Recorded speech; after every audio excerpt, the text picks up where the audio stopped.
I have not, I promise you, not ever been this nervous about a team that is looking to finish 9-8. Okay, just making sure my stream's working. I cannot say I have ever, or 8-8 back in the day, or whatever, or 9-7, or whatever. I've never just been sitting here like, oh man, I really hope we make it to 9-8. Like, it's a weird place to be, but that's where we're at. Now, even if the Bengals win, who knows? It doesn't mean they're going to make the playoffs, but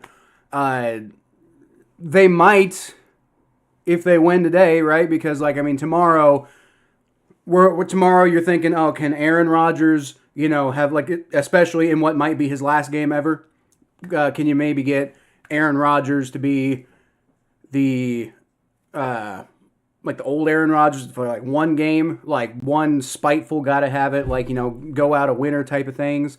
And plus the Dolphins are bad and Tua won't be playing.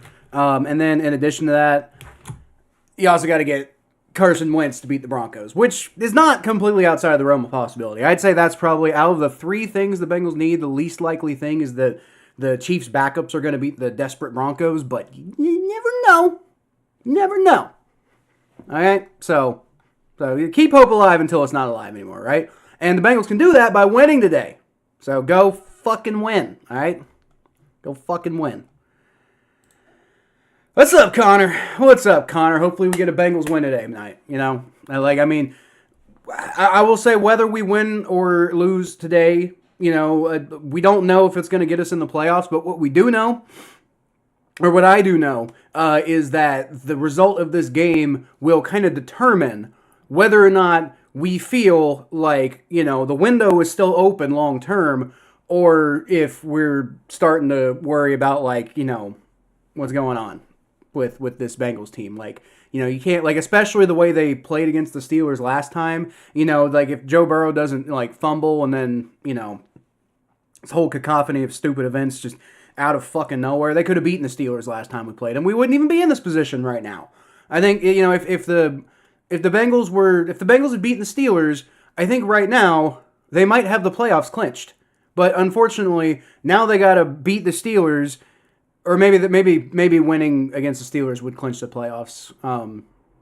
But either way, point being, like, man, like that Tanner Hudson fumble at the beginning of the season now feels so important. Dejon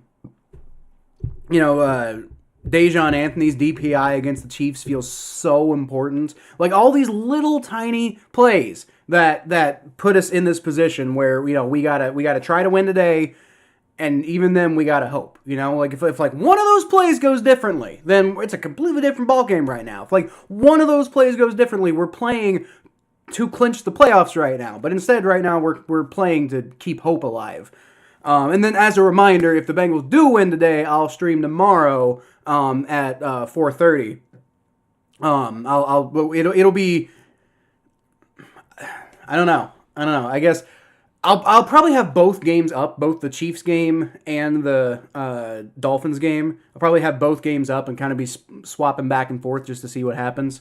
That's how I'm probably going to do it if the Bengals win today. If they don't win today, then I'm not going to fucking bother tomorrow. I just probably sleep in. I don't know. Not that I'm going to sleep in past 4:30, but you know what I mean. I'm not going to fucking bother. I got other shit to do than stream football if my team's out of it, right? I mean, I will be here for the playoffs, but I ain't going to stream tomorrow if there's no, like, the Bengals are out, 11-6 remains. Yeah, not for long. Not for long. You got about, let's see. Got about 3.5, 4 more hours of that dream being alive for you, Mikey. Ain't happening today. Bengals getting the win. Bengals getting the win, man. Like, I feel it. It's there's something building, right? I'm not saying we're making the playoffs. I'm just saying, Joe Burrow is a man on a mission right now, and I would not bet against him if I were you right now. I just wouldn't do it. Happy Saturday, everyone. There you go, Daniel Berry. Daniel Berry Sports Highlights, everybody. Happy Saturday to everybody, and hopefully happy Victory Day for the Bengals. But we'll have to see first, right? I'm not guaranteeing it or anything. Hoo-day, let's go, stranger. This is a do or die situation for the Bengals tonight. Yes, it is. Win, and you're still alive. Lose, and you're out. It's fucking over. You finish the season 8-9, and all sorts of other implications. I think people are getting fired, et cetera, et cetera. But if you win, you stay alive, and you keep the idea of that window being open long term, right? Like I think if the Bengals win tonight, Zach Taylor probably keeps his job. I'm not advocating one way or the other. I'm just saying if the Bengals win tonight, Zach Taylor probably keeps his job. Not sure about Lou Anarumo, but maybe they will give him another. I personally think we should probably move on from him. But if the Bengals win tonight and the defense does what they need to do, then that might be enough to convince the Bengals front office that he deserves another shot. I don't know. I'm not his biggest fan right now, but we'll see. The KC Broncos is my biggest worry. Yeah, that's what I'm saying. Like the Dolphins just kind of feel like they're gonna lose, right? But to be honest with you, if the Bengals do beat the Steelers, but they don't make the playoffs, I would rather it be because the Broncos get in than the Dolphins. Like that would be awful. That'd be terrible. Can you imagine how awful that game would be? Like the Bills in this version of the Dolphins, like not just the Bills-Dolphins game, but like this version of the Dolphins is going to get slaughtered by the Bills if we have to watch them next week. Like that, like nobody would enjoy it. I'm not sure Dolphins fans would enjoy that. I think they would probably enjoy the excitement of making the playoffs right now, but then they would realize they actually have to watch this team get fucking slaughtered next week. So I don't think anybody really wants to see the Dolphins in the playoffs. I want the Bengals, obviously, but if the Broncos beat the Chiefs, then I'll that's fair, go. But if the Dolphins make it, then that's bullshit. Like if the Dolphins make it, then nobody's gonna be happy. Predictions 34-26 Bengals. That's possible. That's possible. So you think the Bengals get another field goal that I don't think they'll get, but I think it can go that direction. Yeah, the Bengals defense gave up 38, I think, to Russell Wilson last time we played him. Like Russell Wilson and the Steelers offense. Joe Burrow obviously had the fumble, and so they ended up with 44 total. But just please don't do that again today, man. Cincinnati is lucky that Mother Nature didn't cost them a playoff spot. What? Mother Nature? What you talking about? I think the Bengals, if the Bengals might have cost themselves a playoff spot. I don't think it has anything to do with Mother Nature. I'm confused. Told you they'll finish 11-6 if they win. Yeah, but they're not going to win, Mikey. They will finish. Yeah, of course, but they're not going to win. And I'll give you credit for how impressive it was that you got that close to predicting the record this year. But they're going to finish 10-7. So I'm sorry about your luck. Never bet against Burrow long term. He's a moneymaker. Sort of, yeah. Depending on the situation, because at this point, I think if you bet against Joe Burrow in the first couple weeks of the season, that's probably a pretty safe bet. Whether it's Joe Burrow's fault or whether it's Zach Taylor's fault or whether it's somebody else's fault, I don't know. But betting against Joe Burrow early in the season, maybe not the worst bet in the world to take. But betting on him when he's got he's determined, he's got a fire in his eyes, I wouldn't bet against him. I'm not saying I'm guaranteeing they'll win. I'm saying I wouldn't bet against them. I particularly wouldn't bet against Joe Burrow. But then again, he also he did put up 37 points against the Steelers last time we played them, and that wasn't good enough. So I don't fucking know. Look, me and you have been going back and forth for months. Let's just hope for some good football. Yeah, I agree with that, Mikey. If the Bengals don't make the playoffs, first of all, if the Bengals don't make the playoffs because they don't beat the Steelers, I'm going to be pretty pissed. But if the Bengals beat the Steelers, they do their job, and then next week tomorrow the Broncos beat the Chiefs, I'm not going to be that upset. I'm going to be disappointed, but it's more about hey, well, they did everything they could at the end there, and they built some momentum, and that's good for next year. The Broncos, I'm interested. If the Broncos are the ones who get in, I'm interested to see what happens. If the Dolphins are the ones who get in, then God have mercy on all of our souls. That would be awful. Steelers 25-18? No, sir. I don't think that's going to happen, Mike. You know why I don't think it's going to happen? Because I don't think the Bengals are gonna score that few points. Like that's like you keep coming in here every week and you keep saying the Bengals are gonna score like less than 20 points. And like how often has that actually happened? Like if you think the Steelers are gonna win, fine. But it's not gonna be because the Bengals score less than 20 points. Like I think that's crazy, personally. Chiefs were stranded in KC International Airport when it was closed until the freezing rain stopped. Okay. You think that was going to cost them a playoff spot?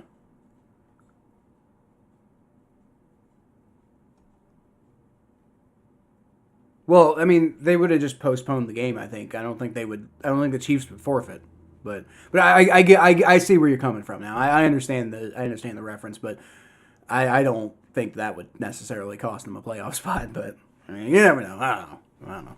But point being, I kind of, like I said, I kind of don't care. I mean, I do care, obviously. I'm going to watch, and I'm going to hope that the Chiefs get the job done, and the Jets get the job done, as long as the Bengals get the job done. But if they don't, I'm gonna be disappointed in this season. I'm already disappointed in this season, though. Like, we could have been so much better. Like, it's bullshit that we let it get to this point, honestly. But as far as Week 18 goes, if the Bengals get the job done against the Steelers, I'll be happy. You know, I'll be happy. If the Chiefs don't beat the Broncos or the Dolphins beat the Jets, you know, I'll be disappointed, of course, but I won't be like, I'll be like, hey, you know, we gave it a shot, and at least we kind of came on strong there at the end. We'll get him next year. What'll fucking piss me off is if we just lay down and let the Steelers walk all over us. Then it'd be like, what was the point of even getting hyped? That's stupid, right? The Saints can eliminate the fail cants tomorrow. Well, do you think they will? I don't think they will. I think the Buccaneers probably will, though, right? Because if I recall correctly, by the way, the Baltimore Ravens have officially won the AFC North. That's over. So now I don't know if that's going to affect anything that the Steelers do today. Maybe it gets them to take a few less chances with people's health and stuff like that. So maybe that's an advantage the Bengals can play off of. So I don't know. I'm not saying they would or even should necessarily. I'm just saying it's a possibility. I think that there's a possibility that the Ravens winning the AFC North about a half hour ago might affect the look of how this game kind of goes, right? Now, I'd just rather beat him straight up. Oh, God, it's Santonio Holmes coming out waving a terrible towel. God, I hate them so much. We have to lose to Tampa, and they're out. Oh, I see what you're saying, Mikey. Yeah, that's fair. It's good luck, right? Ever since I started making those, they've been winning. That's true. My wife bought me the good luck pierogies, everybody. So the Bengals are officially going to win now. I don't know about in those white uniforms and orange pants, but, you know, we'll see. Anyway, the kickoff is away, and that's actually going to be returned this time. I'm not sure who's returning. 18, is that Kwame Lassiter? I think so. I didn't get a chance to talk about the inactives yet today. He brings that up to about the 26th, by the way. Didn't get a chance to talk about the inactives today. Nothing really huge on either team except Chase Brown is not playing. So it's going to be Khalil Herbert will be the guy in the backfield for the whole game. And I'm guessing we'll see some Travion Williams too. But that could impact the Bengals running game. That could be a thing. But we'll see, right? Hopefully not too much. All right, Joe Burrow's in the pistol formation. Is going to be a handoff to Herbert, and yeah, well, that didn't go well. I don't know if he got any yard. Nope, he didn't. And it's going to be 2nd and 10. All right, well, kind of miss Chase Brown now. How disappointing would it be if the Chiefs had to announce forfeit during the Browns-Ratbirds game? I guess that'd be pretty disappointing. I don't think they would, though. I think the NFL would probably postpone the game. Evening, folks. I'm having a great value stuffed supreme cream. What pizza brands do you prefer? I'll answer that here in a second, Jay. But it's 2nd and 10 now. Come on, Joe. Come on. From the 27-yard line, Joe Burrow takes a shotgun snap. He rolls back, throws. He's got Mike Gesicki. There you go. And there you go. He managed to just drag his man for a first down. It's a great play by Mike Gesicki there. What pizza brands do I prefer? Like frozen pizza? My favorite is Tony's. I like Tony's pizza, as far as frozen pizza goes. But I mean, there's plenty of good ones out there. I mean, like my favorite like chain pizza is I think Papa John's, and then or Hungry Howie's is really good, but they're not. Most people don't really know Hungry Howie's. Yeah, and then Rockefeller's is a pretty good like sit down restaurant locally. Joe Burrow takes a shotgun snap. He rolls back. He throws, and that is caught. Wow, nice catch by T. Higgins on the fall. And that should be enough for a first down. Ref's giving him a weird spot there. I don't know if I agree with that.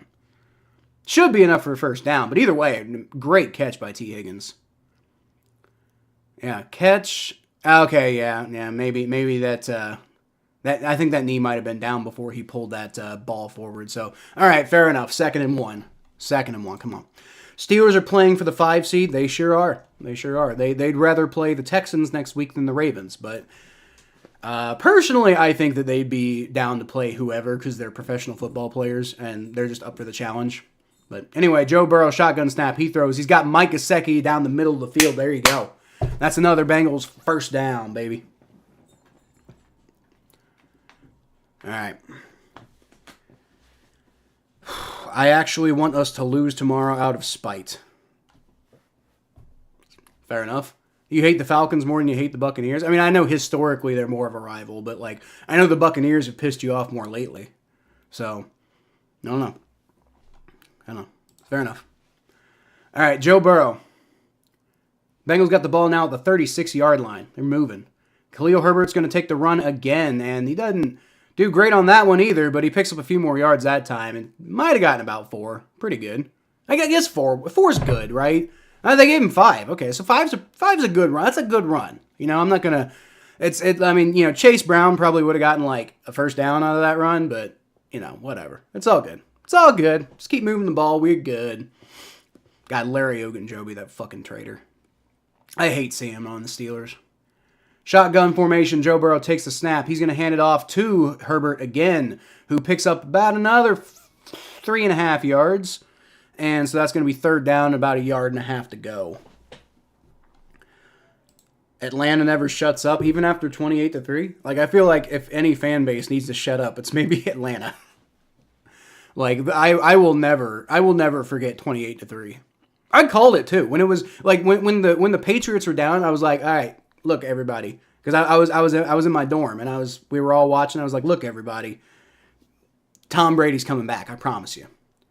Shotgun formation for Joe Burrow. He motions Jamar Chase out to the left, and he's going to throw it to Jamar Chase now, who catches the ball, stays on his feet a little bit, and manages to pick up about 6 total yards there. All they needed was 1. So it's going to be 1st and 10 again. The Bengals offense is moving the ball, and that's good. I want to eat one of the good luck pierogies, but now I feel like it would be bad luck to eat it before this drive's over, so I'm going to wait. I'm doing everything I can to try to contribute to this whatever way I can, which is obviously stupid, but whatever. From the 19-yard line, it's 1st and 10. Burrow is in the shotgun formation. Takes a snap. Rolls back, throws, and he's got Jamar Chase, who... I was kind of hoping he could hurdle over 27 there, but he doesn't. He gets dragged out of bounds. All good, though. Still like a 7-yard gain. 27 being, by the way, Corey Trice Jr., 2nd-year cornerback out of Purdue. I feel like I remember scouting him at one point. But I don't. I just recognize the name. Anyway, it's 2nd and 3.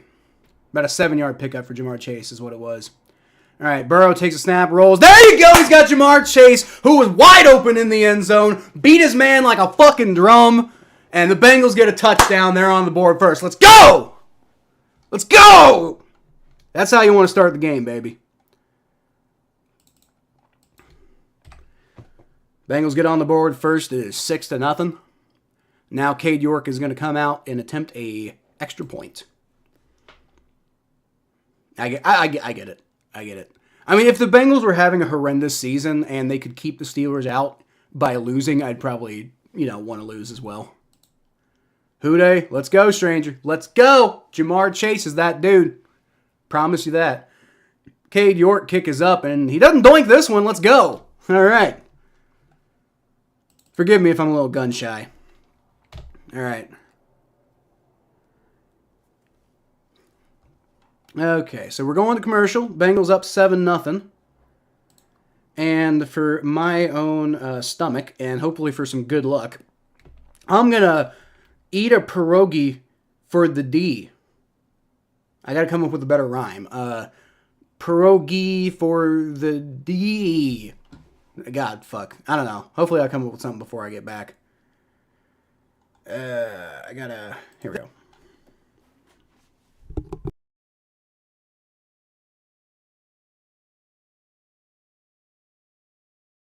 And so to win this game. Or maybe it was the script writers.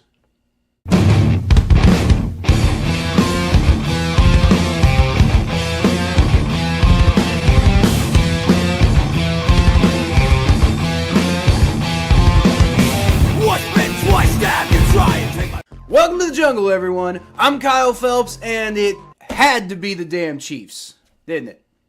Don't get me wrong. I'm really happy for really likable guys like Patrick Mahomes, Andy Reid, yes, Travis Kelce. I still like Travis Kelce, and some of the solid Kansas City Chiefs fans that I've come to know over the years. Oh, and Carlos Dunlap is a Super Bowl champion. I can find some happiness in that personally. But damn it, that also means Juju Smith-Schuster, Brittany Mahomes, Jackson Mahomes, and the litany of just god-awful Chiefs fans that exist in that fan base. We're also celebrating today, and that right there is what makes me so disgusted, and part of why I was rooting for the Eagles. Oh well, though, you know, despite Juju winning a ring, we'll always have this beautiful hit that signaled the beginning of the end in Pittsburgh. But before we get into breaking down Super Bowl 57, I'd just like to ask that you like the video and subscribe to the channel if you're enjoying the content. It really helps my channel out, and it helps you know when all of my content drops. Now, I'll tell you one thing, y'all. You absolutely have to give it up to the Chiefs for the grit and determination it took to overcome their less than ideal start in this one. I'll tell you one thing, I was personally looking forward to the Chiefs losing a game where the Eagles ended up getting some big calls and key moments so that we could hear the Chiefs fans just gripe and moan all offseason, just like they did after the AFC Championship game last year. You know, despite calling out Bengals fans for being sore... Alright, we're back. I have no idea what video that was. Looked like there was something with Carlos Dunlap, and I saw, like, Juju Smith-Schuster getting rocked by Von Bell, and I think I saw, like, Patrick Mahomes' brother, and I think I saw Brittany Mahomes. I don't remember what that video was at all. Hopefully the sound was on for you guys. So anyway, the Bengals, fucking ball fell over. The funny part is fail camp fans are acting like they don't need us. That's kind of dumb. Like, well, I mean, yeah, I guess they kind of don't need you, right? They actually need you to, like, just... Well, no, yeah, they need you guys to win. But, like, you guys probably aren't going to win anyway, so... Maybe that's what their perspective is? I don't know. Kick is away, and there are just all sorts of flags all over the field. What the hell?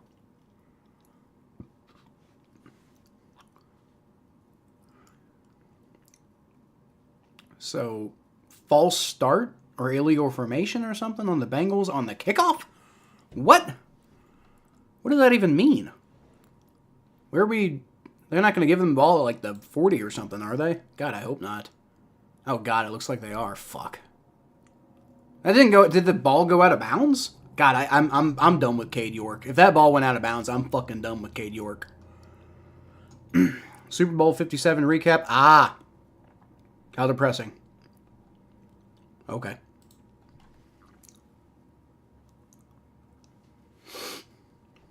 All right. Have a feeling we might win after the New Orleans tragedy? Well, it would stand to, you know, reason, you know, the same way they went and won the Super Bowl after, not after Katrina, but, you know, in the wake of Katrina, right? All right, 1st and 10. Come on, Bengals, don't screw this up. It's going to be a handoff to Najee Harris, and he gets about 3 yards there, and it's, you know, decent job there by the defense, but, you know, you don't want to let him warm up on runs like that either. The ball didn't hit the landing zone. The what? The landing zone? The fuck's a landing zone?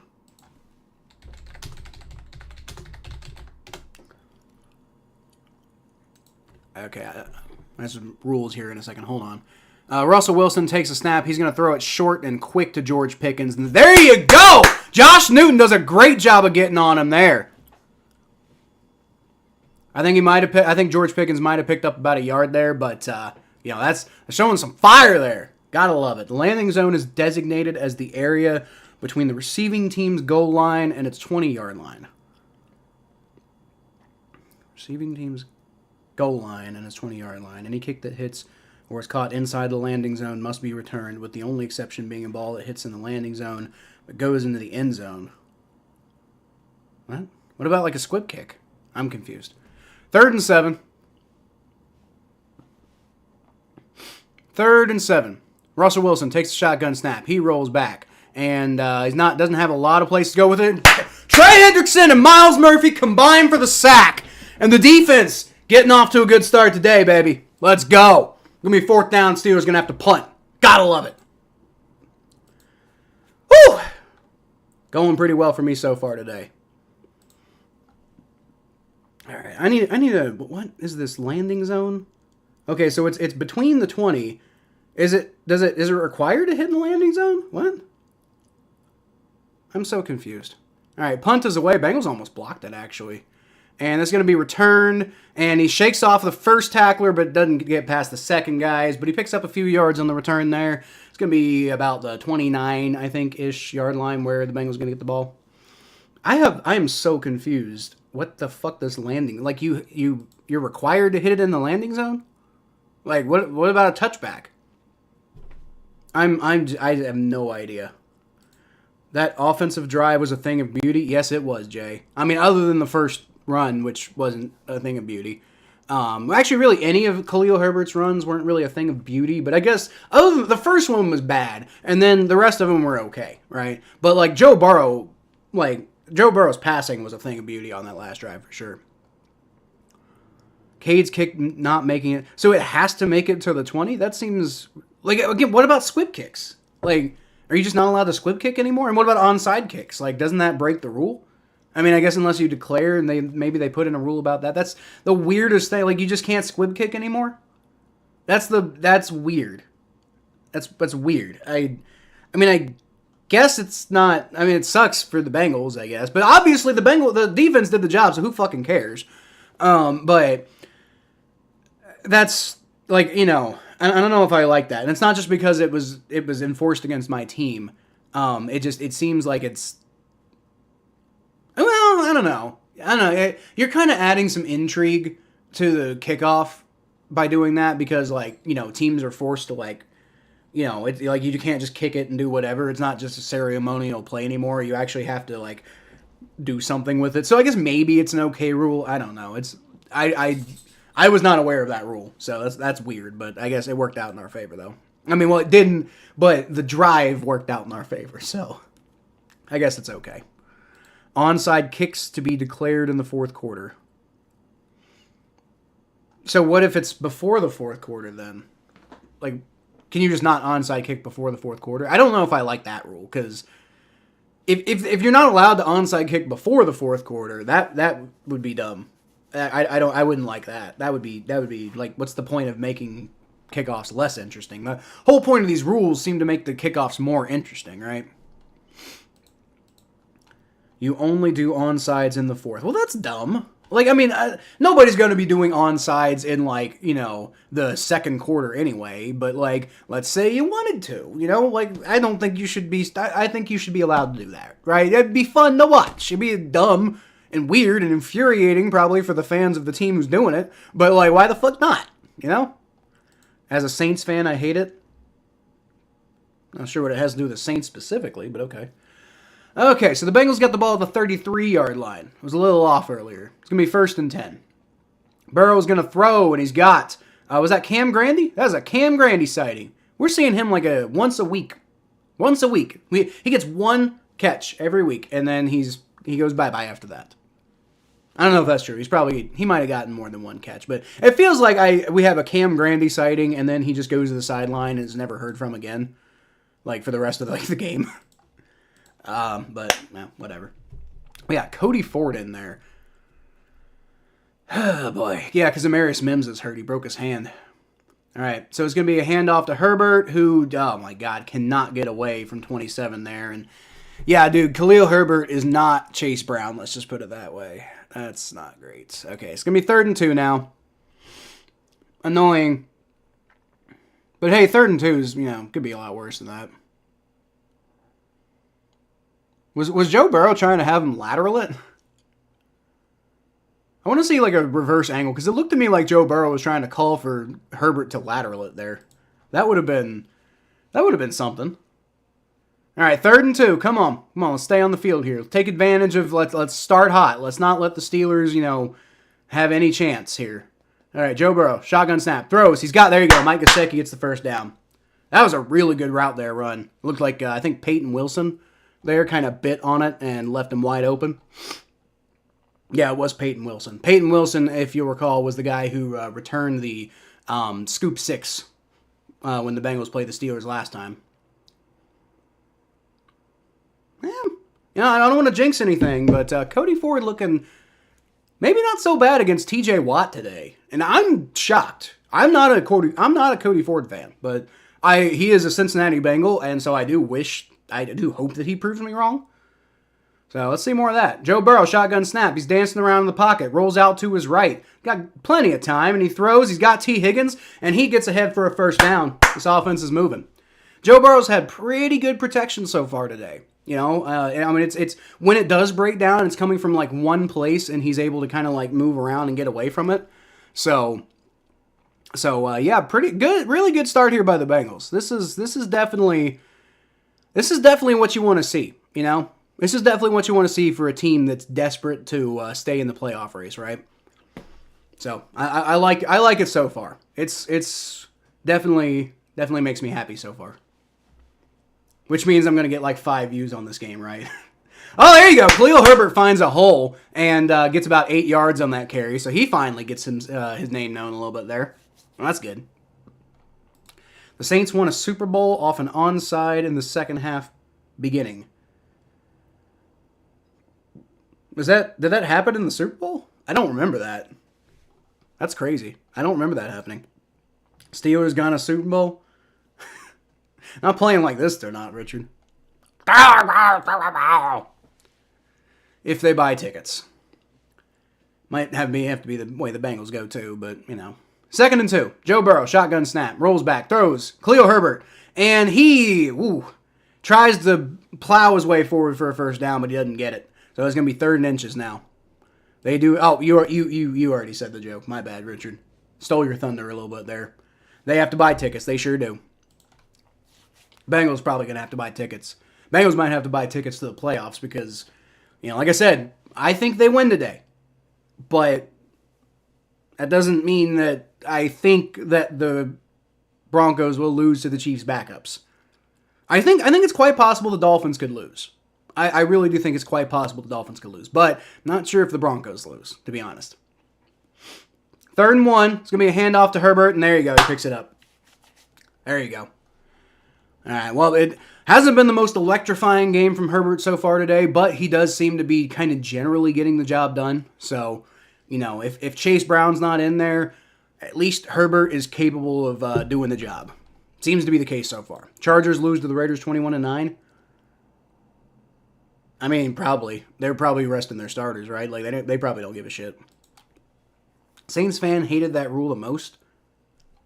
Possibly. 1st and 10 from the 30 now. Joe Burrow takes a shotgun snap, rolls back, and less amazing protection there, but he does get the pass off, and Khalil Herbert catches it. He's got a man on his back, but he shakes him off to pick up a few more yards, and it's going to be about a 5-yard pickup there after that. So, good play. Well, it was looking like a not so good of a play, and then Burrow and Herbert both kind of made something better out of it. So, I like seeing Herbert's contributions so far. He's doing a good job. I'm happy because, as y'all may recall, I was a big fan of him in the draft. And I like to see that I was right, you know? All right, shotgun formation for Joe Burrow. He's got Herbert to the right in the backfield with him.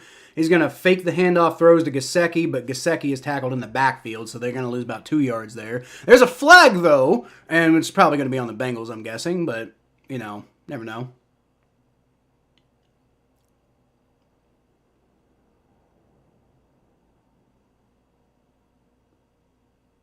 What's the flag? Nah, it's something with against the Bengals. It's declined, though. So it's going to be... Why did they decline the penalty? What? I'm so confused. I'm guessing whatever the penalty was probably would have resulted in a replay of downs. Perhaps it was like an eligible man downfield or something. I don't know. I'll look up here in a little bit. I don't really want to look up right now and risk spoiling the game. Imagine they beat the Steelers only to lose by the Chiefs winning. That would be my personal hell, Richard. 3rd and 6. All right, Joe Burrow takes a shotgun snap, rolls back, but oh my God, he gets assaulted in the fucking backfield there. And he throws, and I can't really tell if he fumbled or not, but Khalil Herbert fell on it, so it's all good. So going to have Cade York come out here for a field goal attempt. Please fucking make it. I think they might actually be calling that a fumble because the Bengals. It's 4th and 10 now for the Bengals. Great. All right, that's the first bad play I think so far, like legitimately bad play by the Bengals offense so far today. Oh yeah, that's definitely a fumble. That's definitely a fumble. Yeah, good thing Khalil Herbert was real heads up about that one. All right, come on, Cade. 48 yards. Kick is up. Now it's good. There you go. There you go. I'm nervous when he's going out on the field right now, y'all. But he gets the job done. Bengals take a 10-0 lead early in this game.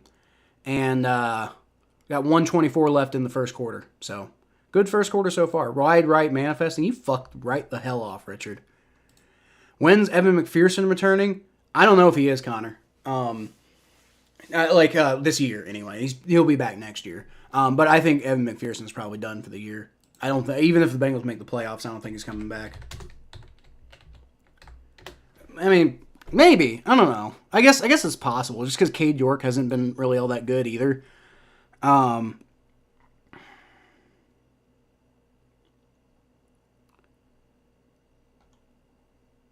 It's hard to say. Let's see. Pro Football Network, according to them, yeah,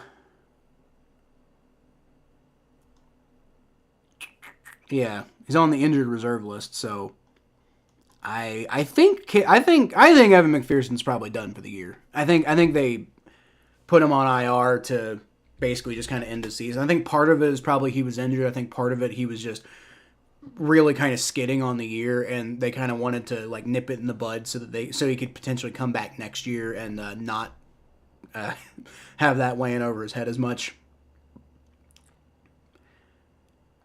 Dude, Jay, you're my boy, by the way, for advertising my show like this. Appreciate that. I'll give you a repost.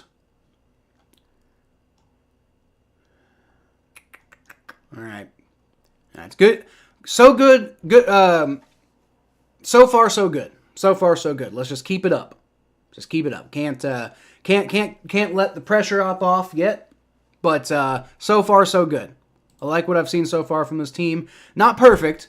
The offense kind of fell apart there at the end of that thing. Fire Tomlin is trending in the United States. Why?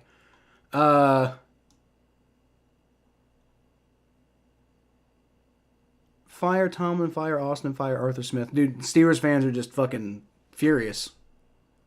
Like, y'all clinched a playoff berth. Why are you mad that we're beating you? So I understand wanting to beat us, but like, why are you so mad that you're wanting to fire Mike Tomlin when you're in the fucking playoffs? It's the most spoiled, rotten fucking fan base on the planet. I hate them. I just despise Steelers fans with every bit of my fucking fiber of my being. Like, you fucking piece of shit ass fucking fan base. God, I hate Steelers fans. I think I hate Steelers fans more than just about anything else in sports. Like, I think that might be my single most hated thing in sports. Like, And I'm not just talking about other teams. I'm talking about any sort of rule. Like, I think I hate them more than I hate the taunting rule. I think I do. All right, Jaylen Warren's going to return that. And, God, he keeps breaking a bunch of fucking tackles. And he gets to, like, the 26-yard line when they could have had him at, like, the 18. Oh, well, it's not the worst thing ever, but it's annoying still.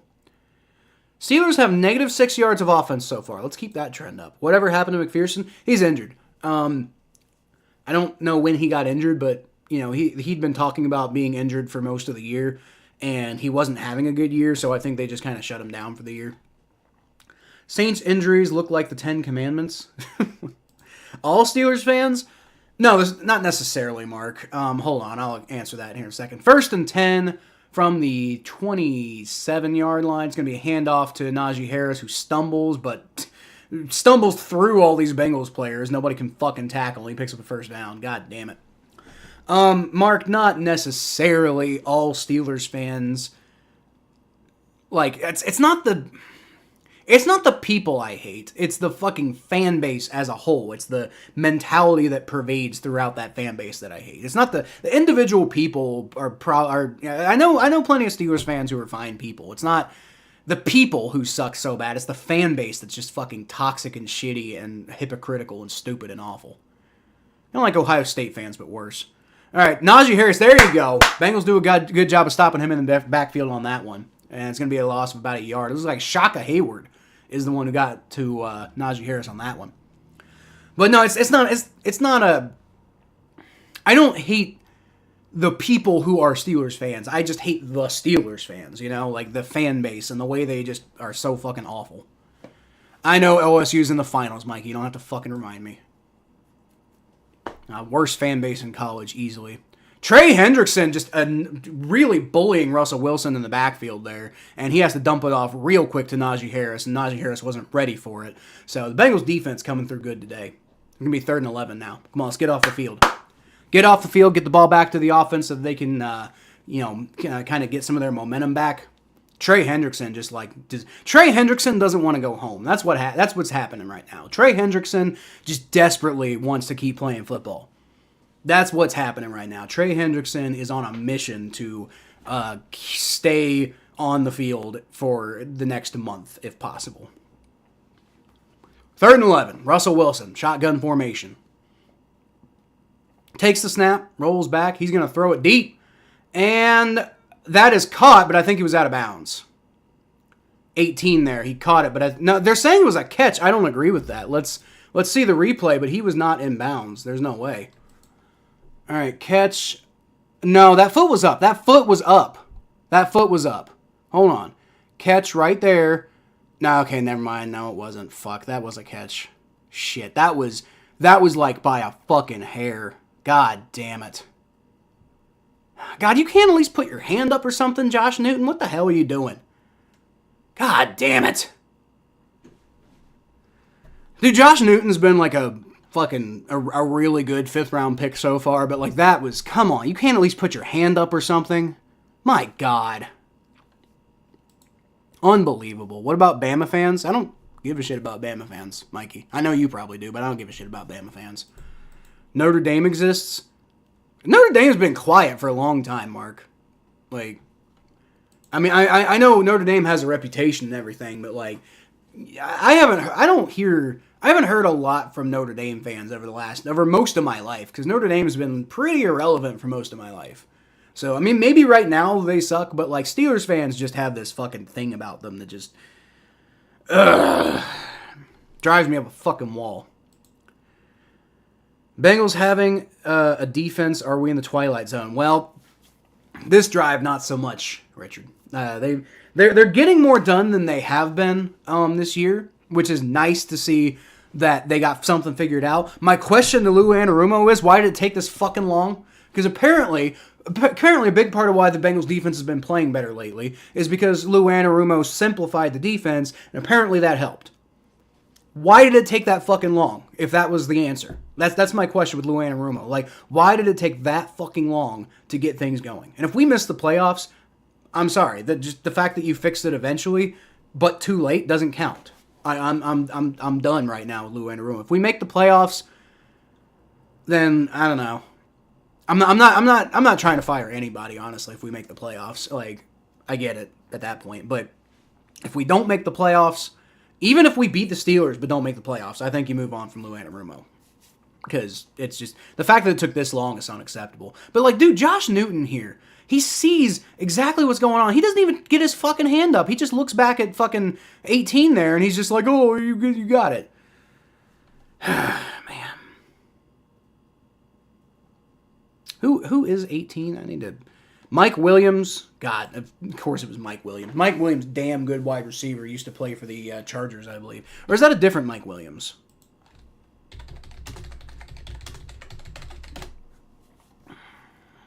Nope, it is the same Mike Williams. Yeah, he used to play for the Chargers. Damn good wide receiver. You can't just, like, look at him and expect him to drop it, dude.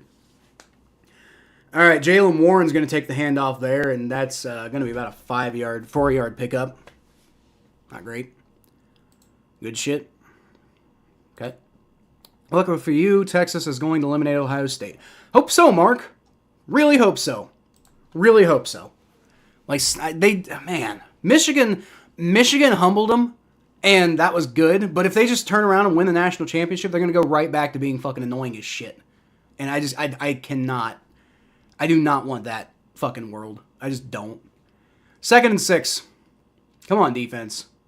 Get some shit together. There you go. They do a good job of getting past the blocking there, and I think Jaylen Warren might have picked up a yard. Maybe. That was a good job by McKinley Jackson to get in the backfield there.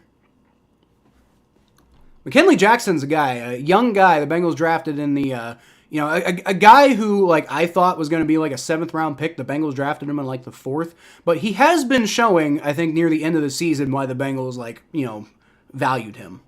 So, I mean, good to see McKinley Jackson making some plays like that. Like I said, even regardless of what happens today, seeing the young guys play well, I think is really important. 3rd and 5. Russell Wilson, shotgun snap. He throws. Knocked down. There you go. Great play. Oh, no.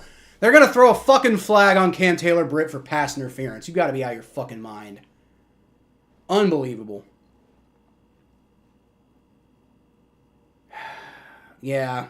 They're going to call that pass interference. Yeah, because no, that it's the right call too. He fucking grabbed him. Now, what he was doing is he was trying to launch himself by, like he was trying to grab onto the Steelers receiver and launch himself to go, like, knock the ball down. But you can't do that. Like, dude, Cam Taylor-Britt, like, I like Cam Taylor-Britt, but he's way too erratic with, like, stupid plays like that this year. Like, he keeps getting us in trouble with that shit. 1st and 10. I mean, a handoff to Najee Harris, and fucking defense breaks down. God damn it. They overcommit to the right side, and Harris just cuts back to the left and picks up a 1st down. All right. Is the defense about to fucking implode now? God damn it. Is that what we're doing now? Can we not? Is this where it all starts fucking falling apart? God, if we lose this game, Lou Anarumo better not fucking be allowed back on the plane. I'm serious. I say that as we're winning 10-0, but still, it's just... God, it's been a hard year. All right, Najee Harris tries to jump over Joseph Osai there. It doesn't work, but he does pick up about 3 or 4 yards just by doing that.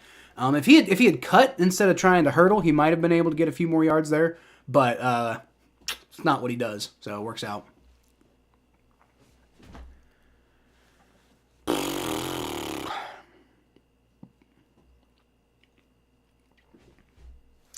It was either Texas or Oregon who were the early favorites to win it all, as long as it's not Ohio State. I know they just beat Oregon, but 2nd and 7. It's going to be another handoff to Najee Harris, and good God. Once again, the defense just not paying any attention, and they let him cut and get like 6 yards out of the 7 that they needed. It'll be 3rd and 1 now.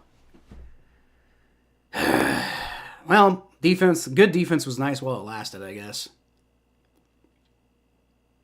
Hopefully they can get it back together after this drive. And they can still hold them to a field goal right now. I mean, the drive ain't over, but, man, got to do something. And Russell Wilson, I don't think he got it. Russell Wilson tried to push that. I think he might be short. The refs are saying The refs are saying it's a first down, though, and I don't know how you could possibly, like, overturn that. I don't know. Can we see a replay? Like, I thought he was short, but maybe he's not. I kind of want to see a replay, though.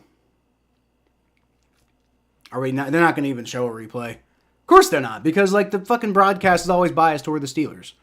That's one thing I hate about watching Steelers games, is the broadcast is constantly biased towards the Steelers in every fucking feasible way. God, I hate it. Unless they're playing like the Cowboys or something. First and goal. Play clock's running down. Almost bumbled that fucking snap. Najee Harris running to the outside. The Bengals don't give him any room. They do give him about a yard, but, you know, goes out of bounds. All right, well, that's better than a kick to the face, I guess. Cam Taylor-Britt got caught, and the refs gave the Steelers a fresh set of downs. These third down conversions are backbreakers. Yeah, they really are, Jay. That's been the biggest problem for this team all year, is they can stop them on first and second down, but they're horrendous at stopping on third down. That's the biggest fucking problem. It'll be another handoff to Najee Harris, and the Bengals do a good job of giving him, I think they give him 2 yards that time, so it's going to be third and goal from the 6 now. And can you get off the field and hold them to a field goal? Come on. Are the Steelers in, or do they need to win? They're in. The Steelers are in. If they lose, then they'll get this number 6 seed, and they'll go play the Ravens next week. If they win, then they'll get the 5 seed and play the Texans next week. So they do have a little bit. They do kind of have, like, you know, a little bit to play for. Not much, but that seeding could make a difference. But no, they're in. They've clinched. Russell Wilson's going to throw it up high, and that's to Darnell Washington, and they didn't throw a flag on Cam Taylor-Britt on that. Okay, there's the flag. I thought so. Pass interference on the Bengals. Yep.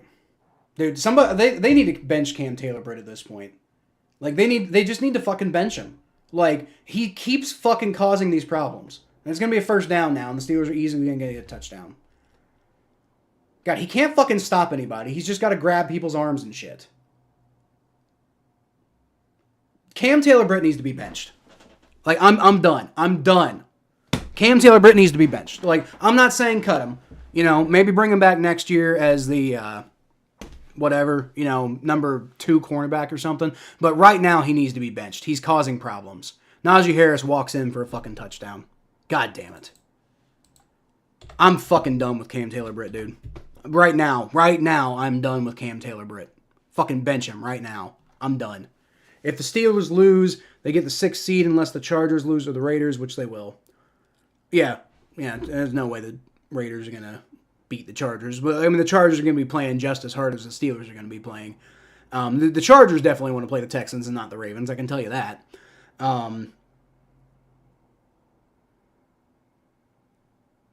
If the Steelers lose, they get the... So, almost certainly, if the Steelers lose, they get the 6th seed. But they're in the playoffs either way.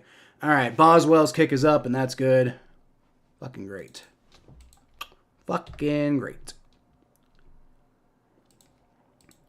Don't trade him to the Jets. His Madden rating is too low. What? I don't get that at all. If you're making a reference to something, I don't get it. I'm sorry, Mikey. But clearly the Bengals need a little bit more luck, and that is definitely 100% an excuse for me to eat some more pierogies. So I'll be right back. If I can find the fucking thing. Enjoy the depressing Super Bowl recap. That said, the Chiefs did hold the Eagles to a field goal on the ensuing possession, which might have been all the proof that we needed that the fates had deigned for the Chiefs to win this game. Or maybe it was the scriptwriters.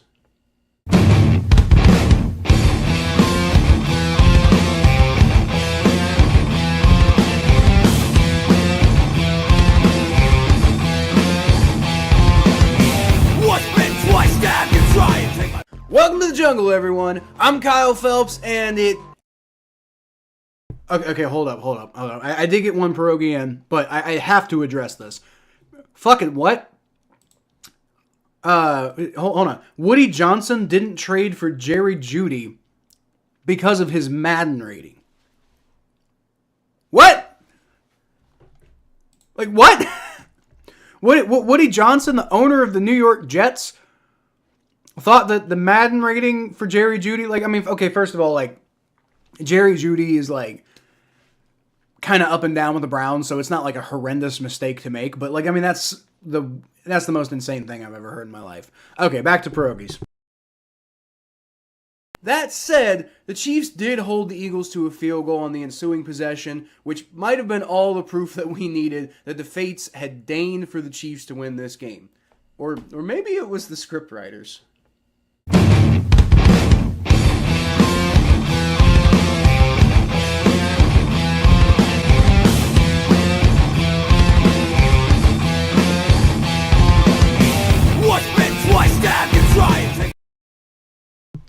God, y'all about to get real familiar with the intro to that particular video. It's my old intro, too. I'm not using that intro anymore.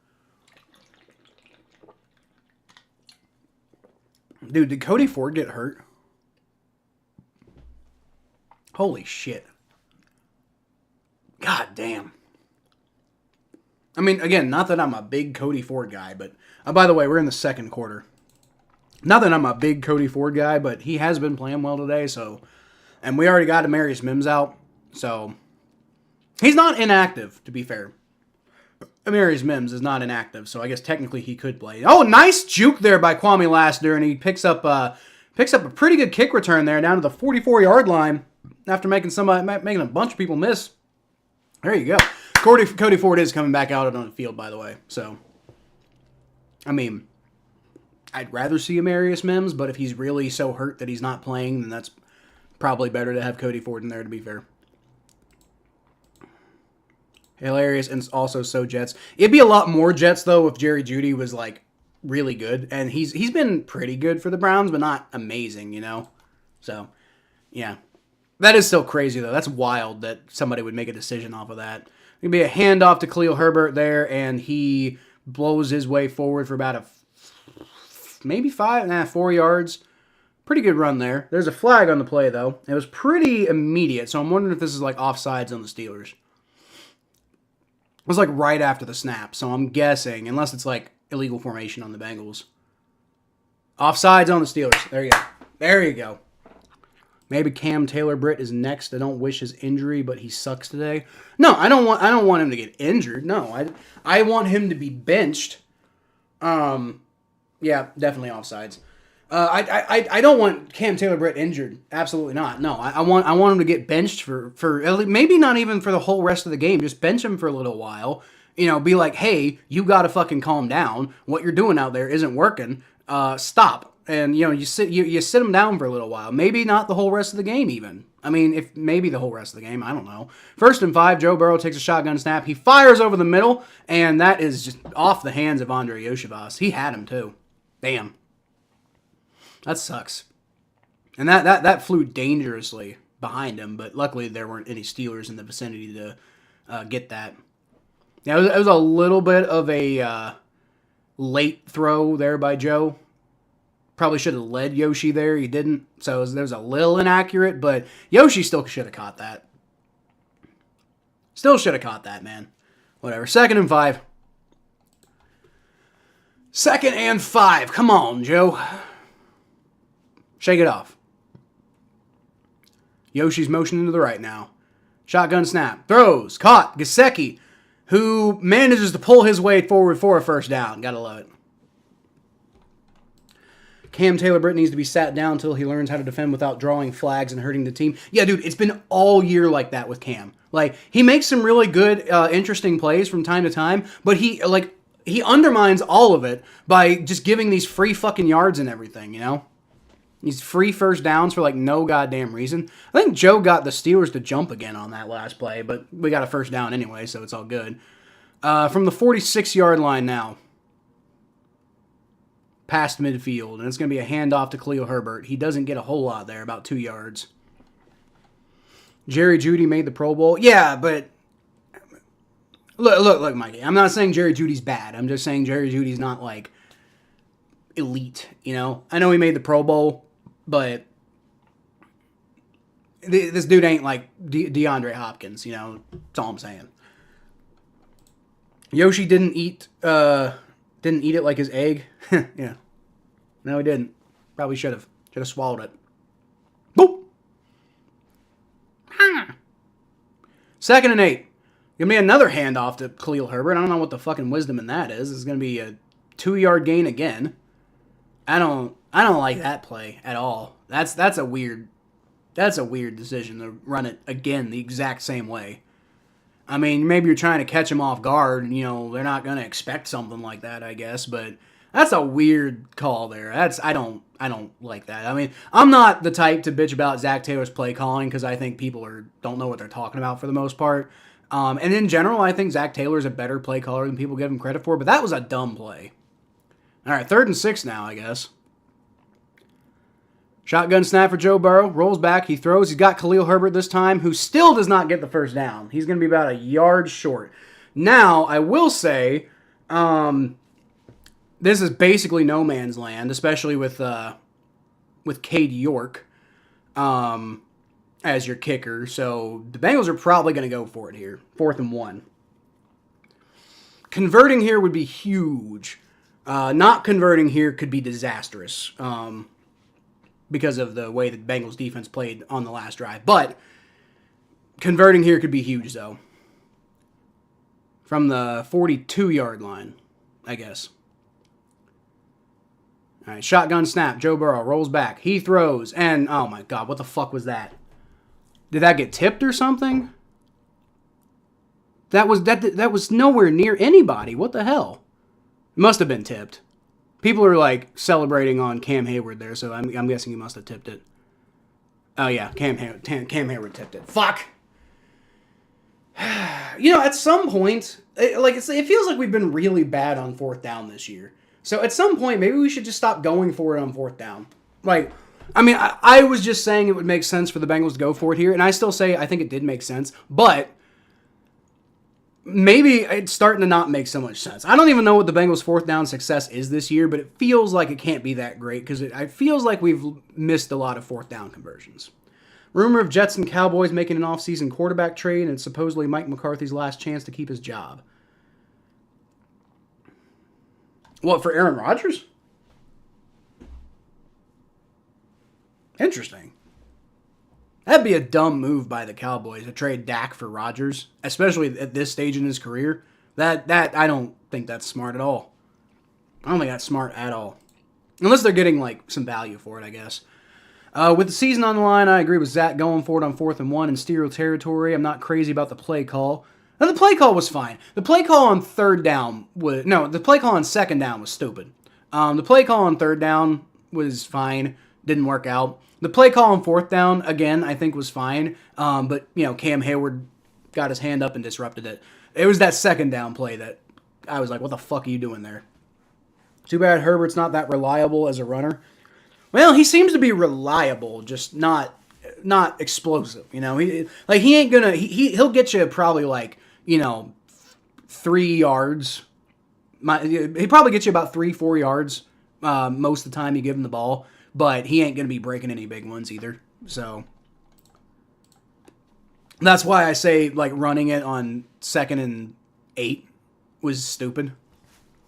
Like, with the exact same play call. If there was an opportunity to hire Kyle Shanahan or Sean McVay in the offseason, would y'all fire Zach Taylor? Well, would the Bengals? Probably not. No, I don't think the Bengals would. Would I? I don't know about Sean McVay, but I'd probably be down for Kyle Shanahan. Yeah, I might do that. I mean, you have to get, you know, I know it sounds kind of crazy, but you kind of have to get Joe Burrow's opinion on it too. Like, you know, if Joe Burrow still likes Zach, then you gotta keep Zach. I mean, that's the uncomfortable truth, but it is true. 1st and 10.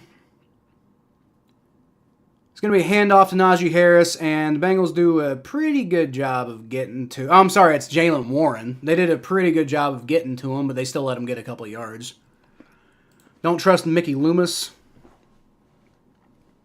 For what? I'm sure you don't, but for what? It's supposedly because Rodgers never loses in Jerry World. That's stupid. All right, it's going to be another handoff to Jaylen Warren. He picks up about 4 yards there, so it's going to be 3rd and 3. And the defense has got to stop him here. Like, do not let them get points on this drive. That would be a fucking disaster. Like, you cannot let them get points on this drive. Like, for the love of God, have some fucking pride here and get off the field. From the 45-yard line, 3rd and 3. Go fucking get him, dude. Russell Wilson throws, and that's there. Oh, yeah, there you go. Great job by Josh Newton to knock that ball away from behind. And didn't get flagged for pass interference. Take note, Cam Taylor-Britt. 4th and 3, the Steelers going to have to punt, and the Bengals offense is going to get another chance to go score points before the half. Great job by Josh Newton there to knock that ball away. And yeah, he did it. He did it perfectly too. He went for the ball, hit the ball first, didn't turn the Steelers receiver there. All right, and that punt, really good punt. That's going to be out around like the 10-yard line or so, maybe 11. That was a really good punt by the Steelers punter there. Now, the good news, though, is if the Bengals can keep the ball moving, they'll eat that clock.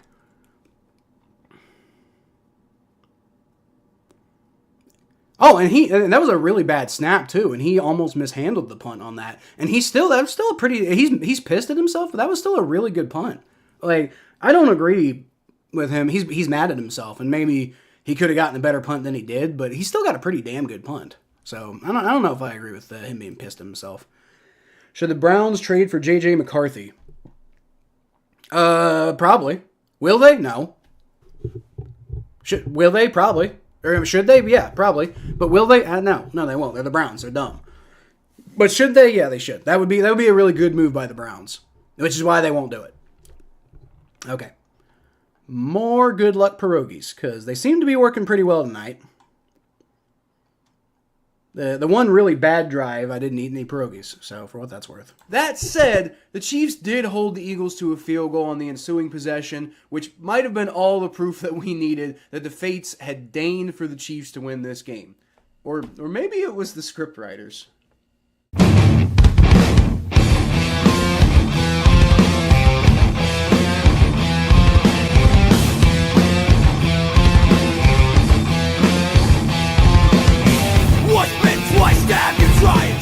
Welcome to the jungle, everyone. I'm Kyle Phelps, and it had to be the damn Chiefs, didn't it? Don't get me wrong. I'm really happy for really likable guys like Patrick Mahomes, Andy Reid. Yes, Travis Kelce. I still like Travis Kelce. And some of the solid Kansas City Chiefs fans that I've come to know over the years. Oh, and Carlos. Okay, listen, so here's the deal. I got 2 pierogies left. And if on this next drive the Bengals get like a touchdown or something, then clearly the pierogies are magic. That's clearly the, like, here, look, these fucking magical little pierogies. These things are clearly magic if the Bengals get a touchdown on this next drive. And if that is the case, I may have to ration these pierogies out for the rest of the night because, we need some magic to make the playoffs. So, we got, I guess what, two quarters left, so I guess I'll eat one at the beginning of each quarter, or just ahead of each quarter, and maybe we can like have like the magic spread out enough to keep something going. I don't know. But anyway, the Bengals getting backed up a little bit. Yeah, they got the ball at the 11-yard line. The Bengals getting backed up a little bit could work if they keep the ball moving, because that means they can run the clock down and not let the Steelers get back on offense. All right. Shotgun snap for Joe Burrow. Good protection. Just dancing around in the backfield there, and he's just running around. Throws, eventually finds Drew Sample. That's a good one there. And picks up about 9 yards. There's a flag on the play. I'm guessing there's going to be some sort of holding here because that took forever. I don't know if you can block for that long without holding somebody. Broadcast is looking at Larry Ogunjobi, though. Hopefully it's on. That'd be great if it was on the Steelers. Ineligible man downfield on the Bengals, really? God, these fucking shooting themselves in the feet. Ted Karras with the ineligible man downfield. The Bengals just keep shooting themselves in the fucking foot. Like, stop it. Okay, stop it. So just stop. Stop shooting yourselves in the foot, please, for the love of God. Like, this is not helping. God, with all these fucking penalties, just like you have some good plays happen, and then this fucking shit happens. And like the offensive line did a really good job of blocking on that play. They got like 9 yards out of it. All right. Ooh, wow.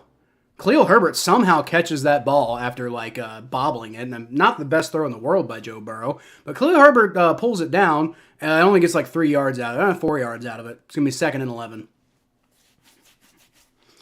So I guess luckily that ineligible man downfield gave the Bengals another first down. Replay first down, but losing 5 yards. So I guess it might not, hopefully not the end of the world as far as the drive goes. Because it's 2nd and 11 now, and that's not great, but you pick up like 7 or 8 yards here, you're feeling a lot better. Joe Burrow shotgun snap, he throws. He's got Jamar Chase, there you go. And he picks up about 7 or 8 yards. There you go. I'm going to be conservative here and say probably 7, but we'll see. 3rd and 3. Oh, better than I thought. That was about 8 yards. Yeah, okay, 7 or 8 yards. They picked up 8 yards. All right, so 3rd and 3. Got a chance to keep the drive alive. Just keep it alive. Keep that clock moving. That's what you really want here. You want to keep that clock moving. You want to keep the drive alive, and you want to finish with points. Even if it's a field goal, finish with points. Because don't forget the Steelers get the ball back in the second half, so you gotta think about that. I think, right? Joe Burrow shotgun snap. He just gets eaten alive, and they're gonna have to punt. Fuck. That was number 91 there. Who's 91?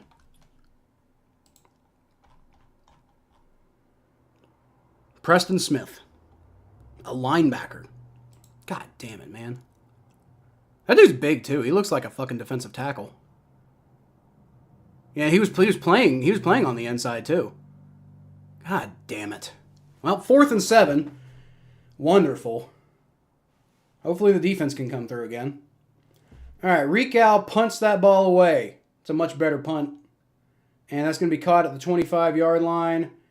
And fumble! Get on the ball! Bengals recover the fumble! Let's go! He knocked that ball out and the Bengals recover the fumble. Let's go! Down to the 32-yard line.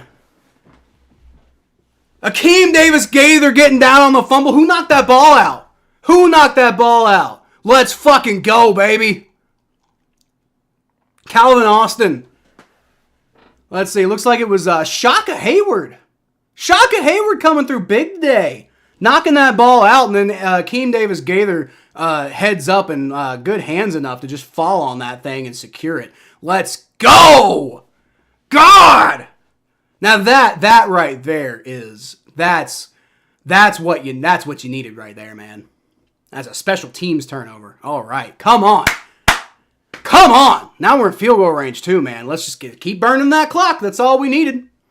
Joe Burrow shotgun snap and just gonna dirt it. It's gonna be a false start on the Bengals. Okay, stop it. Stop shooting yourselves in the foot. Please, for the love of God. Why? Every fucking time we get something to get excited about, y'all gotta get some stupid ass penalty. What the fuck, guys?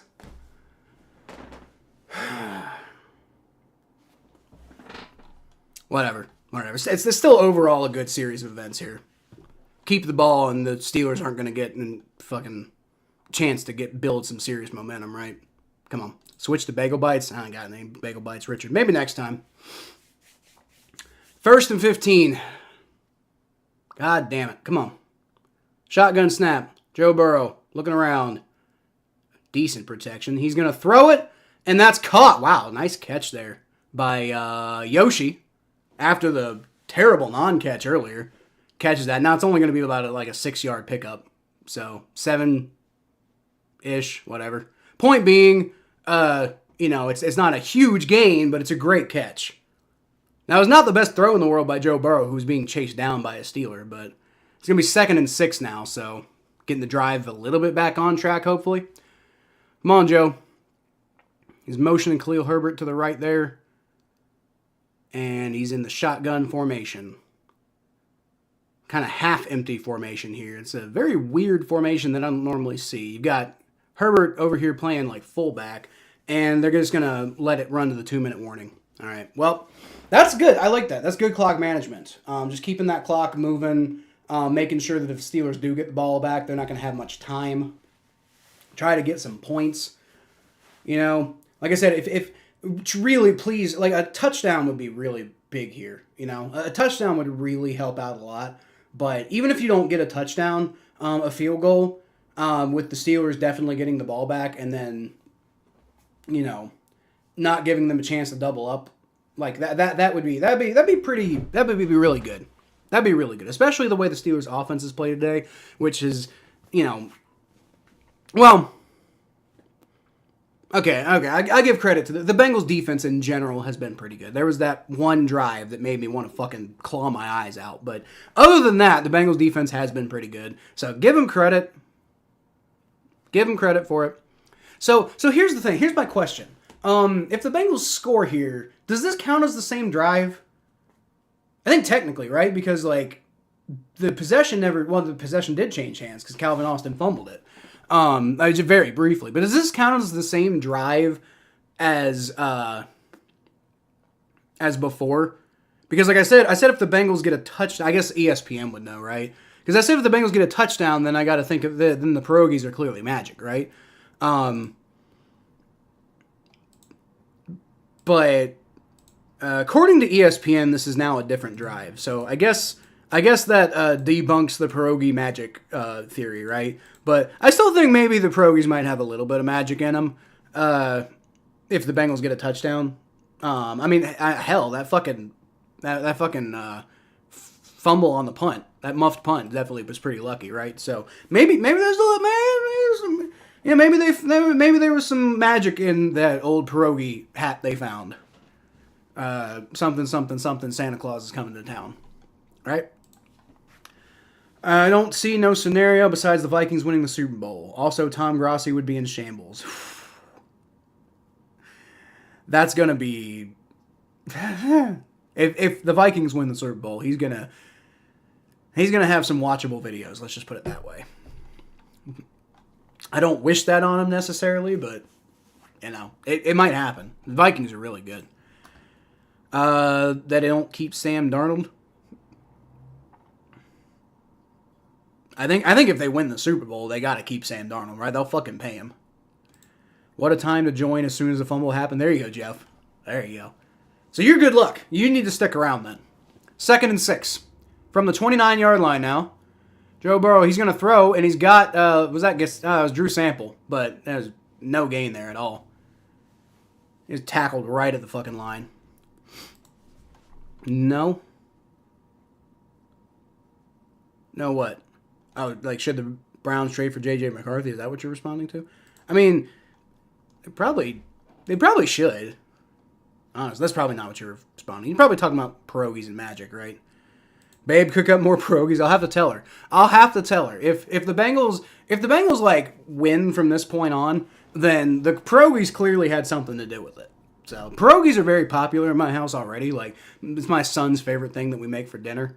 So you know, might have to emphasize the pierogies a little bit more if the Bengals win this one.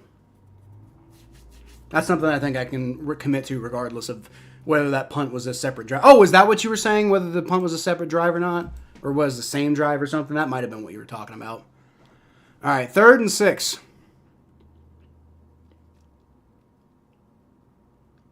Shotgun snap. Joe Burrow rolls back. And oh my God, he fumbled again. TJ Watt got to him and he fumbled. And so the ball's going to be back at the 40 now. There's a flag on the play, though. Is it on the Steelers? Let's get some roughing the passer. Come on. Roughing the passer. Let's go. Unless we're going to get holding or some stupid shit. Come on. Pierogies are great. Damn right, Jeff. I didn't. My wife introduced me to pierogies. I didn't even know about pierogies before her. Holding on the defense. Hey, there you go. That's good news. Holding on the Steelers. And that gives the Bengals an automatic first down. So, you want to talk about some fucking magic and luck. I think the pierogies are magic, guys. I think and that was on Jamar. Yeah, that was the guy covering Jamar Chase was holding. There you go. There you go. The pierogies might be magic, guys. I think the pierogies are magic. All right, now I got to try to squeeze that magic across the rest of the game too. One more pierogi per quarter, I guess. Okay, so Herbert's going to take the handoff and dances around a little bit for a grand total of about 3.5 yards. I'm not sure what the point of that was, but whatever. Keeps that clock moving though. Keeps that clock moving, and it's looking like there's a real good chance the Steelers aren't going to get the ball back now. They do have 2 timeouts left though, so they could. Didn't respond to your offer. What was your offer? What was your offer, Richard? Sorry, I didn't. I saw something about Yoshi, and then I saw Bagel Bites. So if you send an offer, I didn't see what offer you're talking about. 2nd and 7. Shotgun snap. Joe Burrow throws. Caught by Jamar Chase, and that's a first down. There you go. There's a flag, though.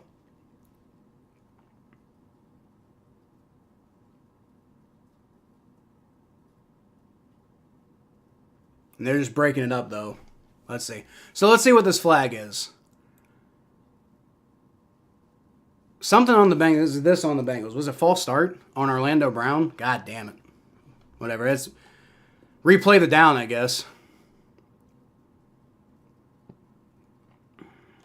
And it sucks because like Jamar Chase had a first down there, but potentially because of the false start, maybe it wasn't.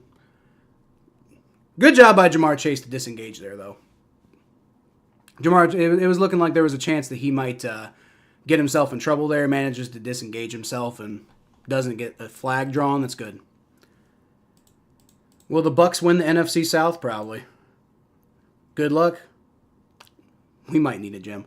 We're having pretty good luck so far. I think it's the pierogies. I think they're magic. Refs are saying something. I have no idea. Maybe resetting the game clock or something. Donate to the pierogi fund so the Bengals can keep winning. Dude, that might be like honestly, if I open like a Patreon, the first tier might be the pierogi tier. We might have to call it that or something. Yeah, I guess they were resetting the clock because it's 1:13 left now on the clock. All right, so now from the 26-yard line, I think is where it is. If the Eagles win the Super Bowl, then Scooter and 5 points would be in shambles. I'm sure they would, yeah. Jamar Chase catches it, and oh my God, was that fucking intercepted? No, God damn it. It was intercepted, like Jamar Chase caught it, and then it was ripped away. So it might have even been well, no, it wouldn't have been a fumble because Jamar Chase never really had possession. So Jamar Chase caught it, and the Steelers ripped it away. Fuck, dude. All right, well, there's only 1:08 left on the clock, and the Steelers have 2 timeouts, so which means the defense is really going to have to fucking step up again. God, these fucking turnovers are just ridiculous, dude. I'm so fucking sick of this shit. At least they won't leave time off the clock for Pittsburgh. Unless they do that shit, Jeff. Unless they fucking, it's going to count as an interception, but what it really was I think it should count as a fumble for Jamar Chase, even though it technically wasn't, but, that wasn't a bad throw by Joe Burrow. It was just a terrible job by Jamar Chase to secure that ball. Mod might have flagged for bad words. What mod? The only mod we have is Mikey, and Mikey better not be flagging people. Mikey, if you are doing that, don't do that. I sure hope not. Pierogi fun, let's call it. I didn't think you did, Mikey, but you're the only mod we have. Well, no, technically, Majestic YT is a mod too. I just never see him anymore, so I don't. Unless he's just here and he's totally silent and he's just like doing shit. But I don't know. No, I didn't see your thing. But some people's chats just don't come through sometimes, Richard. I think that something's going on with that. I think a chance to extend the lead was squandered when Joe's pass was turned into a pick in the red zone. Yeah, squandered by Jamar Chase too. That's the thing. Like. That wasn't Joe's fault. He had Jamar Chase. That was a good throw. And Jamar Chase just fucking didn't secure it. High-end talent comes into play. I like that. He didn't see it, so I don't know what happened. Oh, he didn't see if, so I don't know what happened. I don't know. I'm a good mod. You are a good mod, Mikey. You are a good mod. I just, I didn't think you did, but Richard brought it up, so... Plus, I'm on my computer. My mod is on my phone. Well, you still have the ability. I think you'd have more ability on the computer, I would think.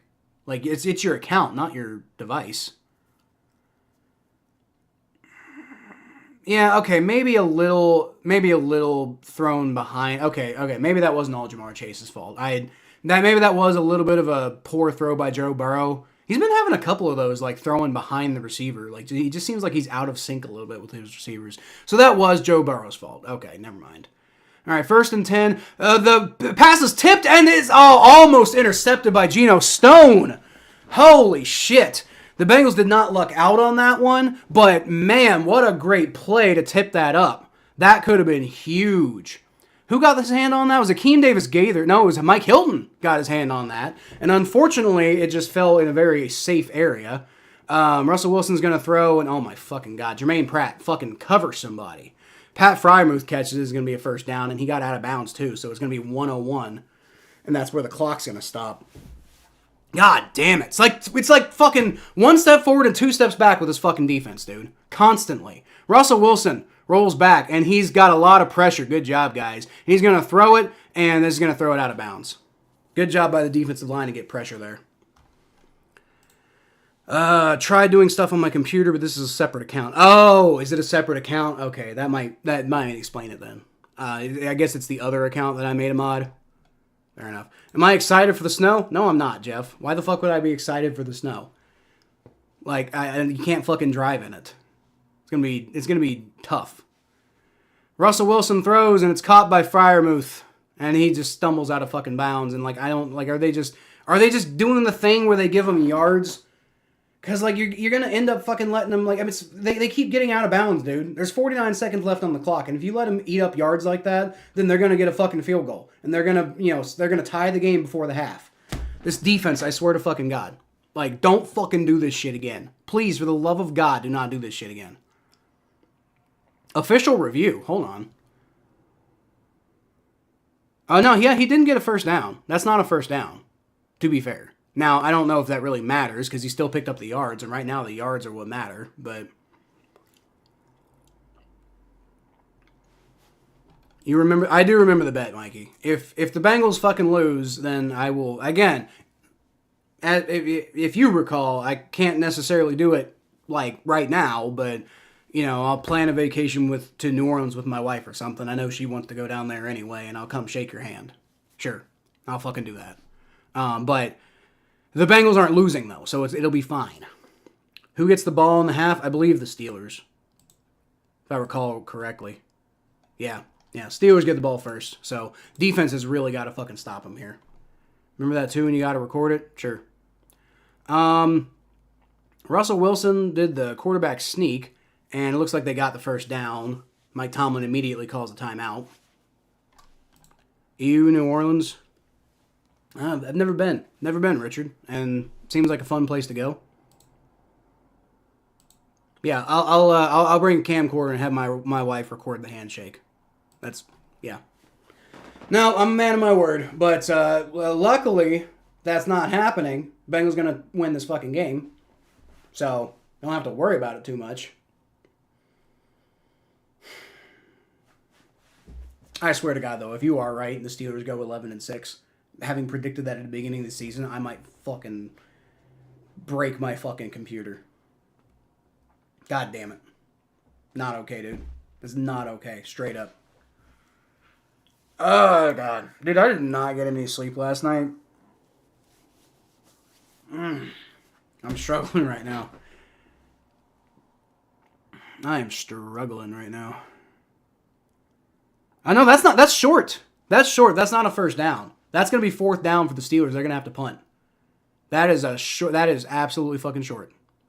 Russell Wilson is short of the first down marker, and the Steelers are going to have to punt. And that's his own fault. That's not a great play by the defense, but it works out. That is short, though. That is short, and it's going to be 4th and 1, and if the Steelers are smart, they'll punt. If they're not smart, well... Now, honestly, if the Steelers are really smart, they'll go for it because they know the Bengals defense can't stop them. But if they're kind of smart, they'll punt. And if they're really stupid, then they'll go for it. So, like, if they're either really, really smart or really stupid, they'll go for it here. If they're pretty smart, then they'll probably just punt and, live to fight another down. Now the Bengals do have, let's see, 47 seconds left and all 3 timeouts. So if they get the ball back, if the Bengals get the ball back, there's a chance that Joe Burrow could get him down the field and get a field goal, right? I mean, I'm not saying that they're going to definitely do that because the offense has not been the same offense that we saw last week against the Broncos. Let's just put it that way. Been a lot of stupid fucking mistakes, shooting themselves in the foot. That fucking interception. That was all Joe Burrow's fault. I was wrong on the first run through, but I saw the replay, and that's the second time Joe Burrow has thrown way behind a wide receiver, and this time it caused a fucking problem. That was 100% Joe Burrow's fault. Yeah, can't make plays like that. Cannot make plays like that.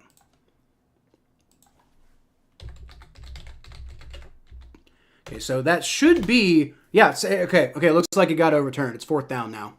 Now, I am curious to see what the Steelers do here, though, because they could go for it, and they'll probably get it, so it might be smart to go for it, but you never know.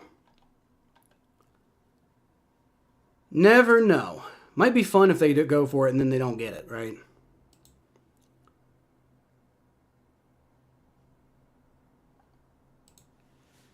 Joe Burrow's at 9th interception of the season, I think, which is still pretty good when you think about it. Like, in general, he hasn't been a big problem with all that. All right. I would think the Steelers are going to punt it here, but we'll see.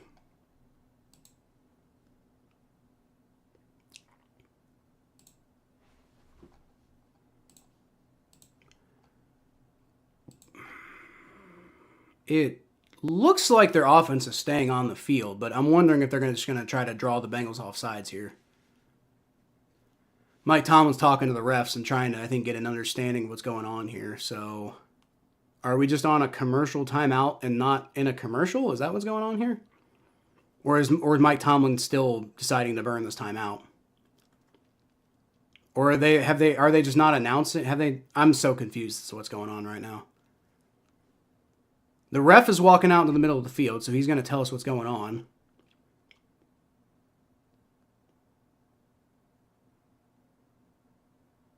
He's pointing to the Bengals side of the field and waving for a timeout, I think. The Bengals took a timeout? What?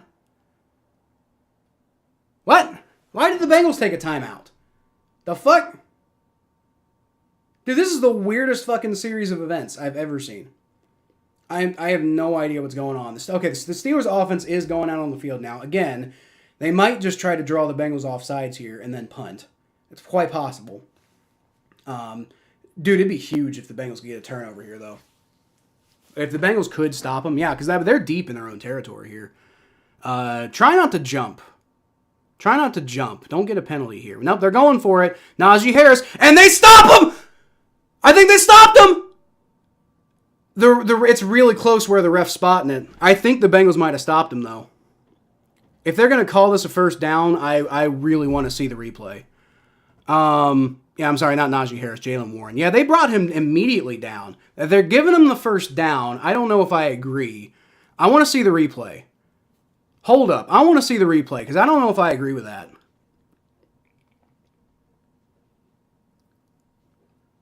I want to see the replay. It looked like they showed a real quick replay. Okay, their timeout. Are the Steelers calling a timeout? What the hell? Yeah, that was not a first down. He stopped. He was stopped. That's clear as day to me. That's clear as day to me. Like, that ball went backwards and that his butt's down and he did not get across. That's clear as day to me that that's not a first down. They stopped him. That should be first down Bengals. I think it is. I think they gave the Bengals the ball. Let's fucking go. Let's fucking go, baby. All right. That's huge, dude. 48 seconds left to go. Bengals got 2 timeouts, and they got a chance That's 2 turnovers in wonderful field goal position here. So that interception, sucks, but all it really ends up doing is just wiping some time off the clock. And the Bengals are knocking on the door of field goal range again with a fresh set of downs. Joe Burrow, shotgun snap. He's going to throw. And did he get Jamar Chase? Looks like he did. All right, and that's going to be about the 31-yard line where he gets it. So it's about a pickup of about 6 or so. It's going to be 2nd and 4. All right, let's go. Let's go. Man, things are actually breaking our fucking way for once. That's nice. Did the Bengals take a time? Why did the Bengals take a timeout? With 43 seconds left. What?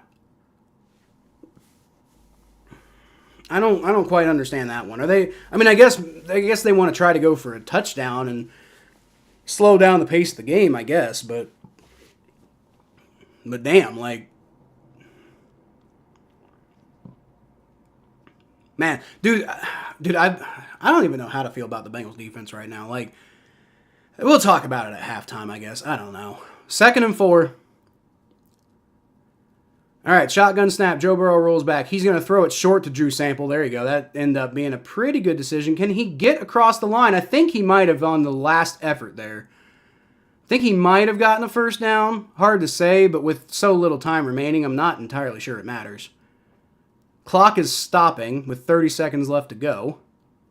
Why is the clock stopping? Bengals didn't take their last time out already, did they? I don't know if I like that.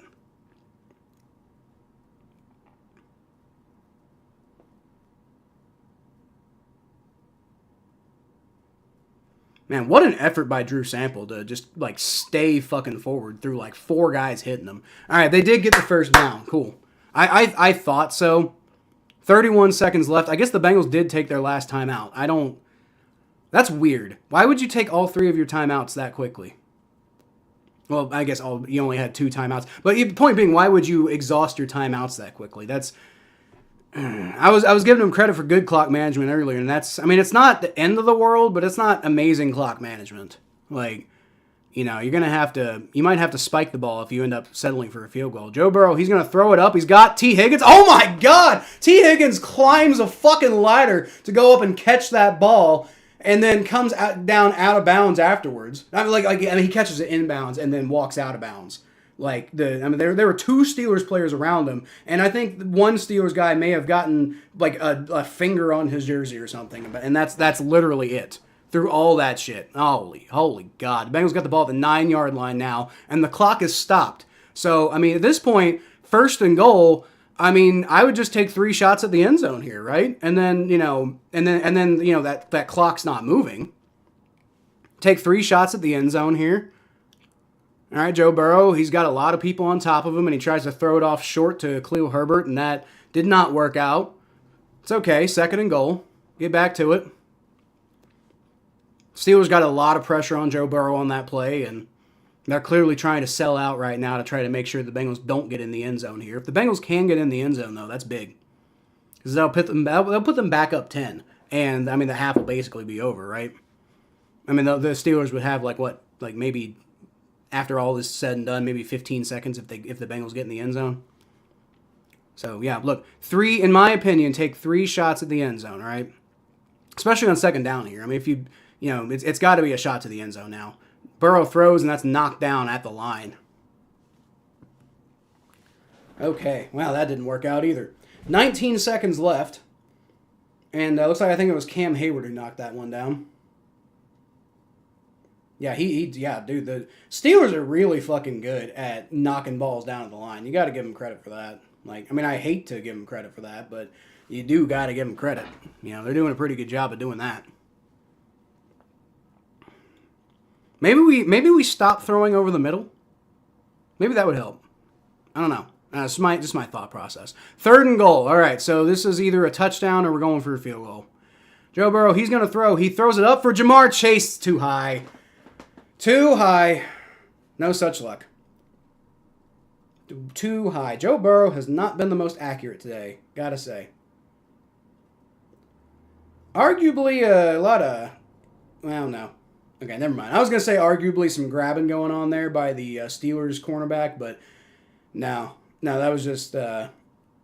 Not enough to count for anything like that. Not in any way, shape, or form. All right. Well, Cade York's coming out for the field goal attempt with 18 seconds left.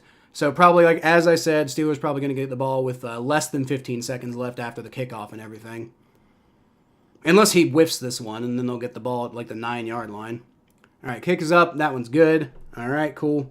Bengals take a 13-7 lead, which I'm really hoping, as I knock on wood, is this as the score we go into the half with.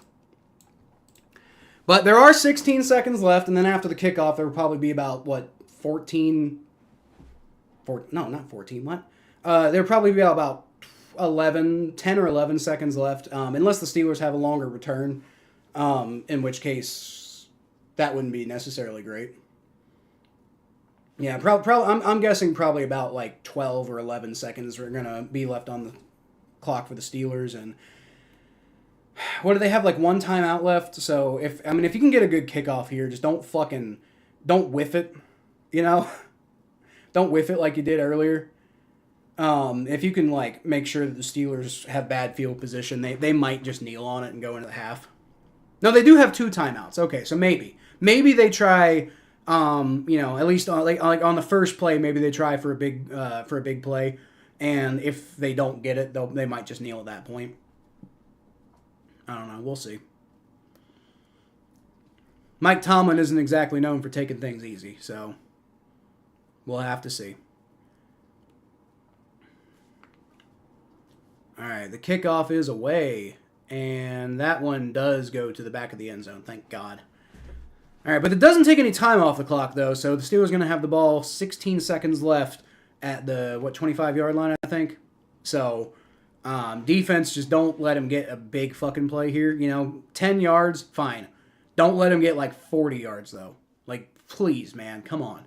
Steelers do have 2 timeouts left, so, a 20-yard play would be bad, too, right? You don't want to give up 20. If you have to give up, 10, okay. But don't give up 20. Don't give up, don't play prevent defense is what I'm saying, All right, Russell Wilson, shotgun snap. He's going to roll back. He's going to roll around, and he's going to get sacked. There you go. Great job. I think the first one to get to him was Joseph Osai. Cleaned up by, I didn't see who cleaned it up. One of the defensive tackles, I think. Great job by Joseph Osai there. The Steelers just gonna let that clock run out, and we are going into halftime. Bengals got the lead. It has been a much less offensive game than I was thinking it would be, but we got a whole half left to play, so we'll see. Okay. I don't even remember what I was gonna talk about earlier. Let's see who gets the ball at the half. Got to record it. I was going to talk about something. Here we go. Here's some comments. Don't break it before Monday. How are we going to do the show? Yeah. By the way, guys, me and Mikey starting a new show on Sunday. If it not Sunday, on Monday. If things go well, hopefully it'll be like a recurring type of show. When nothing obviously set in stone, but me and Mikey starting a new show on Monday. It's going to be kind of I think we're doing power rankings and stuff, but we'll probably talk about other stuff too. We don't really have much of an itinerary yet, but, we just going to talk about football and shit. So, come hang out with us. Hang out with us. It'll be Monday at 8, right? Is that right, Mikey? It's 9 o'clock your time, 8 o'clock my time. I think. Is that right? Could be wrong. I might have that backwards or something. I don't know. Whatever. But yeah, we're going to be doing that tomorrow. Not tomorrow, Monday. We're doing it Monday. I said 3. I guess I could do it at 3. Definitely this Monday. Probably not going forward because I'm going to have to work on Mondays. But I guess we could probably do it. Is that what I said? Pull up my email real quick. That actually kind of would make sense for this week. Only this week. Not long term, but definitely only this week. 3 CST, so 4 my time. Okay, let me check. You sure about that? Because that doesn't sound right to me. Because 4 my time would be a particularly bad time to do it. I don't know if that's. I don't know if I would. I might have said 3 my time. I might have said 3 my time. I don't know if I said 3 your time though. I'll check. I'll check. Hold on.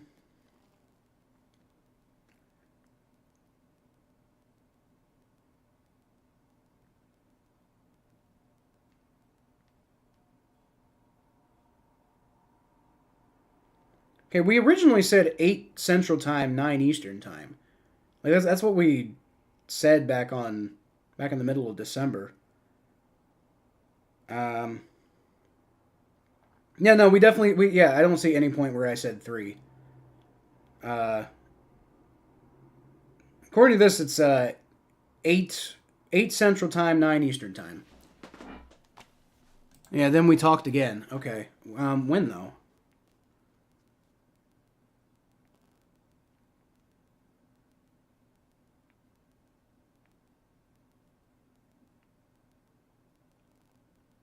I don't see another time when we discussed that. Will you be up that late, old man? Fuck off, Richard. Dude, I was up till like 3 o'clock in the morning yesterday.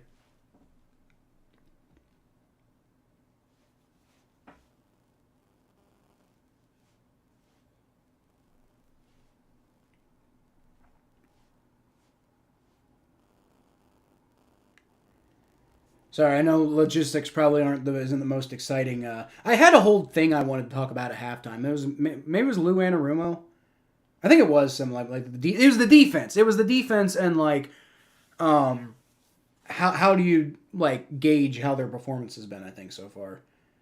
Um, yeah. So on the 13th, we were saying 8 your time, 9 my time, and it doesn't look like it doesn't look to me like we ever said anything else. I mean, I could be wrong, but I don't see anything else. But I mean, this week probably that would be okay if that's when you want to do it. Most of the time that wouldn't work, but maybe this week. But and we can email about this. We can talk about this later. But like yeah, so definitely Monday, guys. I guess I don't know exactly what time on Monday. Do both Miami and Broncos have to lose? Yes, Frank. Yes, Frank. Welcome to the channel, by the way. I don't believe I've seen you in chat before, so if you're not a subscriber, feel free to subscribe. If you are, I apologize for not seeing you before, but thanks for speaking up though. Miami and the Broncos both have to lose for the Bengals to make the playoffs. I still want to beat the Steelers though. I don't care. Regardless of what happens tomorrow, I will be me personally. I'd said this earlier. I will be streaming if the Bengals win tonight. I will stream at 4:30 tomorrow, and it'll be kind of a dual stream. We'll be, I think, focusing on the Broncos-Chiefs game, but we'll also be keeping an eye on the Jets-Dolphins game. The reason I say that is because I think the Chiefs-Broncos game is probably going to be the more exciting one, because who the fuck cares about Tyler Huntley versus a decrepit Aaron Rodgers? Nobody wants to actually watch that game. But we'll be keeping an eye on it. And I'll be streaming tomorrow at 4:30 if the Bengals win today. But yes, the Bengals need both of those results to happen. They are behind both of those teams as far as the playoff race goes. Just a bunch of stupid shit all year. Shooting themselves in the foot. Did you not see my message above again? Is it filtering it out because I'm saying artard? Retard. I mean I don't have any restrictions on content. But no, I'm not seeing your comment, Richard. But I mean I don't have any restrictions like as far as my own chat goes as far as language like that, like I don't use like the N-word and stuff, but I mean I'm in general I don't want to police my chat too much. The main thing is I don't want people being like aggressive and combative with other people, but now for the most part, I'm not going to police your language or anything like that. So if that's happening, it's not on my part. Let's just put it that way. 25-18 doesn't seem stupid. Kinda.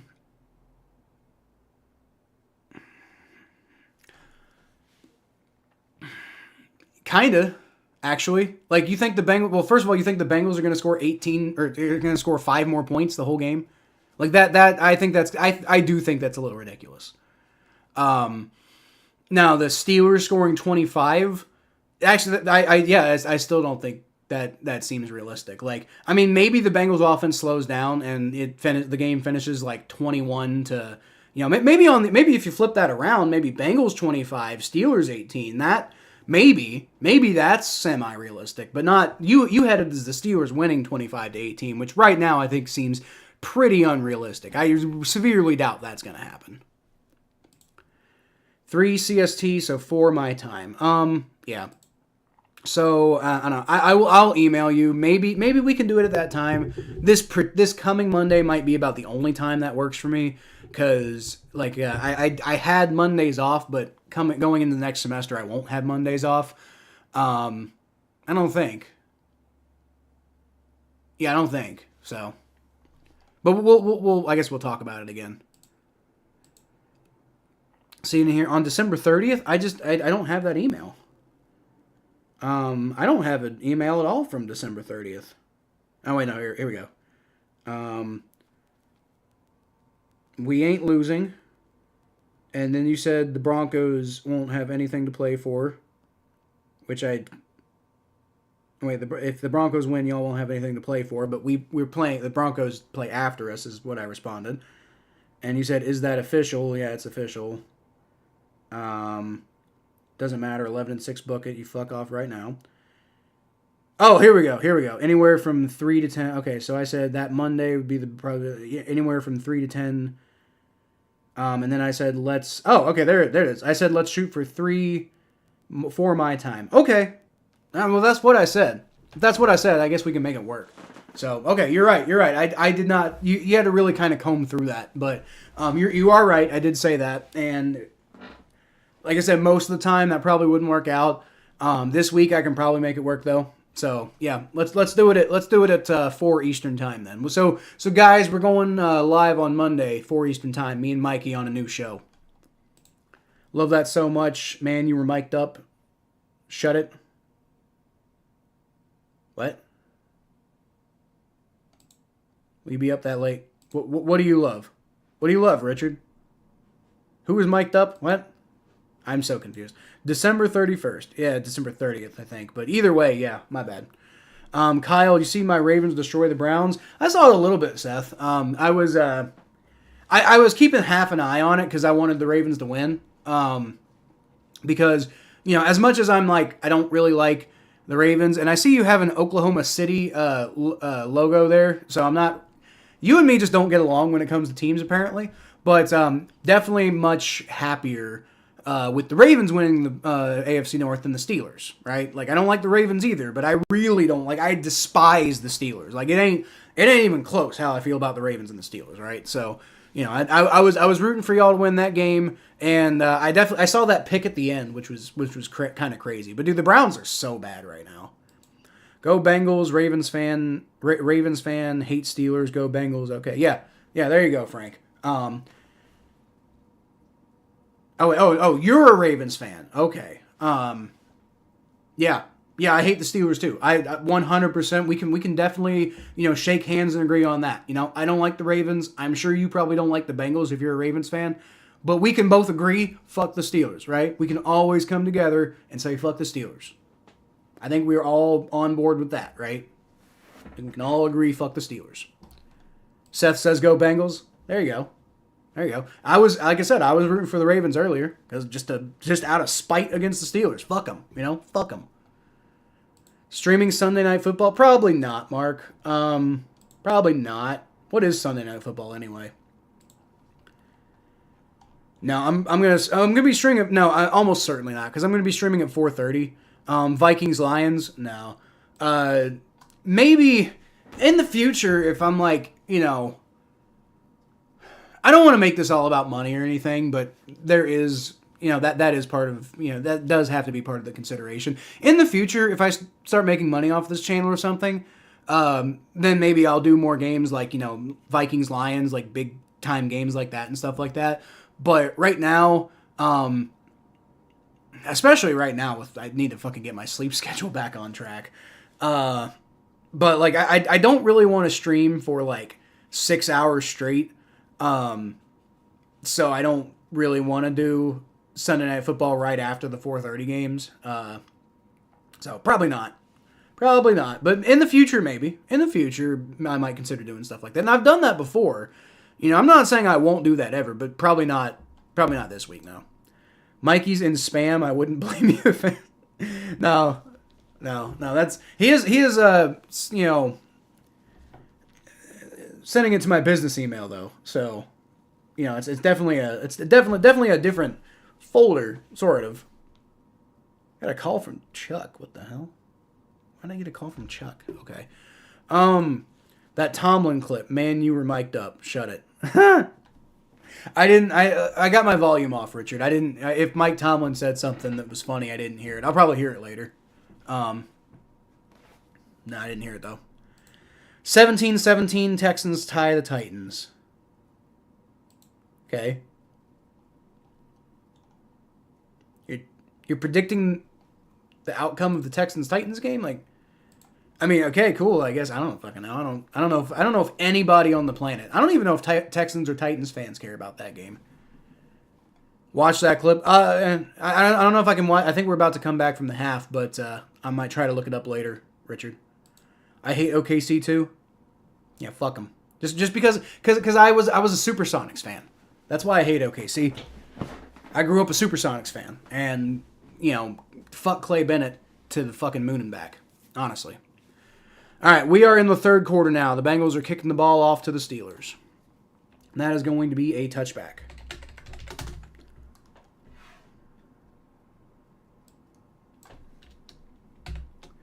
Oh my god, I cannot fucking type today. There we go. Yep. Dude, fuck the Steelers. That's my life's mantra is fuck the Steelers, honestly. Fuck them. You know, I have said before, I would root for the Steelers if the direct consequence of the Steelers winning got the Bengals in the playoffs. That's the only time I would ever do it.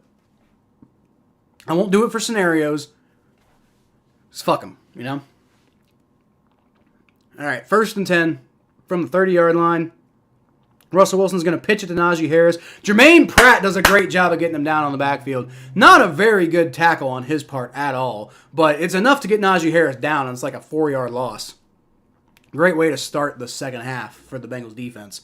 Joe Mixon is not having a great year in Houston. Better with the Bengals. No, he is having a great year in Houston with the Texans. What are you talking about? Maybe it's not as good lately as it was at the beginning of the season, but a big part of like talk in Bengals circles has been a bunch of Bengals fans lamenting the fact that we got rid of Joe Mixon and our running game hasn't been great this year. But I mean, maybe Mixon hasn't been as good the last few weeks or whatever. All right, Russell Wilson rolls back, and he throws over the middle to Najee Harris, and Akeem Davis-Gator does a good job of wrapping him up for maybe a 4-yard gain. So, looks like the Steelers get back the yards that they lost on the first down. So, it's probably going to be 3rd and 10 now. Oh, 3rd and 8. I guess they gave him a few extra yards. Hate OKC for what they did to the Pelicans. I don't know what they did to the Pelicans. I honestly don't follow basketball that much, the NBA that much. Mostly because I don't really have a team. I'm kind of like, you know, I'm a homeless fan in the NBA, so I struggle sometimes to keep my interest. Come on, defense, get off the field. 3rd and 8. Russell Wilson, shotgun snap. He's going to throw, and that is too far. There you go for Calvin Austin, who is not able to reel that in. And it's going to be 4th down and 8, and the Bengals defense gets off the field. Dude, that Bengals defense seems to have figured something out. You know, it's not perfect. It is not perfect. A better throw from Russell Wilson, that would have been a 1st down. But, the fact that, they got in that position, and then they didn't give up the 3rd down. So, you know, you gotta give them credit for something. I think I was going to talk about that at the half. I might talk about it in the next commercial. Kwame Lassiter is going to return that, and he gets it down to about the 36-yard line, so it's going to be a decent field position there. But yeah, I'm definitely going to want to talk about, like, you know, like how do you even really define the Bengals defense at this point? Because like I've wanted to fucking, it's Isaiah Williams. I keep saying Kwame Lassiter. It's Isaiah Williams. But yeah, okay, we're on commercial break now. So it's like, how do you gauge the Bengals defense in this game? Like, I keep wanting to rip them a fucking new one, and then to their credit, they keep kind of getting the job done in these clutch moments. So, I mean, they've only given up 7 points so far, and so it was first drive was a punt. That was a really good drive they had at it would have been a 3-and-out. No, it was a 3-and-out. So 3-and-out on the first drive. And they did give up a touchdown on that second drive. That was a terrible drive, and I was really kind of like, shit, is this where the other shoe fucking drops?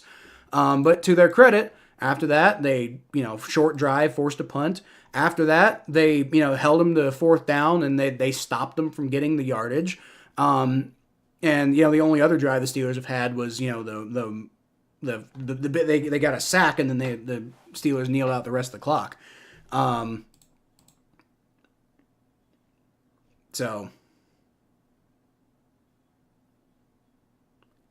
yeah, I mean, that's the thing. You gotta wonder, and now they've forced a punt. So you gotta wonder, like, is it fair of me? Is it fair of me to be really super ultra critical of the Bengals defense right now? Like, over the course of the season, absolutely, they've been fucking horrendous through large stretches of the season. But right now, I'm sitting here like tearing them a new one when generally they've had a pretty good game. They're gonna have to keep it up until the offense really kind of like gets going. But so far so good, I'd say overall for the defense. Not perfect. So far pretty good for the offense. Not perfect, but pretty good for the offense. Joe Burrow got that great touchdown to Jamar Chase. They've gotten themselves some field goals. It's 13-7, and barring this dumbest fucking interception from Joe Burrow there, like, I mean, they could have had more points. Like, overall, the Bengals have been doing a much better job today than they did last time they played the Steelers. It was the clip when the Steelers blew out the Bengals. Broderick Jones said that to Tomlin. Yeah, I'll look it up on the next commercial break or something. Not really blew out, but it wasn't close as you remember. You mean earlier this year? That wasn't a blowout. That was pretty close. It was like an 8-point difference. It wasn't like razor thin or anything, but I wouldn't say that was like anything close to a blowout. They blew our defense out for sure. Joe Burrow throws over the middle, and he's got T. Higgins. There you go. T. Higgins through the contact manages to catch that and get the ball across midfield. Good play there. Third down stop was exactly what the Bengals need. It's true. Now it's time for Cincy to go for the jugular. Absolutely, Jay. This is exactly where you've got to fucking go get a touchdown here, and you're really fucking riding smooth at that point. I'd go for a 2-point conversion, honestly. It's going to be a handoff to Khalil Herbert and about 2.5 yards there, but it's okay. Yeah, if they can get in the end zone, I'd go for the 2, right? Because why the fuck not? No, and this isn't an anti-Cade York thing. Cade York's not my favorite person on the planet, honestly, with a lot of the fucking whiffs he's been having. But this isn't an anti-Cade York thing. This is just a, take every opportunity you have to not let the Steelers back into this game. Get a touchdown, go for 2. That way you have a clean 2-touchdown lead. 2nd and 7. Joe Burrow steps up, throws. He's got Gesicki. There you go. Gets about 11 yards after being pushed out. It's first down. Come on, Bengals. I hate the Steelers. Bengals, I need to score a touchdown, please. I agree, Seth. Everything you just said, I agree. And maybe not entirely where you're coming from with it, but I agree with everything you just said. That's my that's like my life's motto, honestly. Come on, Bengals. I hate the Steelers. Please score a touchdown. That's you just described my life in a fucking sentence. Not fair? What's not fair, Kevin? Kitty goes meow. Let's go, John. They're going meow right now. I mean, it's not the most amazing game, but they're doing pretty good. All right. No, nice catch by Jamar Chase, and they getting away from Patrick Queen there too. Nice job there by Jamar Chase. And that's only about like a 7-yard gain, so it's not a huge play, but just like a really good, really solid play. Texted the clip to me on X. Okay. Like I said, I'll bring it up here. That way I remember to watch it on the next commercial break.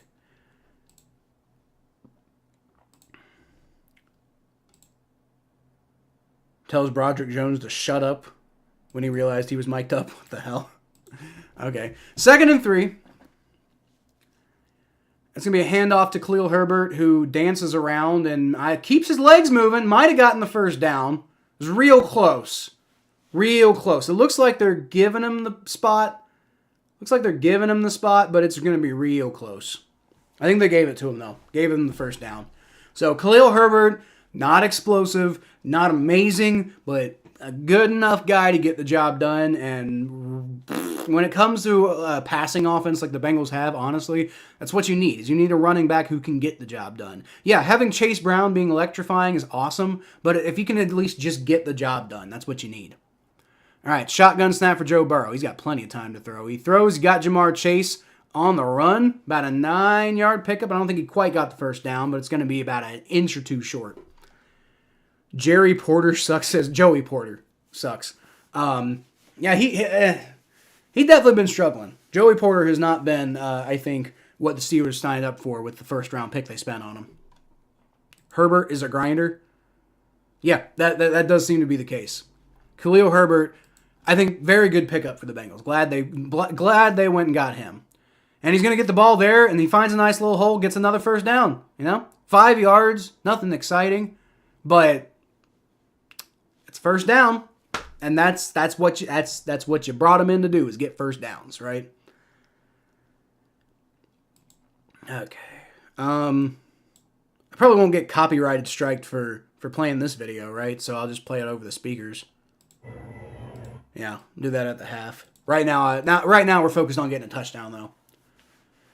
All right. 1st and 10, and I'm probably also going to eat a pierogi too, because it's the third quarter. I need to eat a pierogi at some point this quarter. Shotgun snap, Joe Burrow. He throws. He got Drew Sample, who can't quite make 27 there, miss, but still picks up a couple yards. Offense is moving the ball. Moving that ball. Gotta love it. With the way the defense has been playing today, you can win doing this, right? It's not the easiest thing in the world, but, man, is this the offense? I just gotta say, is this the offense the Steelers are taking into the playoffs? That's not a good recipe, y'all. Were they about to play the Ravens? And they might be the Ravens, honestly. Joe Burrow, shotgun snap, throws short to Khalil Herbert, who gets past his man, and I think he got enough for the first down there. He did eventually get tackled by Peyton Wilson, but he got past him and picked up about probably 7 more yards than he should have. Yep, managed just to turn the Jets on and got taken out of bounds. Nope, he did step out of bounds though, so that's not going to be a first down. He stepped out of bounds about a yard or two before he got out, so that is going to be 3rd and 2. Okay, all right. Well, it's still a pretty good run, but could not stay in bounds. So that's the thing. Khalil Herbert's not a home run hitter, but he is pretty good. So give him credit for that. Joe Burrow, shotgun snap, rolls back, and he steps out of danger, looking around, and he takes a fucking sack. God damn it. Why is it every fucking time that it looks like they're going to have a chance to, really fucking... Oh, no. No. No. No. No. No. No. Joe Burrow's down on the ground, guys. No. No. No. No. No. No. No. No. No. What the fuck? Hold on a minute. I don't even... What happened? He had a concussion or something? His head got driven into the ground. I mean, honestly, that should be a penalty. That should honestly be a penalty. You can't drive the quarterback's head into the ground like that. What the hell? Yeah, that's not good, Kevin. That's not good at all. Hugh Tree and It's in the Blood are also streaming this game. That's cool, John. It's cool. Fuck.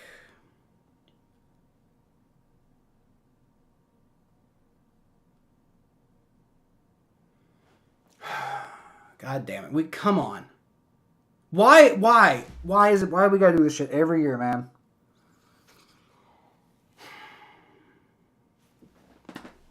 What's going on with Joe? What the hell is going on with Joe? Hopefully, I mean, I don't want to wish a concussion on the guy, but just hope to God it's not his fucking knee or something.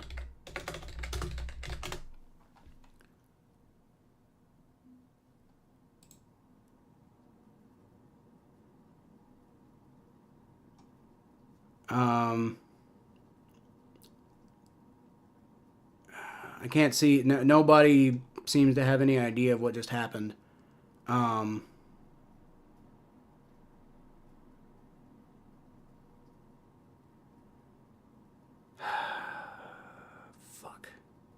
I really, really just.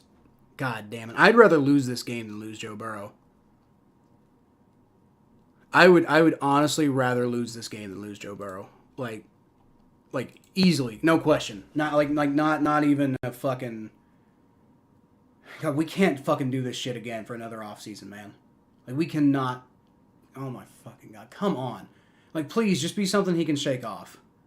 It didn't look like a particularly violent tackle, so I don't know. I mean, it looked like a pretty, as violent as any tackle, but I mean, and he's walking off, so he's okay. It might be a concussion, which isn't great, but fingers crossed it's not, like, it doesn't look like it's his knee or anything, so fingers crossed he's okay. Like fingers crossed he's okay. He might just come back out of the tent and be okay. I hopefully it's just he's just kind of shaken up a little bit, and looks he's walking around though totally under his own power. It's not any sort of ligament or anything, so that's breathe a little bit. Breathe a little bit.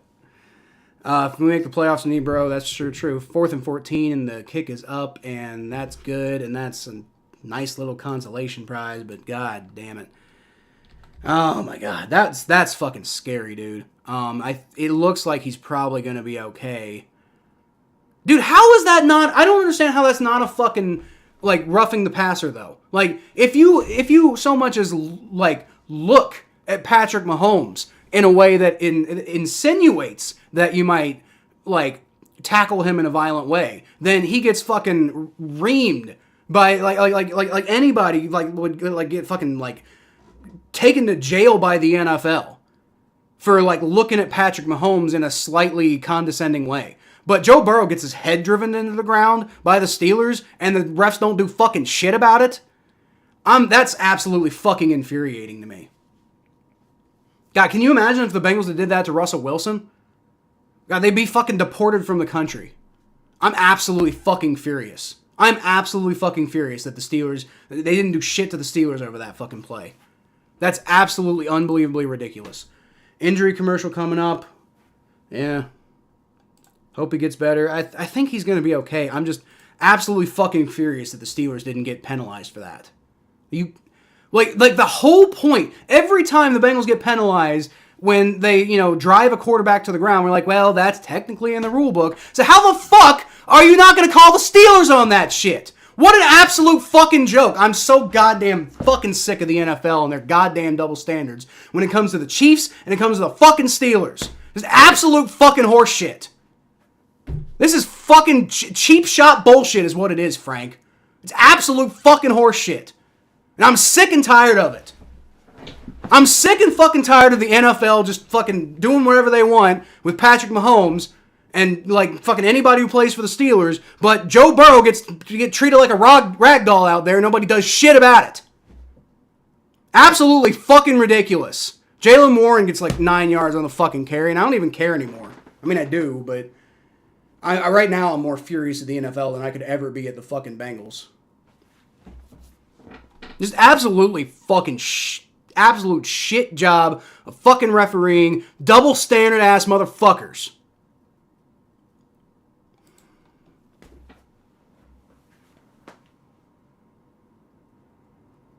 Absolutely unacceptable. Fucking unacceptable that the Steelers don't get shit done to them for that. 2nd and 1.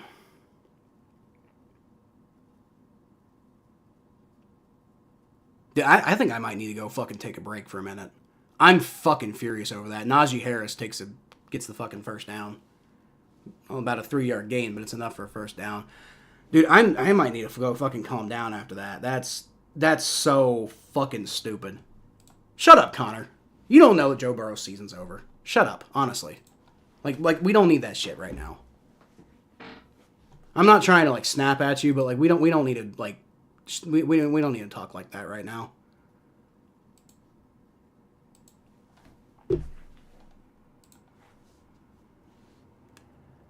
It's gonna be a pitch to Najee Harris, and the defense does a good job of wrapping him up, gives him about 2 yards. It's okay, Connor, but it's not. We don't need to talk about people's injuries like that. Like he walked off the field, he's fine. Like, you know, if the season's over today, if the season's over today because we lose to the Steelers, then yeah, his season's over. But it looked like it looked like it might be a concussion, and for his like maybe first concussion ever, then maybe he'd be out like next week. But I hope not. But his season's not over. No, that's not what's going on. Hopefully he's not over for the game, though. Defense forces Russell Wilson to just throw that ball away. And, like, I don't quite understand how that's not intentional grounding, but whatever. 3rd and 8. Burrow's on the sideline. Yeah, and he's walking around, and he looks okay. He looks okay. So, a lot of swearing there. That's a rivalry. It makes you mad. It's not just the rivalry, John. It's the fucking double standard with the Steelers. And it's fucking infuriated me my whole goddamn life. You know, if the Bengals even like so much as like, you know, look at somebody with a mean intention, then they get suspended and their players get kicked out of the NFL and they get called the dirtiest players ever played in the NFL. But if the Steelers like fucking come out and like break Kevin Huber's jaw, nothing gets done to them. Like TJ Watt drives Joe Burrow's head into the ground, nobody does anything. But Patrick Mahomes gets like, you know, like touched the wrong way and he gets like the guy who did it gets fucking penalized and you lose the AFC Championship. It's the most fucking ridiculous double standard bullshit, and I'm tired of it. Looks like Jordan Battle's hurt too. That's not great. Not to diminish him being hurt, but sorry that you're mad. Prayers for Burrow, dude. I'm mad at the NFL right now. I'm not even mad that Burrow got hurt. Like that sucks, but like I'd be sad about that. But I'm furious about the NFL right now. Like the way that the fucking double standard is just insane. Go Bengals. Football gods are watching. Bengals win and Broncos and Miami will lose. See you in the playoffs. I mean, that'd be great. That'd be great, Frank. I really hope so. That'd be awesome. Russell Wilson, shotgun snap. He's going to throw it up deep. And, oh my God, he got... Nope, George Pickens dropped it. Let's go! Let's go! Pickens dropped it. He had him, too. That was a good pass by Russell Wilson, and Pickens just dropped it. Unless DJ Ivy's really celebrating. Maybe DJ Ivy knocked the ball out. But, dude, there you go. There you go, defense. There you go. Stand up for your fucking quarterback who just got... that was caught by George Pickens. And at the last second, DJ Ivy got his hand in there before George Pickens secured it and knocked that ball out. Good job. All right, punt is away. And that is going to be... oh my God, what a punt. Going to be down to like the 4.5 yard line. Jesus Christ. Joe Burrow's coming back out on the field. Joe Burrow's back, guys. Okay, crisis averted. I'm still furious at the NFL, but crisis averted. We're okay. It's going to be okay. Joe Burrow's not hurt. We're okay. Joe Burrow's back on the field. Can you guys tell I'm traumatized? Look, by the way, Connor, I didn't mean to snap at you, bud. I'm honest. I didn't mean to snap at you. But I don't want to get in the habit of talking about players' injuries and like speculating that much about stuff like that. Like it feels like bad taste to me, you know. But I shouldn't have snapped at you. I'm sorry. You're right. I was pissed. And I was mostly pissed at the NFL, but whatever. We're all good now, hopefully. Joe's at least looking at a tablet, but I can't tell if they took his helmet away. Time to tell Browning time. Nope, Joe's back in now, Jay. Kitty goes, Meow's winning? Hell yeah. Be watching you, okay? Bengals going to the playoffs. I hope so, Frank. I sure hope so. And if you're a Ravens fan, but you're a cool Ravens fan, then you're cool with me, you know? Like, I ain't got that much against Ravens fans. There's a rivalry, right? But it ain't, like, that serious, you know? I want to beat the Ravens. I'm tired of Lamar Jackson being our fucking daddy, but whatever. But hey, I appreciate you showing up, Frank. So, have a good night. I need some fucking water, dude. Dude, that shit with Joe Burrow got me so worked up. And it wasn't just because of the injury.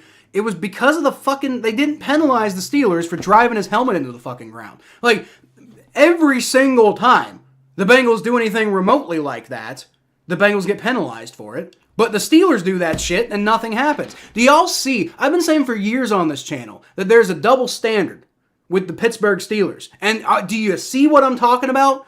They don't get fucking called for this shit, ever. They can do whatever they want because they're the fucking NFL darlings.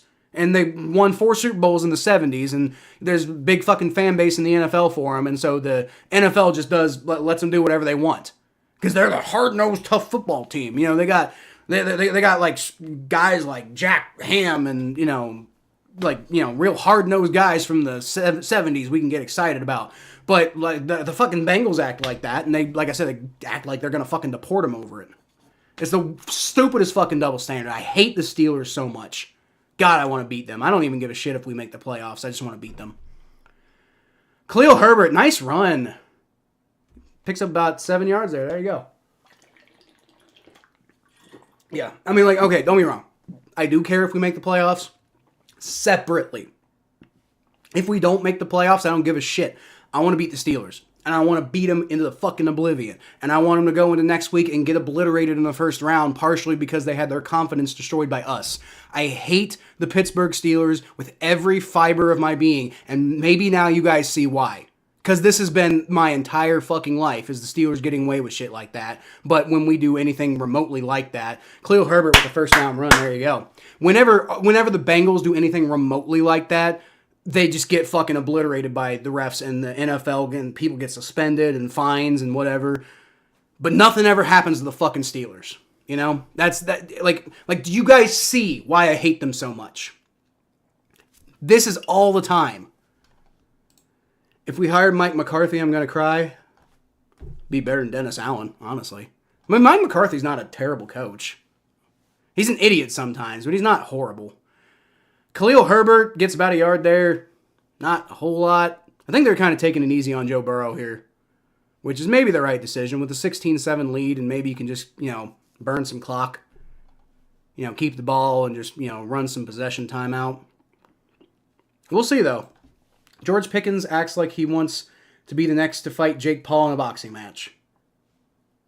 I've heard rumors that George Pickens is Carl Pickens' son, and if that's true, then yeah, that sounds like something that a Pickens would do.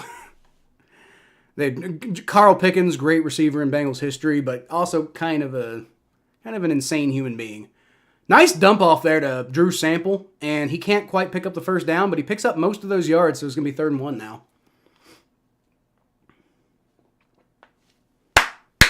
Getting back on track. Dude, that my heart skipped a beat when I saw Joe Burrow on the turf. I was about to fucking... I did lose my mind. Y'all saw it. But, I was about to lose my mind over Joe Burrow getting hurt. What happened is I lost my mind over the Steelers. But yeah.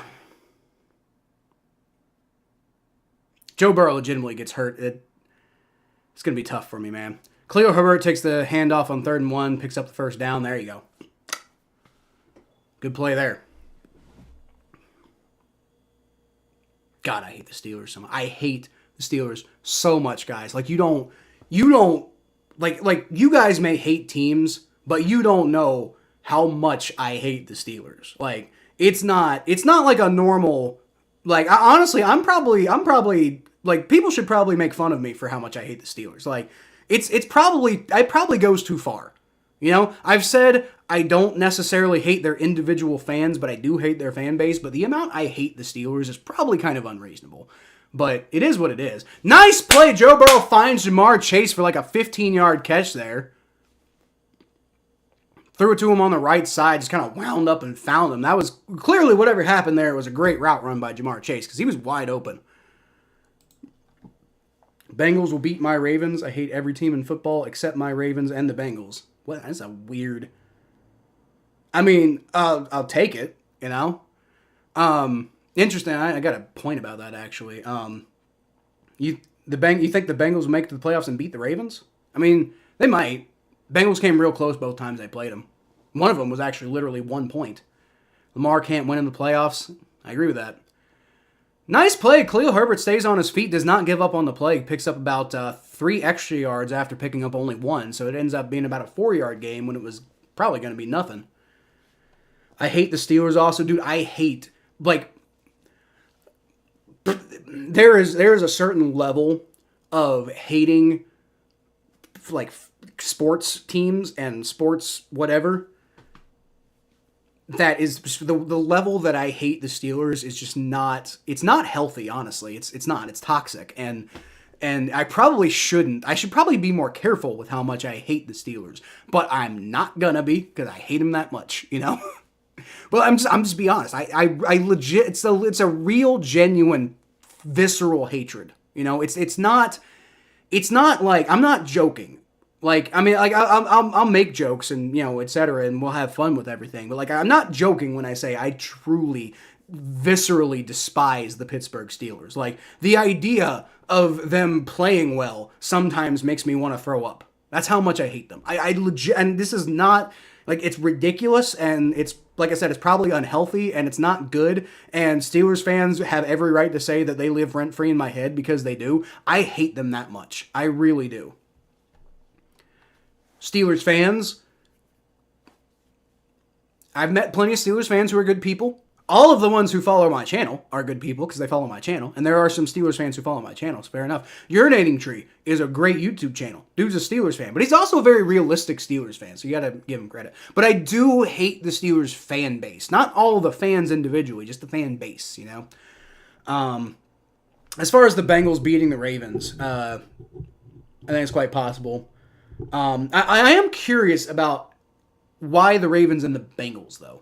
Because, like, interestingly enough, I've always kind of had, like, I don't want to say I've had a soft spot for the Ravens, but I've always kind of, like, not hated the Ravens as much as I hate the Browns and the Steelers, right? Like, I've always kind of been, like, they have cool colors. Ray Lewis is a fucking legend, and I really can't hate the guy. Ed Reed, some of those guys I grew up watching, like, you know, they were really cool players, and it's not like my team was all that great anyway. At least at first, they got better. And then also it probably helped that, like, when Joe Flacco was the quarterback, we kind of had, you know, it was a kind of a nice back and forth, and we kind of had their number. Now Lamar kind of has our number, to be fair, but you know, and plus, like, I mean, I don't like Art Modell because I disagree with teams moving. But I do like, I do enjoy how much it bothers Browns fans that the Ravens are good, right? So I wouldn't say I like the Ravens, like you're saying that you hate everybody but the Bengals and the Ravens, but I definitely don't feel the same about the Ravens that I do the other two teams in the division. That's kind of always the way it's been. Plus, purple and black, cool ass combination. People with weight on Burrow wasn't necessary. 2 people with weight on Burrow wasn't necessary. Yeah, it's like, it was completely ridiculous. I don't understand. I want somebody that doesn't give an F about apologies. Yeah, look, if you're going to war with those guys, you don't apologize for them fighting that war, right? All right, we're in the 4th quarter now. I need to go ahead and update that. But on 2nd and 5, Joe Burrow rolls back and he's gonna throw. He looks like he's nice catch. Was he inbounds? They're saying Jamar Chase was inbounds. That was a great play. He did kind of push off there, too, so I'm a little surprised they didn't flag the Bengals for pass interference, even though it was clearly not pass interference, but they just love calling them for stupid shit like that. And it was inbounds. What a fucking phenomenal toe tapper there by Jamar Chase. You gotta love it. Any update on Joe? He's in the game, Jeff. Joe's back in the game. I don't know, like, if they diagnosed what was going on with him, but he's playing. So, no, Joe's fine, I guess. Yeah, he's okay. He's fine. That scared me, dude. T the Squealers today, tomorrow, and for all time. I'm not sure what the T's for, but don't tie the Steelers. You got to beat the Steelers. The way they're playing right now, though, at this point, it's about bringing it home, right? Offense is still moving. Defense has had a good game so far. At this point, it's just about bringing it home. You know, no mistakes, no major mistakes. You know, you do what you do. We're taking a timeout with 13:56 left to go in the fourth quarter. So I'm not sure what that's about, but whatever. Just bring it home. Do what you got to do to minimize mistakes. Don't let the Steelers back in the game. Get a touchdown here, and you're swimming pretty good, man. Right? Like you get a touchdown here, it's 23-7, and if you get a 2-point conversion, it's 24-7, right? So you're feeling pretty good in the fourth quarter if you're up 24-7, right? But you can't let the foot off the brake, right? You can't lift the foot off the gas. You gotta, maybe you don't have to be as super, like, fucking sense of urgency about it, but you do gotta, like, just bring it home. Don't make mistakes. You, like, make sure everything kind of just stays within the realm of, bringing it home, right? If you can get a touchdown here, though, that's huge. That'd be huge if they could get a touchdown here. 2nd and 8. Shotgun snap. Burrow throws. He's got Khalil Herbert, but he gets plastered in the backfield. It's going to be about a yard loss, actually. Damn. If the Steelers get the 5 seed, then they get a wild card win in Houston.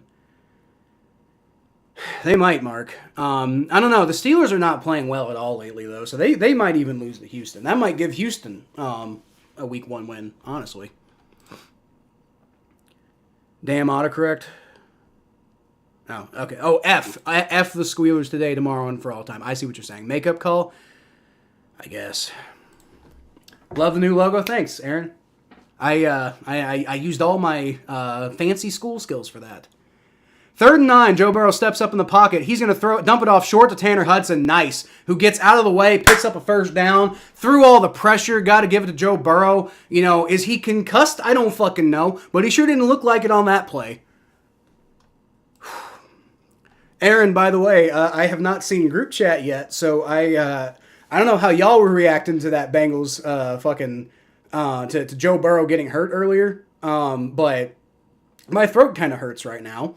And I don't even know if I can go back and make a reaction video to that because I think I may have cursed so many times they might demonetize any video I make of that. All right, so it's a handoff to Khalil Herbert who picks up about 1.5 yards, and okay, whatever. Just keep the ball moving. Bengals time of possession 31-54. Steelers time of possession 14-10, and that right there is why I am still flummoxed that we let the Steelers offense put up 37 points the last time we played them. 44. I know that they scored like the 44 was because of the scoop 6, but how did we let them score 30? Was it 38? Maybe it was 37 or 38. But either way, how did we let that Steelers offense score that much? It's why I'm not willing to hold on. Joe Burrow, he's going to throw it short to Yoshi, who almost breaks out of some tackles but gets it to about the 2-yard line, so it's going to be 3rd and goal from the 2 now. So a lot of pressure being put on Joe Burrow here. The Steelers are really selling out for that, but Joe Burrow is managing to stay very much. I think Yoshi did go out of bounds, so this is gonna come back to the 4-yard line, not the 2. Oh, they're calling it the 5. Okay, but either way, yeah. Yoshi got it. You did a ton of cursing. I did a lot of cursing, John, and I don't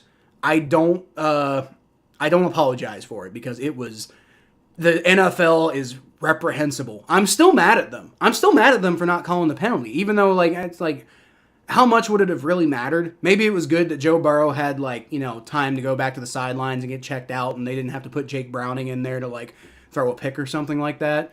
But at the same time, just the fact that nothing's gonna happen to TJ Watt for that because he's a fucking darling and the NFL loves their fucking Steelers. That shit pisses me off so badly. And it's been the thing that's infuriated me for years, So that's just I can't get over it because it just keeps fucking happening, I don't apologize. Well, not for some things I'll apologize, but definitely not for running up the score. That's for sure. Did you ever see the clip? No, I will though. I'll next commercial break. I was too busy belly aching about Joe Burrow. Sorry, Richard. I will though. Yoshi Mario Karts. I've been getting into Mario Kart lately, but yeah, I saw that. Joe Burrow throws across the middle and to nobody. What the hell? That was much closer to being intercepted. So, no touchdown. That's unfortunate. So, the Bengals going to have to come out for another field goal. It's going to be 19-7 as long as he fucking makes it. Okay. Where was he throwing? He was trying to get Gesicki, but once again, Joe Burrow is throwing way behind. Is it because it's so cold? Like, I don't know why the cold be affecting Joe Burrow that badly, but I mean, he's been throwing behind everybody really badly all day today. That's where the interception came from earlier. He missed Yoshi earlier because of the same thing, and now he missed a touchdown to Gesicki. All right, kick is up. And so now it's 19-7, and the Bengals take a 12-point lead, which the way the Steelers have been playing feels insurmountable for them, but as a Bengals fan, I'm not comfortable yet. We still need the defense to play well. But hey, it's a commercial now. I'm going to watch that clip now, Richard.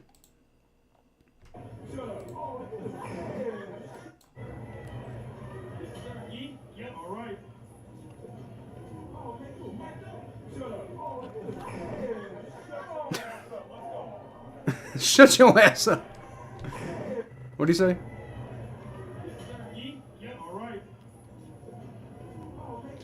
Wait, what? My right? Yep, on right.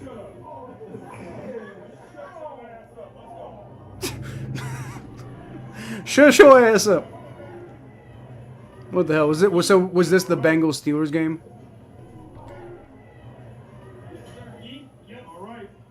He said, "Yeet, yep, I'm right," and then Mike Tomlin was like, "Shut up!" Like, what?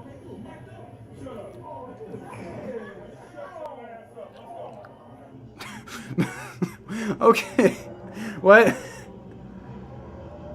Okay, that's a pretty good clip. I'm not gonna lie, and I know we lost that game, and that's obviously a very painful event. And if we had won even just that fucking game, we'd be playing for the playoffs right now, but instead we're playing for like a fucking snowball's chance in hell. What happens if we win this game? I got the odds calculator up here, or maybe I don't because it's gonna be a bitch to me about it. Why is it doing that?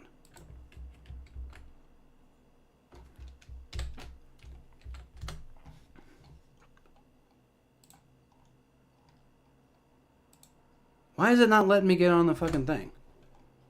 I bet that's the one free article I chose. What the hell? Maybe I won't be able to get on the odds. Sorry, guys. I can probably do it on my phone. Let's see if I can get on it here. Nope, can't get on it there. Well, maybe I can get on it on my phone. Fuck.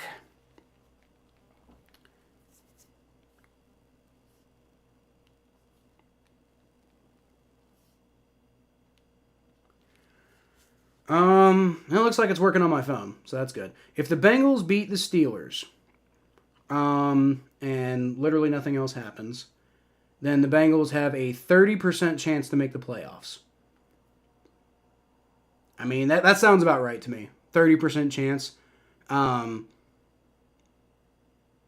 They're saying according to this, they're saying there's less of a shot for the Jets to beat the Dolphins. I think that's wrong. I think the Jets could beat the Dolphins. That's the fucking Broncos beating the Chiefs, or it's the Chiefs backups beating the Broncos I'm worried about, personally. More worried about, I'd say.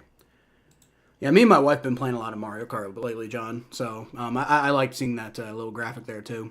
All right, kickoff is going to be returned from about the 1. Gets it down to about the 35. Not great coverage there. It's fine with the Bengals taking the points as it forces the Steelers to have to score 2 tutties just to come back. It does, Jay. The way they've been playing, the way the defense has been playing today, you can hopefully trust them to do that. Knock on wood. But they gotta bring this home, you know? Like they gotta bring this fucking shit home. Tomlin is so ghetto, love him. Dude, Tomlin's fucking hilarious. I wish Tomlin was on a different team because I want to like Tomlin, but I don't because he's on the Steelers. But he's funny. I wish he'd go back to the Vikings or something, you know? All right, Russell Wilson takes a shotgun snap. He's going to throw. Caught by 11 there for about was that Mike Williams? For about a 5-yard pickup. It's Van Jefferson. As Tom Grossi always says, a van down by the river. Jefferson. 2nd and 5 from the 40-yard line. Russell Wilson throws, and it's, is that caught? God damn it. That was I can't even be mad. It was a really good catch. They're saying it was a first down. I don't know about that. He came down behind the fucking, I don't know about that. I don't agree with that being a first down, but whatever. From the 45, Russell Wilson throws, and little too far for Pat Freiermuth, who tries to catch it with one hand but cannot bring it in. It's going to be 2nd and 10 now. Thank God we're playing Russell Wilson, right?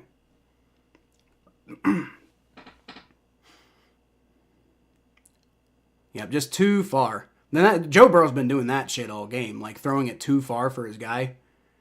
All right, 2nd and 10 now. Come on, defense.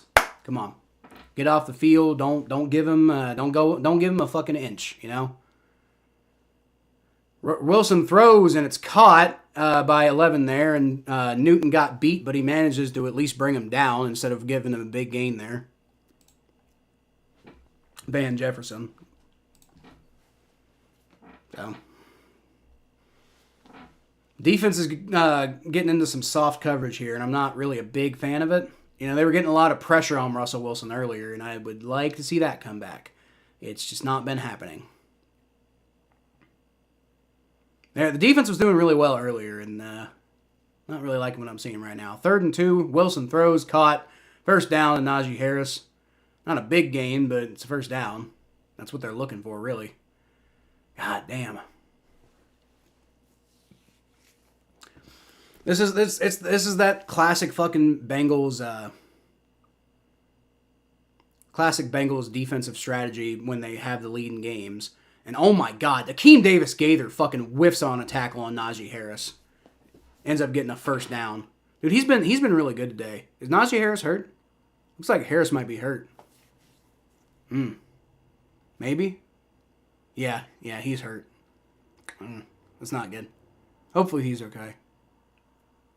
This is what I mean, by the way, when I say I hate the Steelers, but I don't necessarily really truly, like, I viscerally hate the franchise, but it's not about the people, you know? Like, I don't want to see Najee Harris get hurt. You know, that's not what I want. I want to beat the Steelers, but I don't want it to happen that way, but hopefully he's okay. Hopefully he's okay.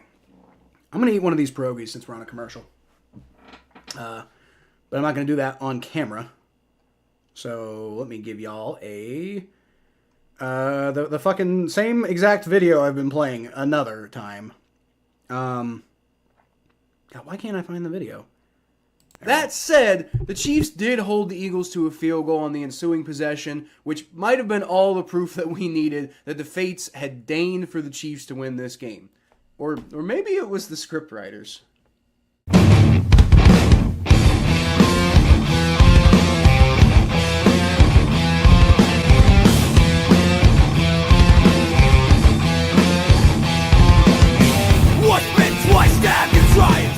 Welcome to the jungle, everyone. I'm Kyle Phelps, and it had to be the damn Chiefs, didn't it? Don't get me wrong. I'm really happy for really likable guys like Patrick Mahomes. All right, one pierogi left. I'm gonna have to use it strategically later, cause the hell? I'm gonna have to use that last pierogi strategically later, though, cause I mean. We've got a good lead right now, but I'm too traumatized by the Bengals to, believe in it just yet. So, I think one more touchdown on offense, I'd start feeling pretty good. Because then you got like a 3-touchdown lead, right? Well, not a full 3-touchdown lead, but Najee Harris going into the tent. So, wonder what happened. Oh, he collided with Jermaine Pratt's helmet there. You know what I bet's going to happen? I bet what's going to fucking happen. Not that, I'm going to condone leading with the helmet or anything like that necessarily. But I bet you anything, Jermaine Pratt's about to get a fucking massive fine and nothing's going to happen to TJ Watt. I bet that's what's about to happen. Bet you anything. Bet you a firm handshake and a video. All right, 8:45 left to go. Russell Wilson takes a shotgun snap. He's going to throw. It's caught. Good God. Nope, is it fumbled? The Bengals pick it up, if so. I think they're going to call it incomplete pass, though. I would like to see a replay here, though. Because, like, caught? No, yeah. Yeah. Now, good job by Cam Taylor-Britt to knock that ball out, though. Definitely not a catch. Be cool if it was. Fumble would just be fucking massive, honestly. And, oh my God, Russell Wilson almost fumbled the fucking snap. And he's just going to take it and run and get a fucking first down. God damn it. No heads up by the fucking defense. Like, come on, guys. God, that could have been a massive... Back-to-back plays, that could have been massive fucking momentum shifts for the Bengals. And they're just not paying attention. Damn. Big missed opportunity on that one. Russell Wilson almost fumbled that snap, but he got back a hold of it and just started running. All right. Shotgun snap throws, and it's caught wide open as Pat. Where the fuck was Jordan Battle? What the hell? What? What are you doing, Jordan Battle? Dude, he wasn't even the same fucking zip code as Pat Freiermuth. What the hell are you doing? Good God. Oh, my God. John says, look away, too late, you saw it. Yeah, well, yeah. Oh, my God. What the hell? I guess he kind of got caught. He got caught a little bit there behind Van Jefferson. Oh, no, he didn't get caught. He was just fucking double-teaming Van Jefferson and leaving Pat Freiermuth wide the hell open. I see now why Lou Anarumo wasn't playing Jordan Battle. Dude, holy shit. What the hell? Like, seriously, what the hell, Jordan Battle? Oh, my God. Classic Steelers pulling the bullshit at the end of the game. Now, that wasn't Steelers bullshit. That was Bengals bullshit. That was Jordan Battle just completely fucking forgetting where he was. God, you think Jordan Battle was the one with a concussion. The way that fucking play went. Like, where the hell... Like, that looked like me when I was playing fucking defense when I was, like, 6 years old, or whatever. Playing a little pee-wee football for the Hamilton Little Blue. Like, oh my God. What the hell, Jordan Battle? Just fucking ridiculous. Scoreboard? Oh, yeah. I don't want to put the scoreboard up, Mikey. You can't make me. I'm gonna, but you can't make me. I did it because I wanted to, not because I did it because I feel required by morals to do so. Not because you made me. Yeah. I did it because I felt like it. Too bad. Yeah. Shut the fuck up. Oh, jeez. Okay. That's not great. I mean, I'm glad we have the fucking... We still got a 5-point lead, so, I mean, just as long as the offense comes back out and is okay, be okay. I don't want to go to school certain days. Sounds pretty normal. The Bengals D got soft on that. I know! That pisses me off so much, Jay. It's the bane of my fucking existence. The Bengals, when they have like a 2 fucking touchdown lead, they always get super soft. And they just go into like clock saving mode. And it always backfires on them because they always let teams back into games because of that shit. Like, that's part of the reason why I kind of want to, like, if we make the playoffs, maybe we won't move on from Lou Anarumo and maybe I won't fight too hard for it. But that's why, regardless of whether we win this game or not, I'm still going to be on the fire Lou Anarumo train. Because, like, that shit is just, like it's so fucking predictable. It's so fucking predictable. They build leads, and then they just get fucking soft because they're trying to be too conservative. And they're like, okay, well, we're just going to make you burn the clock. But then they end up giving up points way too fucking quickly. And now look at it. The fucking Steelers crowd's in the game. It's a 5-point ball game now. And you're going to have to fucking fend this shit off. You got 8 minutes left in this game. It's not like, you know, I mean, if the offense can stay on the field, great. Burn a lot of clock, get some points on you know, I mean, shit, a field goal puts us up by 8, which is good. You know, gives us some good insurance, but I mean, you've got to like fucking bring this shit home. We've got to stop doing this every goddamn week. Steelers have scored 7 points all fucking game, but when crunch time, you give up a fucking touchdown because you're fucking paying no attention to these fucking golden opportunities like Russell Wilson bottling the goddamn snap. I'm sick and tired. I'm sick and tired of Lou. If we lose to the Steelers, then Lou better not get back on the fucking plane. That's all I'm saying. I know the defense has had a generally good game, but they collapse in the worst fucking moments. Like clockwork. Joe Burrow shotgun snap. He's going to roll, and it's knocked down by Cam Hayward. Dude, just throw it over him. Like, what do you... I don't even... Like, that one's on Joe. That one's entirely on Joe. Just fucking... Like he's unblocked in front of you. Just throw it over him. What are you doing? Come on, Joe. All right, come on. 2nd and 10. Let's not do this. Let's not do this. Come on. That Steelers crowd's really into it, too. They smell blood. That Steelers crowd smells blood, dude. Do not fucking let it happen. Come on, Joe. I know you got the fire in you. Come on. He steps up. There you go. And he throws. First down. There you go. Mike Gesicki. Over the middle. Good job. He steps up and he evades that pressure. And there you go. Keeps the drive alive. Okay. There we go. That's what we need. We need shit like that. Keep that clock moving, boys. Just keep that clock moving. Joe Burrow's going to throw it short to Khalil Herbert, who fumbles, and I think he gets back on top of it, though.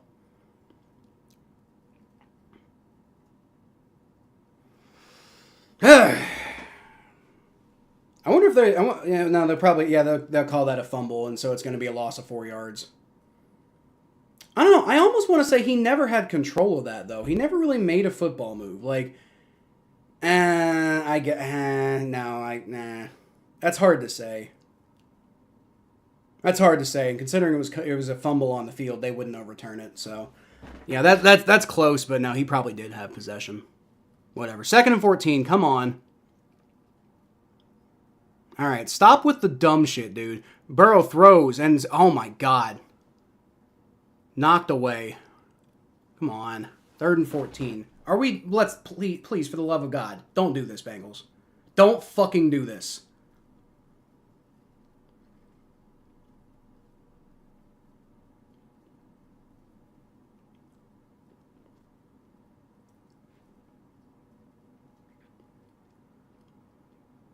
That was pass interference, man. Like, I don't...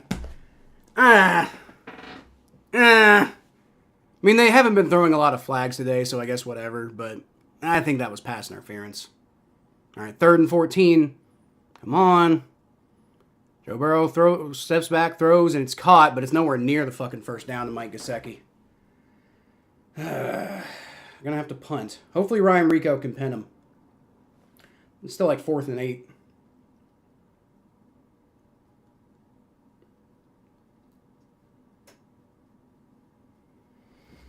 Six minutes. Going to be, I think, under 6 minutes left to go in the game after they punt this. Defense has got to come through here, man. This is prime punting position, I'll say that. So, I mean, Rico, you got a golden opportunity here for like a legendary punt. All right, punt is away. And, all right, it's caught at the 7. There you go. Great coverage. Great coverage. I think he got down to the 10. That's about it. Great coverage there. All right. Okay, we need some pierogi magic. Am I going to get a commercial? We need some pierogi magic. I think we're going to get a chance. Okay, so I'm going to, real quick, I'm going to use my pierogi magic here. If I can find the goddamn... Here we go. That said, the Chiefs did hold the Eagles to a field goal on the ensuing possession, which might have been all the proof that we needed that the fates had deigned for the Chiefs to win this game. Or maybe it was the script writers.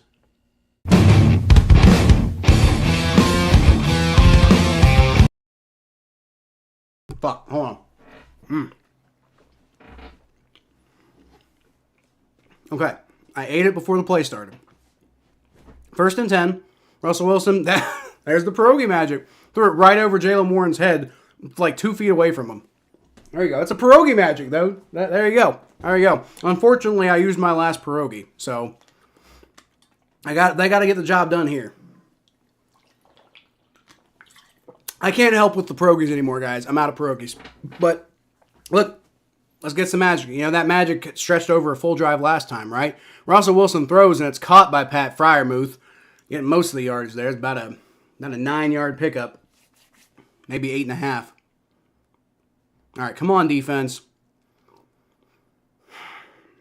The clock's moving. That clock is moving. 3rd and 1. Russell Wilson, shotgun snap. And, oh my God. He's going to throw it, and it's just out of fucking bounds. That works out. Refs are not going to call the pass interference. That's good. Okay, if you're not going to call it on us, or if you're not going to call it on them, don't call it on us. I appreciate that. That's a good no call by the refs. There you go. 4th and 1. Bengals defense gets off the field. That's really great to see, man. Now let's see. Now I want to see. Is there? No, there's no pass interference. I mean, no. I mean, like, yeah, he wasn't grabbing him. Yeah. Maybe there's a lot of physical contact there, but nothing that I saw that was out of hand. Yeah. I mean, no grabbing or anything, so that's not pass interference at all. All right, so that's going to be what?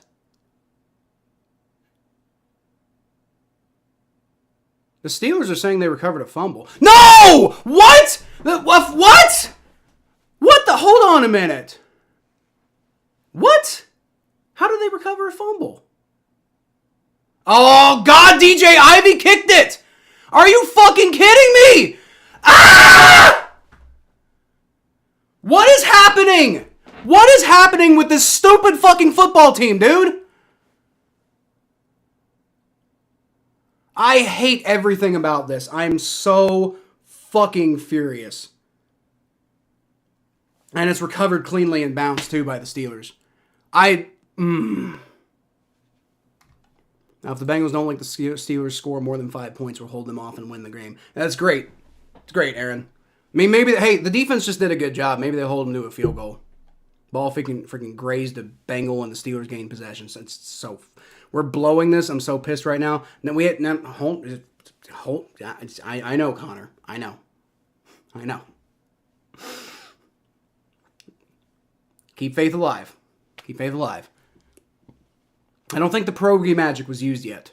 I think the pierogi magic is still coming through here. It worked last time, right? Like last time there was a crazy punt play. Pierogi magic kept working. So let's see. Hold on. Russell Wilson throws. Oh, there you go. He overthrew George Pickens right there. So I mean, maybe we can get lucky. Maybe we can get lucky. You know, hold the Steelers to a field goal. I mean, shit. I mean, with 5 minutes left in the game, it's quite possible that they might just kind of go for it if they don't get a chance. If they run too much time off the clock, maybe they go for it and miss. You're not going to the playoffs anyway, and probably not, Jim, but let me have some fun. 2nd and 10. Russell Wilson, shotgun snap. He's going to throw. Caught by Freiermuth. He gets pushed out of bounds. Might have gotten the first down. I think he might have been a little bit short. They're saying 3rd down.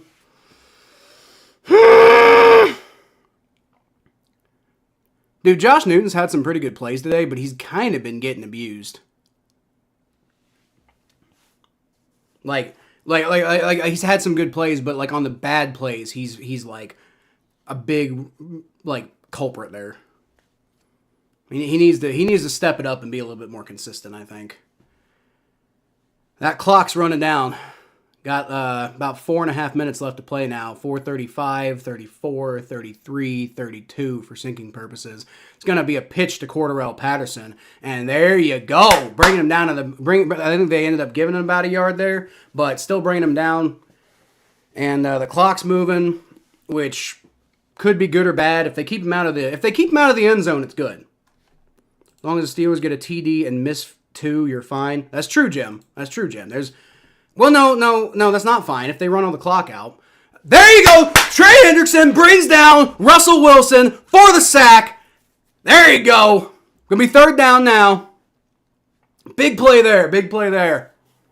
All right. Got a chance to bring it home now because that clock is moving. That clock is moving, baby. Great play by Trey Hendrickson there. He's been making it happen. Like I said, Trey Hendrickson don't want to go home. Trey Hendrickson wants to be playing football next week. That's what Trey Hendrickson's trying to do. Will he be? I don't know. But he's doing everything in his power to do it. 3rd and 15 now. Come on. Just hold him to 4th down here. All right. Holding! Holding! Where the fuck is the flag? Easy holding call. All right. Well, Josh Newton knocked that ball away, and they also did not call pass interference, which there's a flag. What's the flag? You better call holding on the Steelers for this.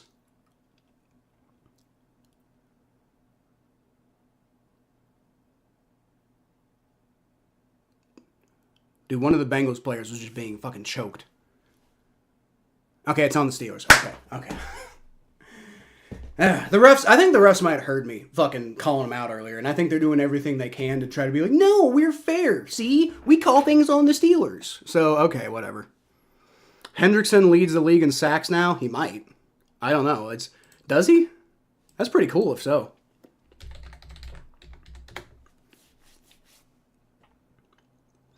Now, the Bengals and the Bengals, Browns, Ravens, and Steelers are also the only teams who have played this week, so that might be an empty stat, to be fair.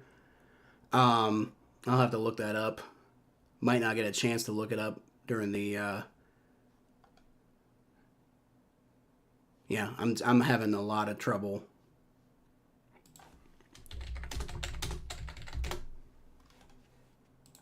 All right, Russell Wilson throws, and that's caught. Hit pretty hard by Von Bell, and gets it down to about the 35, and it's now 4th down. The Steelers have to take a field goal here. There's just no fucking question. With there's going to be less than 3 minutes left in the game now. Steelers do have all 3 of their timeouts, but the Bengals have a chance to put this away on offense now. Regardless of what happens on this 54-yard field goal attempt, which isn't a gimme, but Chris Boswell has been pretty much the league's best kicker this year, so I'd be shocked if he misses it. It's up, and it is. It's good. Oh, well. I tried.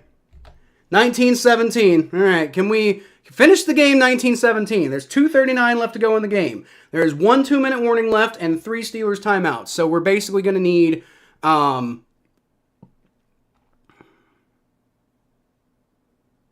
guess 2 first downs, right? 2 first downs and we probably win the game, right? We really got to milk that clock, man. And, don't play it that fucking super conservative, but, do what you got to do to win, honestly.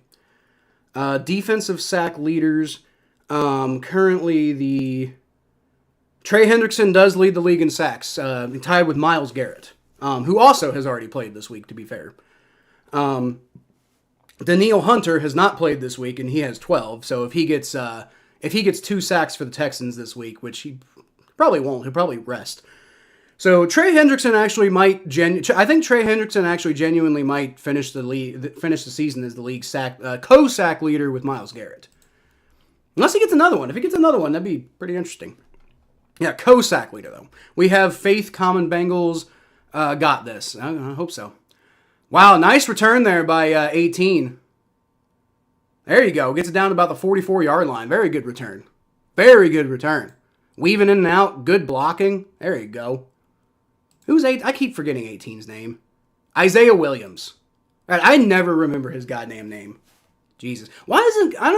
okay. Isaiah Williams has been returning pretty well today, so... I guess I'm not going to, bitch about it too much, but I feel like Khalil Herbert should be returning kicks, personally. But, yeah, whatever. As long as you score, you can win this. Yeah, I agree, Jim.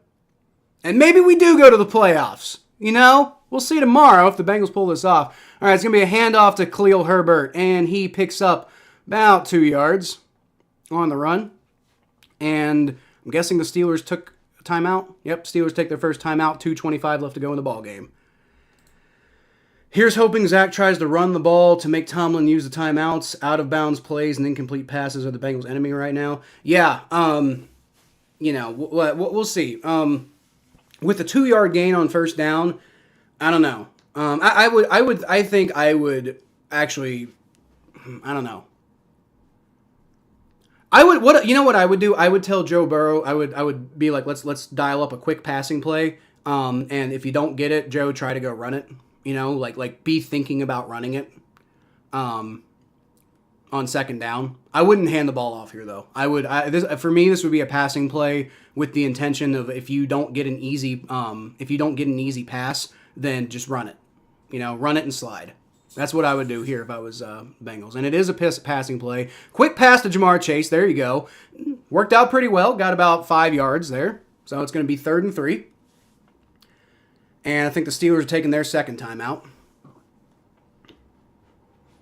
All right. Now, you got to get a first down here. If you get a first down here, you're getting real close to wrapping it up. Real close. Because the Steelers can probably take one more timeout.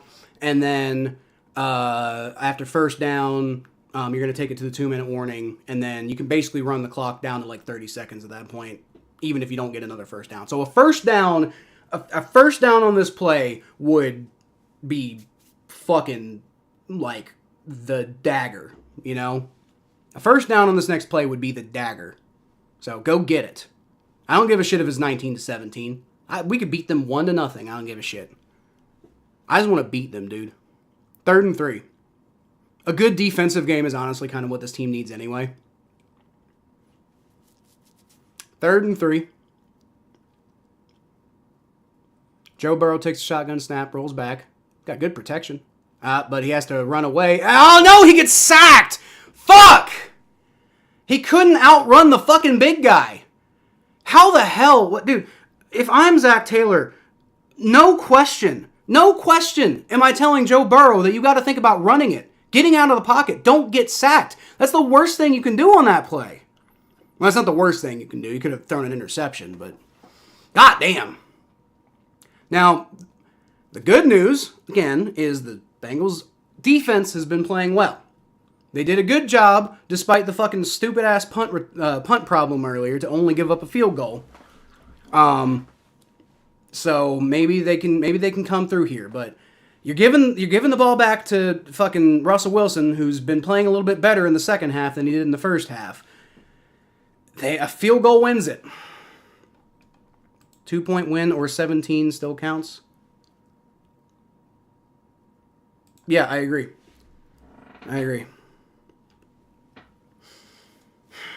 Dude, I don't understand why Joe Burrow didn't fucking, like, immediately duck and run. The second pressure was on top of him like that.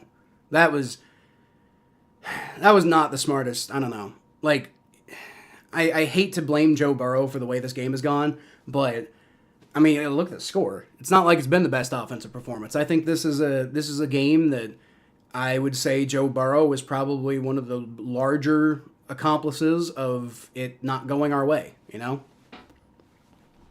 With the like, I mean, just misfiring all day, the fucking interception earlier, and then, you know, right there taking a sack instead of at least trying to fucking run. It's 3rd down and 3, dude, and you took a fucking 10-yard sack. Like, that's just, it's hard to justify. It's like, I really don't want to get mad at Joe Burrow because he's been dragging us to the fucking, you know, any semblance of a chance of making the playoffs. Boswell kicks a game winner. You shut your dirty fucking mouth, Richard. Hate to say it, but it's looking like that's how it ends. Doesn't have to be. Ryan Rico can fucking pin him. Ryan Rico's a fucking weapon. So, I mean, you know, if the defense can just, you know, the Steelers are going to have, I think, 1 timeout left. Yeah, well, you're not going to run the clock out on them. So, yeah, you got to stop them. The defense can stop them, though. The defense has had a good game. It's not as good of a second half as the first half. But, you know, I mean, to be fair, they've only let, you know, how's it been so far? They've let like 10 points up in the second half as opposed to 7 in the first half. So, I mean, maybe they can come through here, man. Yeah, Steelers got 7 points in the second quarter, and they've had 10 points in the fourth quarter. So, yeah, this fourth quarter has not been going the defense's way. But, you gotta fucking do. You gotta come through here. If you don't, then, I mean, sweeping changes. Honestly, you know, if they lose this game, get rid of Zach. You know, that's not the best punt of all time. It gets down to the 25-yard line. Well, defense has got to come through now. That was not the best punt by Ryan Rekow when we really needed it, you know?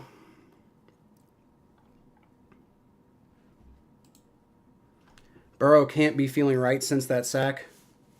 Yeah, I don't know, but I mean, like that's, you can't be doing that in that situation. Just hope the Steelers become the Bears. What, they're just bad forever? Yeah, I wish, but I've been hoping that for years, man. Maybe we can get a pick. Come on. Russell Wilson. I mean, he throws, he turns the ball over, right? Russell Wilson turns the ball over a lot. Shotgun snap for Russell Wilson. Rolls back. And Myles Murphy gets good pressure. There you go. There you go. Akeem Davis, he does get it off to Najee Harris, but Akeem Davis-Gaither brings him down in the backfield. Like I said, keeps that clock moving. There you go. Yeah, 2-yard loss, 2nd and 12 now. Russell Wilson's in the shotgun formation again. Rolls back. He's going to throw it short to Freiermuth, who gets tackled in bounds. There you go, for only about a 2-yard gain. So they get that 2 yards back. It's going to be 3rd and 10. Mike Hilton on the tackle. Good job, defense. If the defense can win this game, honestly, the ideal situation would be the defense winning this game. It really would be. Russell Wilson shotgun snap throws. It's caught for first fucking down. God damn it. Like I said, though, the defense winning this game would be the ideal situation for the Bengals. Because that would be everything they need to, get right. For whatever happens, whether they make the playoffs or not. 1st and 10, Russell Wilson's going to roll out to the right. And he's going to try to run it a little bit. That's a dumb decision. What the hell? Why would you run it? It's like a 2-yard gain. And that clock is still moving. They might run the clock out on the Steelers at this rate. 30 seconds left. 29, 28, 27, 26, 25, 24. They do have one timeout, to be fair. And Russell Wilson gets sacked again. Let's go! Let's go! And I think the Steelers are going to have to take that timeout. Trey Hendrickson comes down with the huge play. Timeout by the Steelers, 20 seconds left. Can the D win this game? I hope so, Kevin. If the defense can win this game, that's huge. Because that shows a lot of fucking growth for this defense. And it's like, about fucking time, honestly. But you'll take it. You'll take it because, Joe Burrow knows we all know Joe Burrow's good, right? If the defense can come through and win this game, that means we can rely on them again. If we do make it to the playoffs, then maybe we can go on a run, Hendrickson is the Bengals MVP? I think so. Although I will say any slim, minuscule chances of Joe Burrow winning MVP are probably done in by this game, though. Clearly, if Trey Hendrickson wins this game, then I don't think Joe Burrow has any argument to be MVP. Not that he was going to win it anyway, but there was a little minuscule chance. 3rd and 12. Come on, defense. Come on, bring it home. 20 seconds left. Russell Wilson, he's going to wind up and throws, and that's way too far. You got to love it. George Pickens couldn't come close to that. It's 4th and 12. This is the game, y'all. 14 seconds left. Pickens is slow to get up, too. Ugh. I don't think he's that hurt. He might just be disappointed, though. I don't know. He kind of came down awkwardly on that elbow. But, yeah, that was a massive overthrow by Russell Wilson. He had him, too. Josh Newton was beat. It's a little bit of a gift. Maybe that's that pierogi magic, right?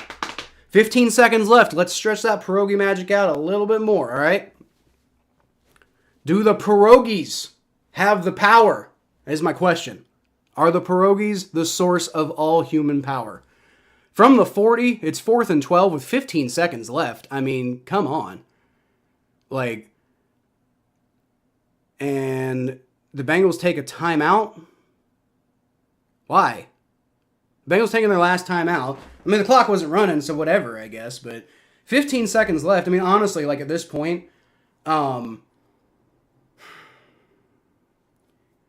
I'm the Bengals, honestly, this is a situation where it's maybe okay for Lou Anarumo to give you 10, 15 yards. That way that you're just not getting them in field goal range.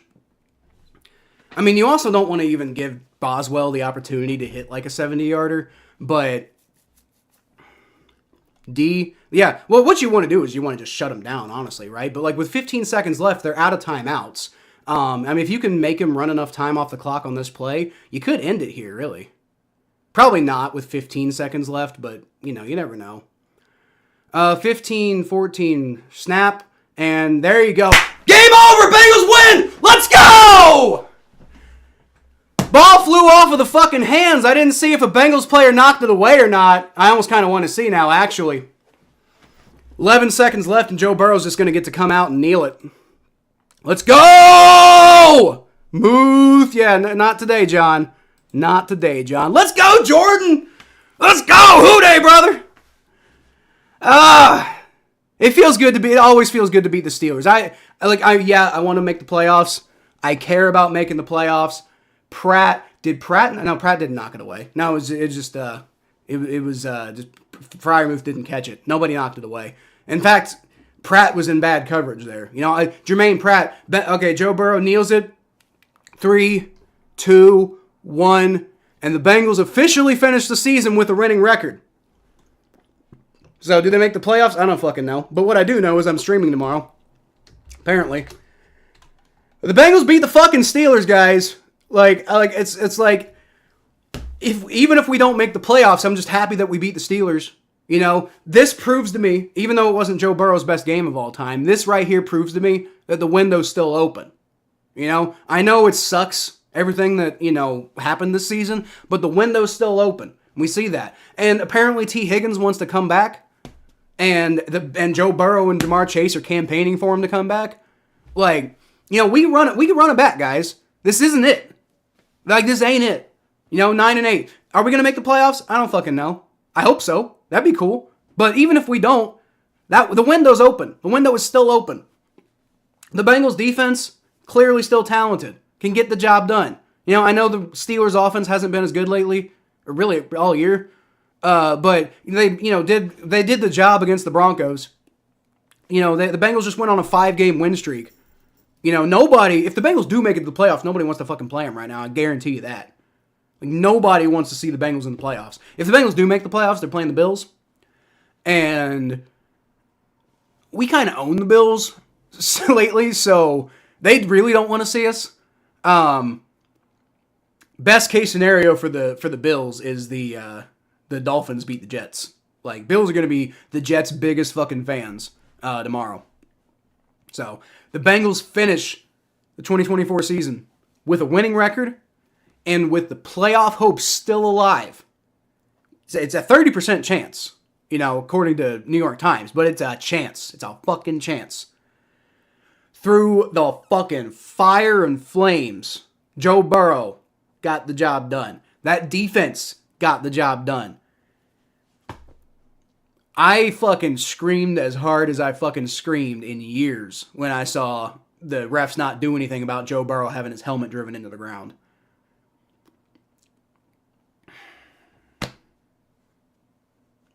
And we didn't get swept by Russell Wilson. That's another thing. Thank God we didn't get fucking swept by Russell Wilson. God, I don't know if I could have handled that shit. I can do the fucking, unlimited jokes. I can do all the fucking Russell Wilson jokes now because he doesn't fucking own us. And he actually, Joe Burrow beat him in the last game. He, sort of. I mean, he also fumbled, so it's kind of on him. But, Russell Wilson didn't beat us last week. The fucking, the Bengals beat themselves last time we played the Steelers, but Russell Wilson didn't do it. So I can make Russell Wilson jokes now. Let's go! I was really hoping I wouldn't have to just, have Russell Wilson own the Bengals. That would just not be a reality I want to live in.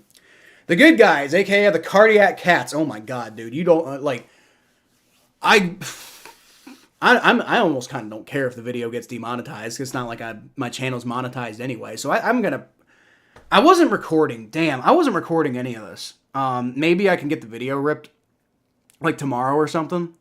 Once it processes, maybe I can get the video downloaded. But I'm going to try to put up a video about this, guys. But I am going to be streaming tomorrow, though. So I'm going to be going live tomorrow, probably around 4:15ish. Getting ready. We will be watching the Broncos-Chiefs game, but I will also be keeping an eye on the... By keeping an eye, I mean also kind of half watching the Dolphins and Jets game. So I'm gonna have the Chiefs-Broncos game on the main screen here, and this overlay is going to be Chiefs Dolphins. I'm going to have Chiefs Broncos on the main screen here, and the overlay here is going to be Chiefs Broncos. But I'm also going to have, like, my alt scoreboard that I do sometimes. I'm going to have that up, like that whole thing. And yeah, I'm going to have that up, and it's going to be the Dolphins and Jets.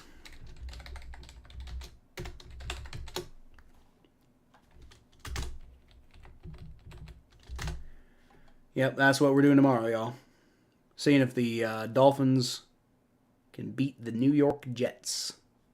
No, I'm sorry. Seeing if the Jets can beat the Miami Dolphins, because we don't want the Dolphins to win. Nobody wants the Dolphins to win. None of y'all, I promise you, none of you guys, unless you're a Bills fan, want the Dolphins to win tomorrow, right? Like, maybe plenty of people are rooting for the Broncos. I get it. You don't want to see the Bengals. And I also get it. The Broncos are interesting enough. It wouldn't be boring to have them in the playoffs. But nobody, no neutral fans, nobody wants the Dolphins to get in the playoffs, because that would suck to watch. Bills fans probably want the Dolphins to get in the playoffs. Nobody else would probably care, because it's not like we all know the Dolphins aren't beating the Bills. So, yeah, nobody wants the Dolphins to get in the playoffs except for Bills fans and probably Dolphins fans, I guess. But I don't even know if they really want them to get in. No 11-6. Boom! Boom! Boom! I told you you're going to be wrong about that, Mikey. I honestly cannot believe how close you came to that being fucking right. I was getting real nervous there at the end. I still honestly, like, I was genuine about, I was genuine about, like, me and my wife wanting to go to New Orleans at some point anyway. So I still might come and, like, shake your hand and shit, but it's not going to be about winning a fucking bet. No 11-6, 10-7, which is still better than we finished. But I don't fucking care, okay? If we make the playoffs, cool. If we don't, that sucks. But, at least we fucking finished strong, It was Pratt. Yeah, Pratt didn't knock it away. He got beat on that play. It was like Freiermuth just didn't, like, secure it. Defensive wins straight up. They did. The defense. They kind of got lucky at the end on that last play with Freiermuth dropping the pass. But yeah, the defense that was, like I said, the ideal outcome of this game is the defense wins it. Because that's what we needed. We needed the defense to beat a good team. And they did that. Yeah, they beat the Broncos too, but they also let the Broncos score a lot as well. So they almost screwed it up against the Broncos. But they beat a good team. They let the Steelers, not a great offense to be fair. I mean, the Steelers, they scored 10 against the Chiefs. They scored 17 against the Ravens. They scored 13 against the Eagles. I mean, honestly, like, the 17 is the most, shit. 17 is actually the most the Steelers have put up since the last time the Bengals played the Steelers, where they put up 44. And then before that, they put up 19. Then they put up 18. Then they put up 28. And then they put up 26, 30, 37. So they were doing better earlier in the year, I guess. But, basically since the last time the Bengals played the Steelers, 17 is the most that they put up. So not an all-time performance by the defense by any means, but they got the fucking job done against a good team that has talented players, and you can't say that it was just the fucking Browns this time, You can't say that's a playoff team that they fucking beat. You say what you want about the Steelers offense, but if the Bengals did make the playoffs, then that's the kind of team that they got to go fucking beat, And then the way they held the Chiefs to, like 26 when they played them. I mean, most of these playoff teams, except the Eagles, they've done fairly well against. Not the Ravens. The Bengals as a whole did well against the Ravens, but the defense did not. Pickens sucks? I don't know if Pickens sucks. Like, he's a pretty talented player. But yeah, he's definitely not. He's no Antonio Brown, let's put it that way. And I mean talent-wise. I'm not talking about mentally. But, yeah. Juan Don Garcia Vega says, "Hooday, let's go, Juan." Let's go. I don't think I've seen you in the chat before, so if you're not a subscriber, feel free to subscribe. If you are, welcome back, and I'm sorry I don't recognize your name. But, hell yeah, let's go. Hooday! Kyle, Chiefs or Broncos? Well, I'm going to be rooting my ass off for the Chiefs. I think the Chiefs win, honestly, because like honestly, I think the Chiefs win, and I honestly think the Jets win. I think it's going to be really close, right? I don't think I'm not super confident in the Chiefs backups beating the Broncos. I'm not super confident in the Jets beating the Dolphins, but I would say that I'm like 51% think, maybe 52, 53% think that that's going to happen, as opposed to that not happening. Now, I mean, like, the odds of both of those happening is probably still pretty low, but like, I mean, in each individual game, I would say that like Aaron Rodgers playing his last game, and generally, other than last week, last week was terrible, but other than last week, Aaron Rodgers has, been fine lately.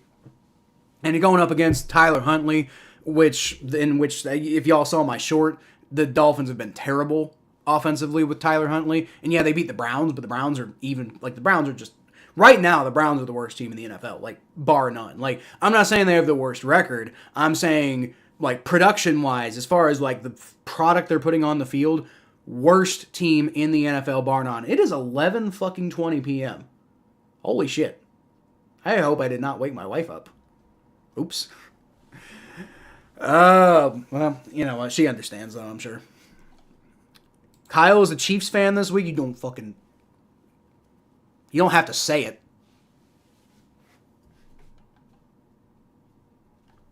But to be fair, it doesn't run that fucking deep. Like, I hate the Chiefs, but I don't hate the Chiefs like that. I don't hate the Chiefs so much that I'm going to root against their backups when the Bengals need them to win to make the playoffs. Of course, I'm going to be rooting for the Chiefs this week. Funny story, I was a squidgy bit of a Chiefs fan when I was a little kid. I was a Bengals fan, but I thought the Chiefs had cool helmets, and when you're like 5, that's the kind of shit that matters to you, right? So, like, I was like, the Chiefs are cool. But the Chiefs were also bad back then, so it didn't really matter. But, I also kind of liked the Broncos for the same reason back then. Except, John Elway was a fucking incredible quarterback. Like, when you and me were kids, Jordan, John Elway was just the fucking man back then. And I really liked John Elway, so I kind of considered myself a bit of a Broncos fan, like, secondarily to the Bengals, but still.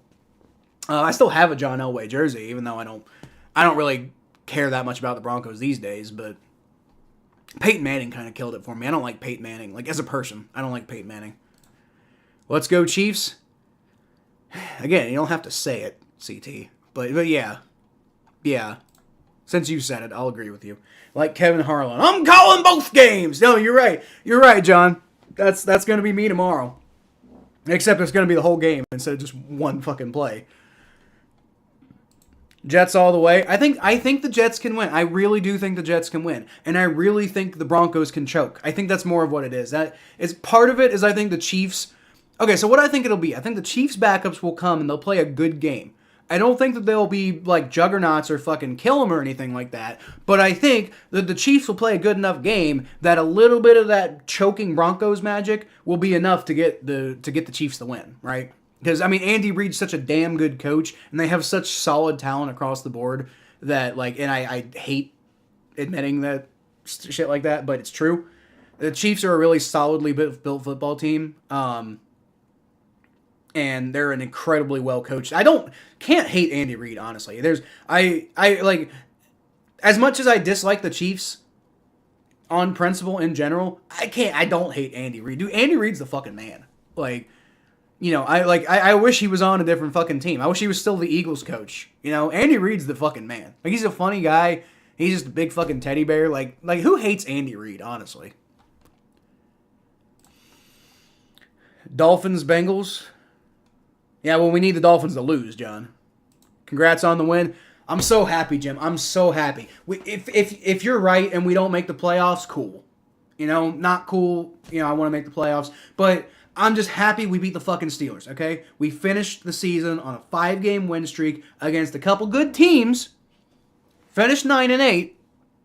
It's not been the best season, but the defense finished getting some of their swagger back, right? So maybe we can go into next year, and a lot of these guys are going to be back, and maybe we can, get right back to it. The window's still open.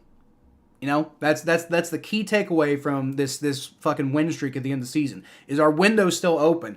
Yeah, we might not get in the playoffs this year, but that doesn't mean that next year we're not going to have a chance, right? Doesn't mean that next year we can't go back to being like one of the best teams in the NFL. So, stay tuned for the Bengals. Stay tuned for me. I'll be streaming tomorrow, 4:30. Well, 4:15 probably. 4:15, 4:20, somewhere around there. Guarantee if you predicted the Steelers go 10-7, they would have won. If I predicted the Steelers go 10-7. Oh, that's funny, Mikey. Honestly, Mikey, if it had come down to that, if the Steelers were 11-5 going into this game, and the Bengals, but everything else was the same. Like the Bengals needed to win to potentially get in the playoffs, and also just fuck the Steelers and shit like that. Even if it wasn't just that, if it was just Bengals Steelers in Week 18, and the Steelers are 11-5 going into it, and the Bengals have essentially nothing to play for, but you made that prediction, and I said you were going to be wrong, and now it looks like you're going to be right because if the Bengals beat them, I'd still be rooting my ass off for the Bengals to beat them. Like that's more important than a bet. Browns 0-16, yeah, they're one of two teams to ever do that, and they're the only team to turn that 0-16 into more fucking pain and heartache and bullshit. The Lions turned that 0-16 into Matt Stafford, if I recall correctly.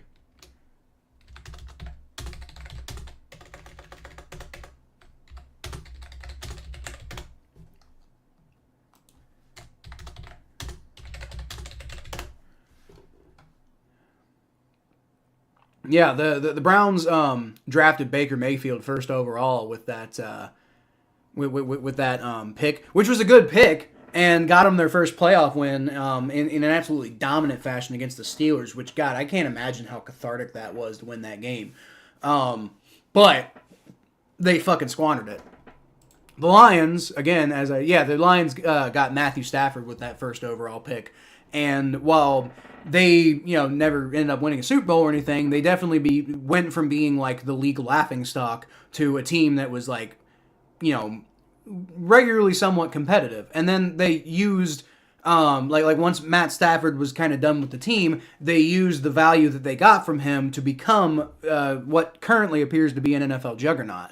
So the 0-16 ended up in the long run kind of working out in the Lions' favor. In the very long run, working out in the Lions' favor. The Browns, the 0-16, they couldn't even turn that into, some sort of silver lining. So, I think the Browns going 0-16 might be conceptually worse than the Lions, even though the Lions were the first team to actually do it.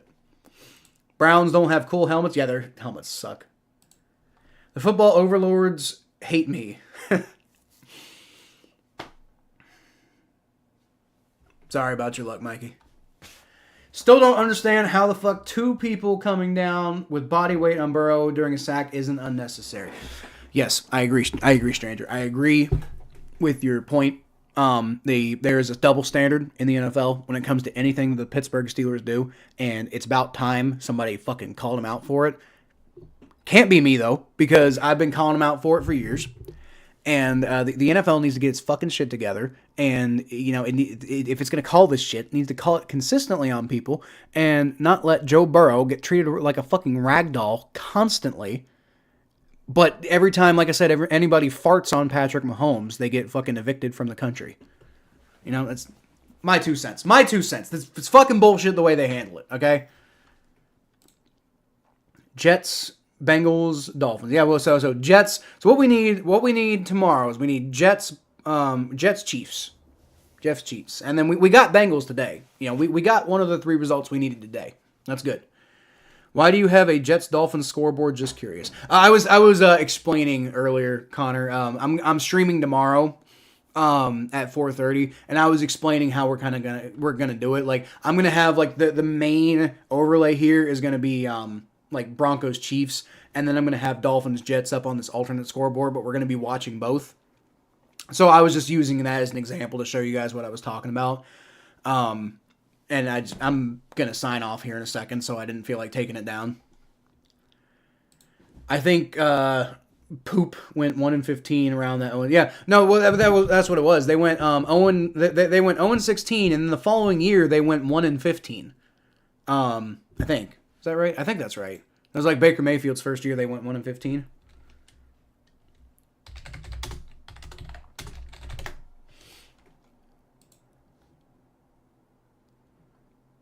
No, they went 7-8-1. What the hell? Okay, so I guess it was okay. I guess I got it backwards then. 2016, the Browns went 1-15, and then 2017 they went 0-16, and then Hugh Jackson proceeded to have a 2-5-1 record before he got fired in 2018. So in total, Hugh Jackson, his record was three. Hold on.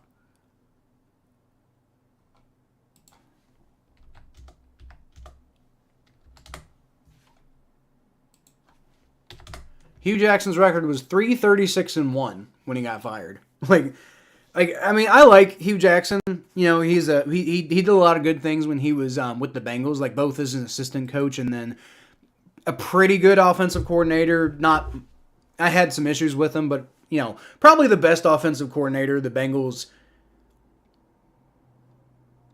have maybe ever had. Honestly, like, you know, I mean, Brian Callahan has obviously presided over a much more, you know, effective offense, but he's got Joe Burrow. Hugh Jackson was doing that shit with Andy Dalton. Okay, so you know, I had my qualms with Hugh Jackson, but frankly, like as far as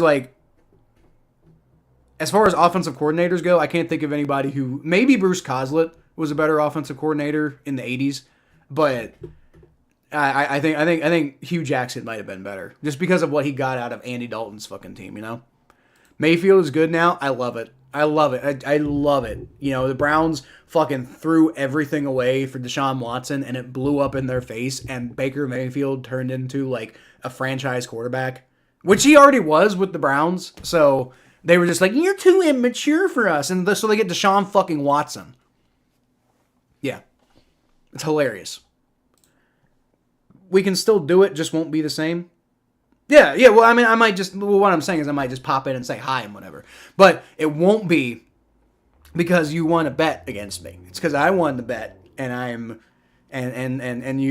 appreciate you as a longtime friend of the show, and you know, all that. So, but I won the bet by way fucking slimmer margin than I wanted to. Obviously, I wanted the Steelers to go 0-17, but I mean that was way I'm honestly, Mikey, the fact that you got that close is pretty impressive. The best thing from me, the Browns since Joe Thomas. The best thing from the Browns since Joe Thomas is what? The 0-16 season? He was with that team, wasn't he? Streaming 3 days in a row? Yeah, sort of, Mikey. Like our show isn't going to be 4 hours long, right? So, like, I kind of, but not like that. I'm not streaming 3 days in a row. Like, our show is going to be like an hour, right? Maybe not even an hour. But it ain't going to be 4 hours, right? I'm calling both games. That'll be Kyle tomorrow. It's true. Trey will be Defensive Player of the Year. Oh, Trey for Defensive Player of the Year. Yeah, he should be. Trey Hendrickson should be Defensive Player of the Year. I agree with that.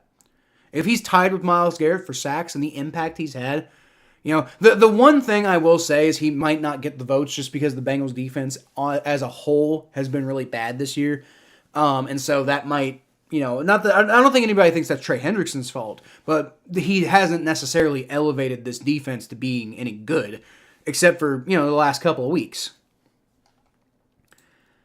How did he last 3 seasons, 40 games? What? What? We almost got Deshaun Watson.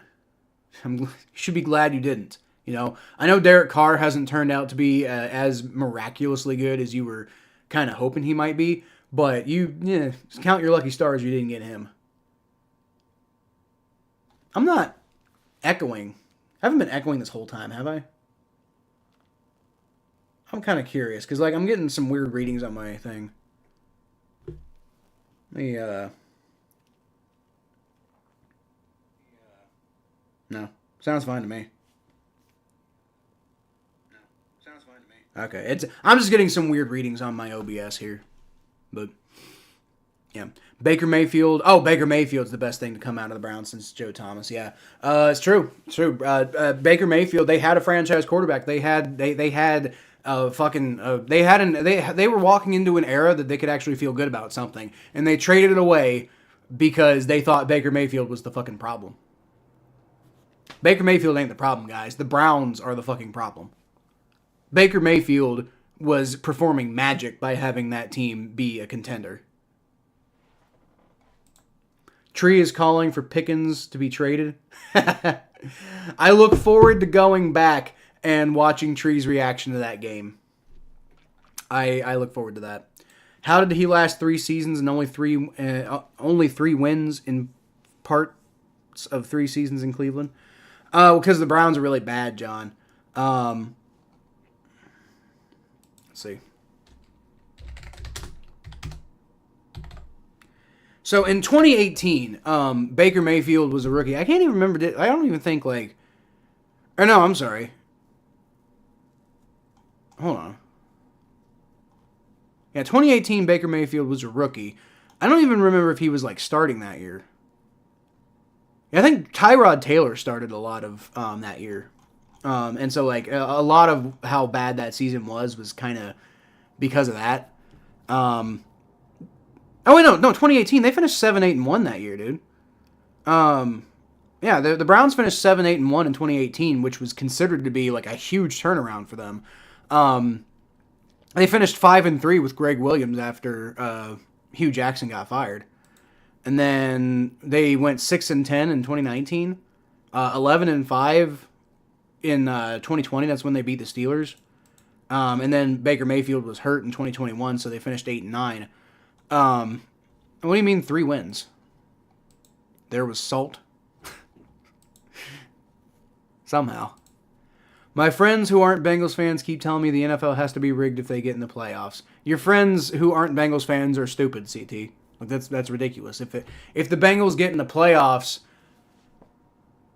like that's no, the NFL is not rigged over that. Like I mean, if the NFL was rigged, Joe Burrow would have a fucking Super Bowl by now because he's a fucking media darling. Honestly, like everybody loves Joe Burrow. Joe Burrow's got the charisma. Like Joe Burrow might be the most charismatic quarterback in the entire NFL. And the fact that the Bengals have not had enough success with him, right there, in my opinion, is proof that the NFL is not rigged.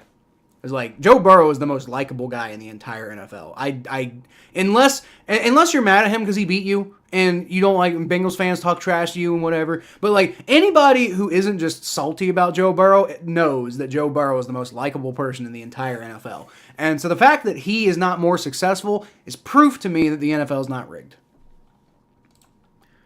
Not him. Why did they fire Jackson?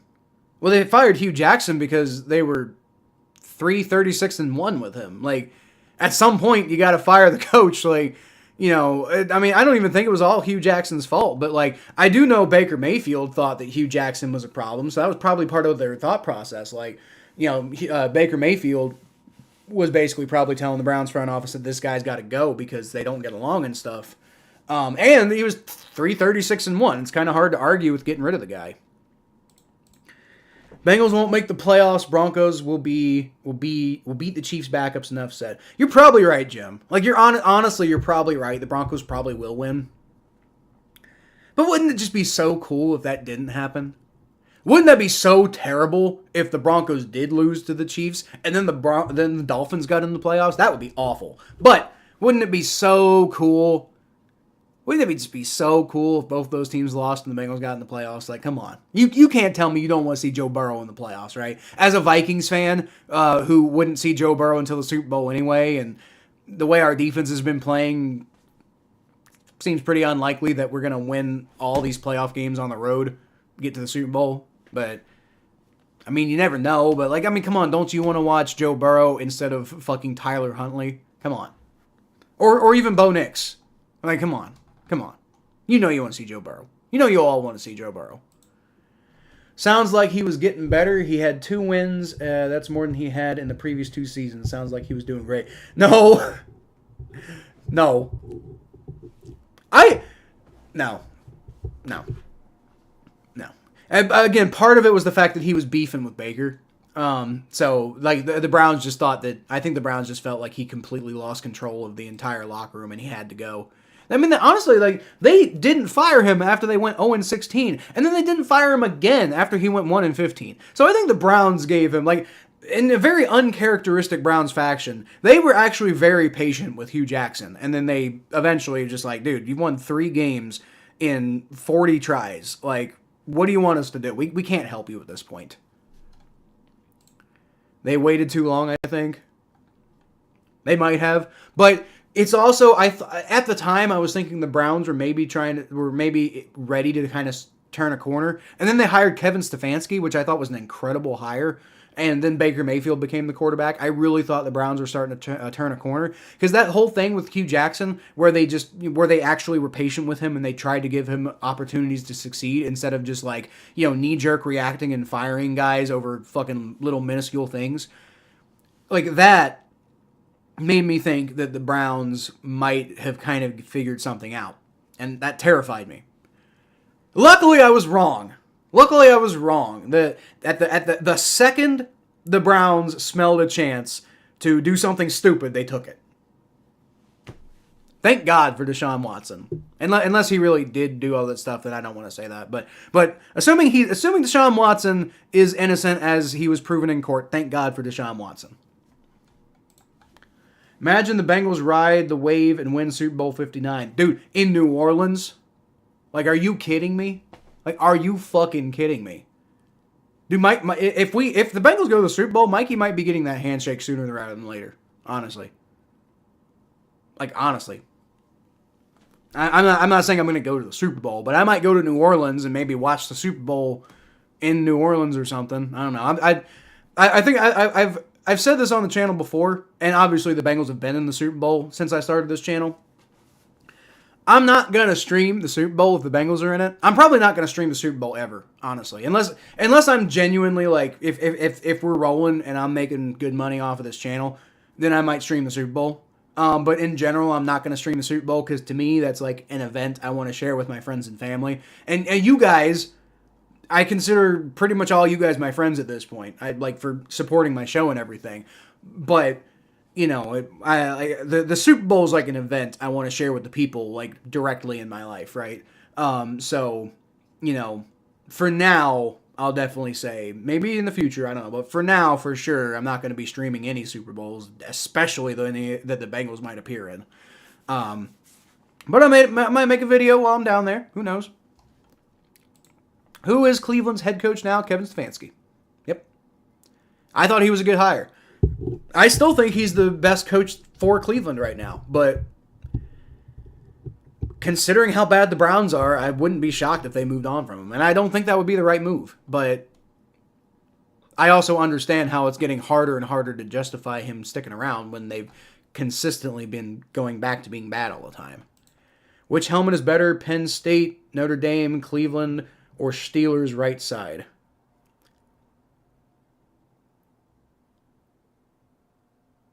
Why do you gotta put me in that position, John? Why you gotta ask me that? Wait, the right side. Hold on. Is that the one that doesn't have the logo? Well, dude, John, why you gotta ask me questions I don't want to answer? Because the answer is the Steelers have a pretty cool fucking helmet. Like, let's just be honest. That like it's unique having the logo only on one side, and then you got like that fucking black, that jet black gives it very much kind of like that like that black steel kind of vibe, or like at least that kind of irony vibe that you kind of want from a team called the Steelers that makes their fucking image off of the steelworking community. And like Steelers got a cool helmet. I don't want to talk about it anymore. If the Bengals go to the Super Bowl, are you going to New Orleans? You going to the actual game? No, I'm not going to the game, Connor. I cannot fucking afford Super Bowl tickets. You crazy? You know how much those tickets cost? Hell no. I'd love to go to a Super Bowl where the Bengals are playing in one day, but there's no way that would ever happen. Like, I mean, I'd have to be like a millionaire to be able to even consider affording tickets like that one day. Now, I will say, if I had the money, if I was legitimately like rich, and the Bengals were in the Super Bowl, you bet your ass I'd fucking buy tickets to see the Bengals in the Super Bowl. That's a once in a lifetime fucking opportunity. I'd pay any amount, $50,000 for a ticket. Hell, if I got the money, I'll probably pay that for that one time that'll ever happen in my life. But I don't have that kind of money. I can't afford Bengals tickets right now. Like I can't afford regular Bengals tickets, and much less Super Bowl tickets. So he's been the head coach in Cleveland for a while then. Yeah, since he was the guy who replaced Hugh Jackson. So since 2020, I think. Ben Stefanski. Who's LSU fans going to root for if it's Bengals versus Washington? Joe Burrow. Joe Burrow's the one who won the national championship, right? Did Jaden Daniels win the national championship? Is Jaden Daniels a legend in fucking Baton Rouge the way that Joe Burrow is? I don't think so. I think LSU fans be rooting for Joe Burrow, personally. And Jamar Chase, too. It's not just Joe Burrow, it's Jamar Chase. It's fucking, they're I forget who the other LSU Tigers on our team are, but they're gonna be rooting for the Bengals. They're gonna be rooting for the Bengals.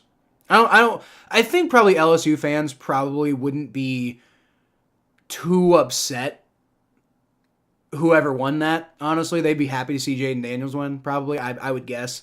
But I think they'd be rooting for Joe Burrow. Funny question, all of them have no logos on it. I don't really care that teams have no logos. I just think the Browns having an orange helmet is stupid. Like, at least a brown helmet, I would think. I don't know. I agree, Steelers do have cool helmets. Just don't want to fucking make me say it again, John. Hey, but at least we beat them. Fuck you, Russell Wilson. Have you ever been to a Super Bowl? No. No. I'm telling you, those tickets are crazy expensive, Connor. Like, I've been to 2 playoff games in my life. And one of them was when I was 13 and my dad bought the tickets, right?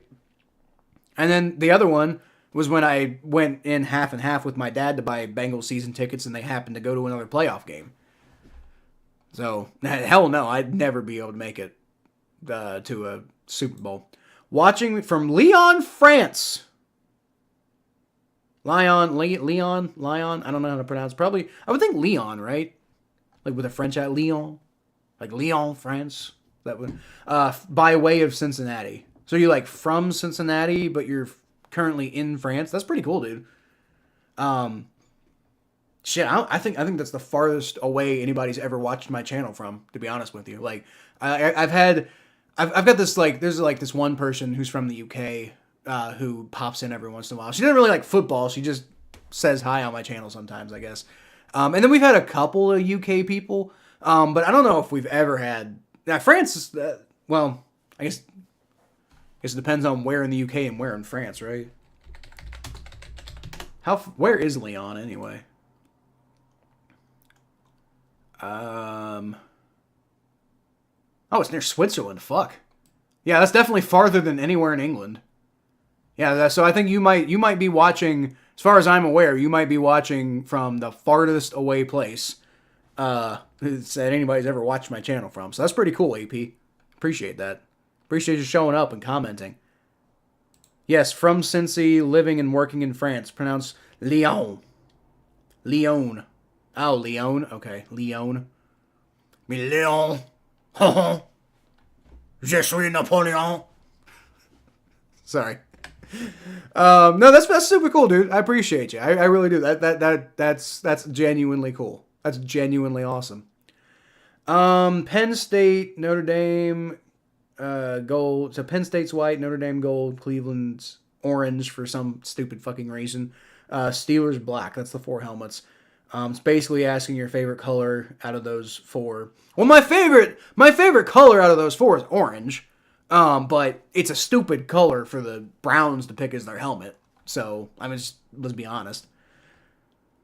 Sorry to make you thought it would be funny. Well, I hope you found it funny, John. Brown should have a brown helmet. Yeah, they should have a brown helmet. And they should have the fucking elf logo, or at least the dog logo, or something. Or brown with the brown logo, or orange with a brown logo, or with the shit logo. That'd be fun. That's my vote. Have the fucking regular stupid orange helmets they have, and then put a turd logo on it. Yeah, that's my vote. For that, that's what the Browns should do. That's my vote. They wouldn't do it, but France, France just had their government fall, right? Like voted no confidence and all that shit. Am I still coming? Eventually, yeah. I'll come, Mikey, at some point. Like I said, me and my wife probably go to New Orleans at some point anyway. So I'll probably stop by New Orleans at some point. But it won't be because I lost a fucking bet about you saying the Steelers are going to go 11-6 at the beginning of the season. But I will say though, in your defense, you should honestly feel pretty good about the fact that you came that close to being right. So kudos to you for being that fucking close, honestly. And to be fair, I think I also said you're crazy for saying they're going to go 11-6. So the fact that they went 10-7, I think shows that I was crazy. So I think you can at least feel good knowing that you at least had the right idea, and I was the crazy one. In fairness, the Steelers suck. They kind of do. It's wild to me that they just keep winning. I hate Mike Tomlin. I like Mike Tomlin, but I hate Mike Tomlin, My French is terrible. Can't be worse than my French. Can't possibly be worse than my French. I think I know more Gaulish than I know French. Like Gaulish, the ancient language of the Celtic people who lived in France, during the time of the Roman Empire and before. I think I know more language from the Gaulish language than I know French. I know, in French, you say, oui means yes, right? And I know je suis, but I don't actually know what that means. I know omelette du fromage means omelet with cheese. I know that because of Dexter's Laboratory, fucking legendary show. Omelette du fromage, because he said it over and fucking over, and kind of drove me crazy in that episode. But I remember that fucking word, though. Omelette du fromage. And then he just got all the fucking babes because he knew how to say cheese omelet in French.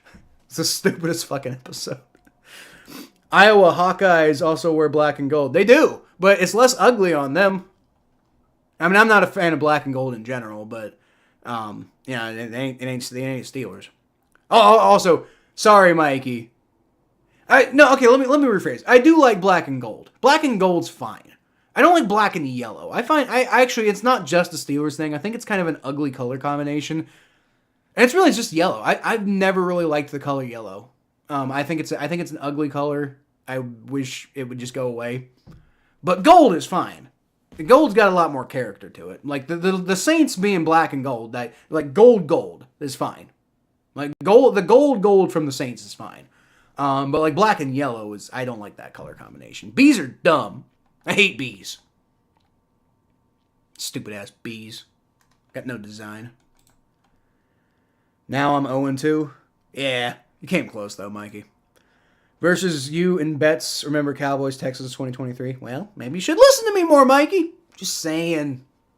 Maybe I know what I'm talking about. A little bit. 2022? Okay, fair enough. The Iowa Hawkeyes logo on it. Yeah. And plus they got a cool logo. The Iowa Hawkeyes logo is pretty good. When you think black and gold, you should think Saints. Yeah, I'd much rather think Saints. Because, again, black and gold. Again, if it's gold, black and gold, I think that's pretty unique to the Saints. How many other teams are black and gold, right? A lot of teams are black and yellow. But how many teams are black and gold, right? Not that weird yellowy gold that people call gold, but it's not really gold. But gold, it's the Saints, and I can't think of another team that's black and gold like that, right?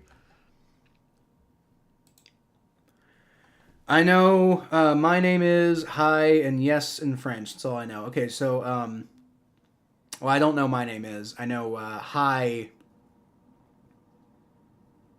I don't know how to say hi either. Yes is we.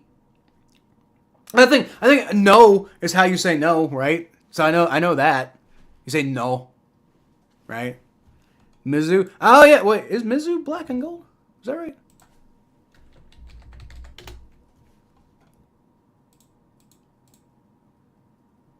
No, that's not black and gold. I mean, I guess that they might call it black and gold, but no, that's still that yellow. That's still that weird yellowy thing. Um, I mean, I obviously don't have a problem with Mizzou at all, but I definitely not a big fan of that color combination. Never have been. No, that's yellow. Like they might call it gold, but that's yellow. Now, the Saints are the only team I can think of that legitimately uses black and like gold, right? Like I mean like gold, like shiny ass fucking like gold, like the real color gold, not like that yellow shit. I don't like that yellow shit. I don't like that yellow shit on anything. Yellow's a primary color. Sure is. It looks a lot better when it's mixed with blue or red. And when yellow's mixed with stuff, it typically makes nice colors. But by itself, I don't like yellow. Ohio State helmet stickers is not plain silver. Yeah, it's not gold though. But what I mean is, I don't know. Also, like their colors aren't like their colors are like crimson and silver is Ohio State. It has nothing to do with black and gold at all. Hooday, let's go. Let's go, Greg. Hooday. Got the job done today. Like I said, we might not make the playoffs, but I'm just happy. I'm happy to beat the Steelers no matter what. Always take that. All day, every day, baby. Black and gold Tigers. Yeah. Not gold though. Bonjour. That's right, bonjour, right? We and Germapelle. Gemapelle is probably how, like, something like that. Gemapelle. Germpelli. Vermicelli. That's how you say it. Vermicelli. I'm too hick to say it. I'm too hick to speak French, y'all. Not like deep hick like Cajun, right? Obviously they speak French just fine, but I'm too Kentucky. I'm too Kentucky to speak French. Let's just be honest. Like the St. Louis Rams had, yeah, that gold, yeah. But they were blue and gold, right? But yeah, that gold. The Rams are actually, yeah, the old St. Louis Rams, the only other team I can think of that has used that shade of gold. I'm sure there are probably others. Well, Notre Dame, right? Notre Dame has used that a lot. Maybe not the same shade, but it's the same, like, style. Like, on their helmets, that's, like, gold. Now, their logo is yellow, but their helmets are, like, gold, right? Yeah, those Notre Dame helmets are, like, gold, right? And here you go. Here's, like, when Notre Dame's wearing their black uniforms, I'm actually looking at them right now. Notre Dame's... and Purdue! Okay, there it is. Purdue. Yeah, I like Purdue's uniforms. That's another team that uses it. So Purdue, that black and like gold, that's pretty slick. I think it really is. And like the Saints have cool ass uniforms. I'm not gonna lie. But like black and gold, but it's that weird yellow gold. That's ugly to me. I don't like that. But it's mostly the yellow part. It's not the black part.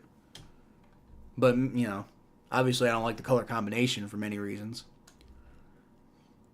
When I first got into MLS, I had to debase myself into being a Columbus Crew fan, because they were the closest team to me.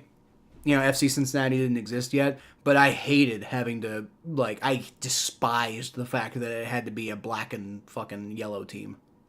I hated that fact. Had a teacher who was a Steelers fan, I'm assuming is what you're saying. She tried to debate me on a better team back in 2020. Tried to debate you on who was the better team in 2020?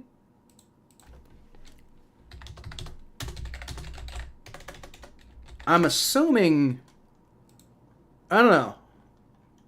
I feel like the Saints and Steelers were about on par back then, right? Steelers were 12-4, and the Saints were also 12-4. So, shit. Yeah, but that was also when the year the Steelers got blown out by the Browns in the playoffs, right? So I think we can say the Saints were probably the better team in 2020. I think we can probably say comfortably the Saints were probably the better team that year.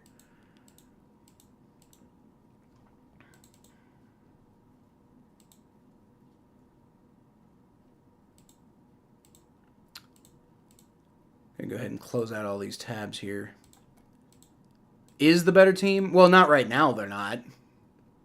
Like, I mean, I like New Orleans. I like the Saints a lot better than I like the Steelers, but I can't say that they're currently the better team, like objectively.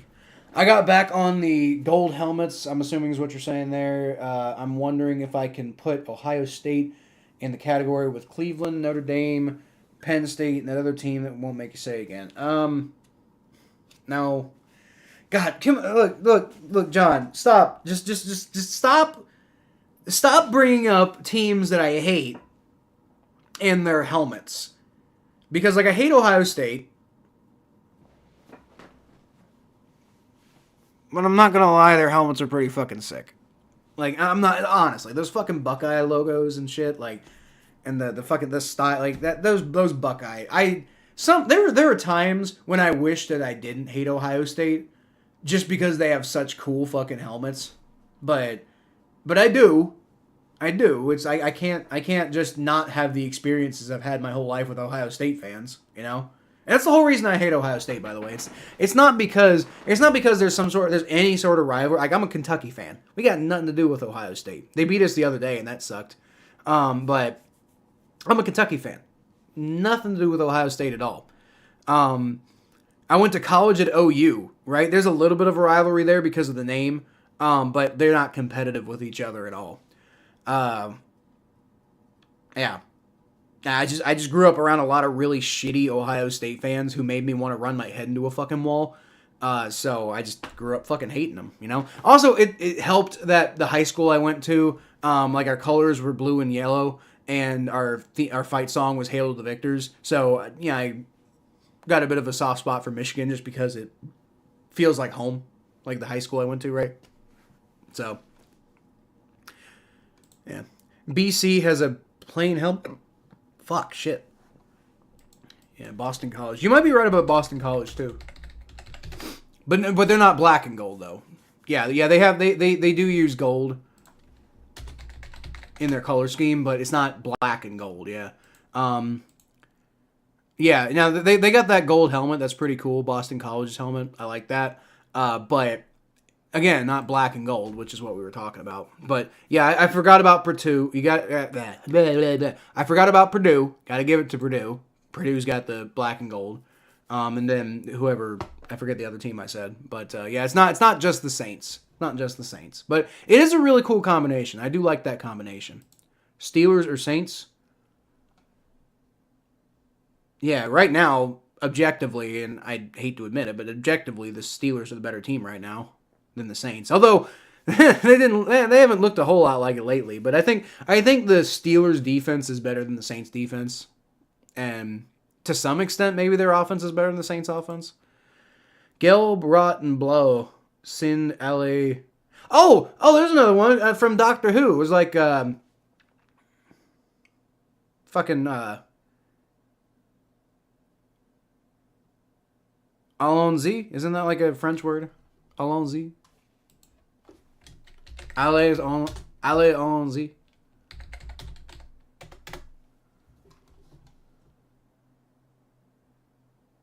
I don't actually even know what that means, though. I just know fucking David Tennant said it all the time. I tried typing, but autocorrect, yeah. I didn't know you hated a lot of teams with no logo. I know, it's weird. It is really strange when you think about it. Not all of them. I don't hate Boston College. I don't hate like Notre Dame and shit like that. But yeah, I like now that you mention it, yeah, I despise Ohio State and I despise the Steelers, and I can't say I despise the Browns. Like, they're so irrelevant, it's hard to despise them. But like I definitely don't like the Browns. They're definitely like a rival I dislike. Yeah, that is a weird coincidence. Maybe I just have something against. Well, you know what? The Bengals don't have a logo on their helmet, but frankly, and this isn't just me being biased, but frankly, I think the Bengals have the coolest helmets in all of football. Like, I mean, Michigan's got pretty cool helmets, but I think the Bengals helmets are cooler. I think the Bengals, like with those fucking tiger stripes, that's unique and interesting. And like you don't just. First of all, the Bengals have the best helmets in all of football, in my opinion. But one of the worst logos. That stupid fucking B. I've hated that B ever since 2003, I think, is when we switched to the B. And before that, we had this cool ass fucking tiger head, right? And before that, we had the tiger with the full body and everything, and that was cool as shit. And then we switched to this stupid fucking bee. Like, what a lame, stupid fucking logo. I hate the Bengals. I've always hated the Bengals logo. I use it because that's what their logo is. Let's just be honest. But I don't like it. I've never liked it. It's simplistic. It's easy to draw, I guess, but like I don't like it. Ratatouille is a French movie. Yeah, but it's not a French word, right? It's just, well, I mean, I guess it's a French word, but it's a dish. It's just as much an English word as it is a French word at this point. My comment was in German. See, I don't know much German either. I'm currently learning Gaelic, like Scottish Gaelic. I'm currently learning Scottish Gaelic, and I learned Russian when I was in college, like the first time around, like fucking 12 years ago or something. Shit. Yeah, well, I guess 10 years ago now was my, like, cause 2015 was my last year at OU. My last year at OU was 2015, so it's been 10 years now. And I took Russian back then. I don't remember a whole lot of it, but I can speak some like basic Russian words still. Привет, до свидания, козел. That's basically the worst possible thing you can say to somebody in Russian. Apparently, I don't know. My Russian professor told us that. She was like, "This is like calling somebody like a motherfucker. You call them a bolshoi kозел."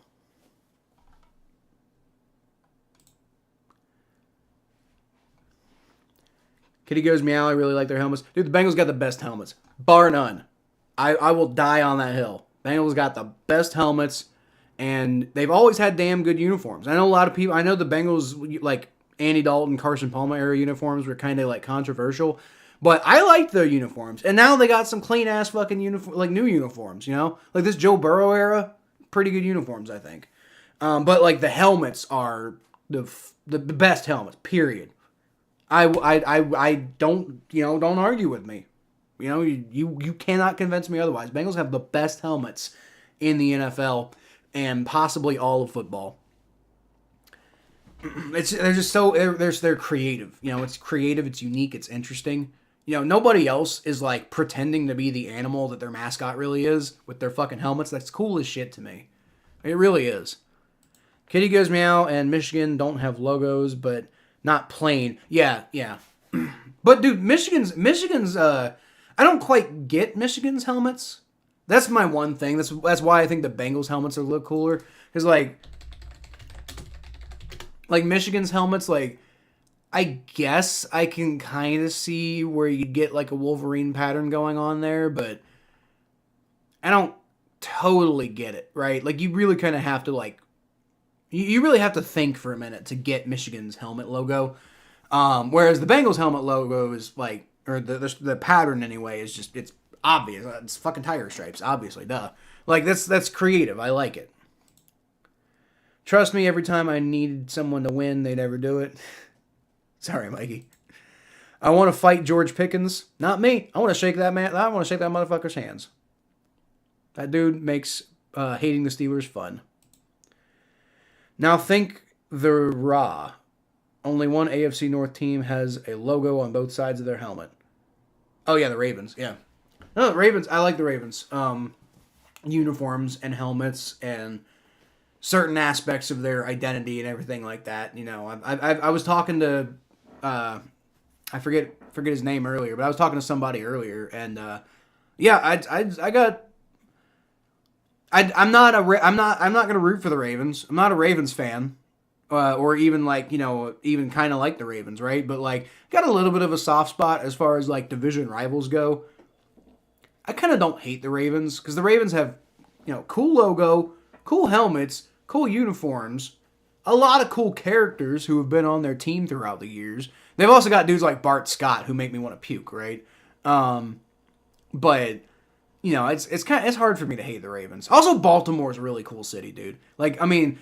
Yeah, if you ever get a chance, go to Baltimore, get some fucking crab cakes. Go to Jimmy's Seafood Restaurant in Baltimore, get some crab cakes. It'll be expensive, but worth it. So worth it. Those fucking crab cakes at Jimmy's, amazing. I'll pay whatever price they want me to pay for them. You'll win a bet one day. You might not win a bet against me, Mikey, because I tend to not take very high-risk bets. I tend to take bets that I think are pretty solid for me to win.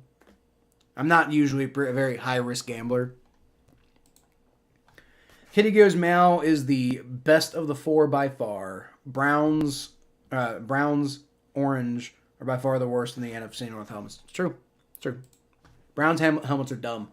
The Seahawks green unis suck. Yeah, I don't like their green uniforms. They're like weird and neon. I liked when they first came out with like their new uniform style back in like the mid 2000s or something like that. That's another one that was controversial that I actually really liked. People like compared them to like the Oregon uniforms.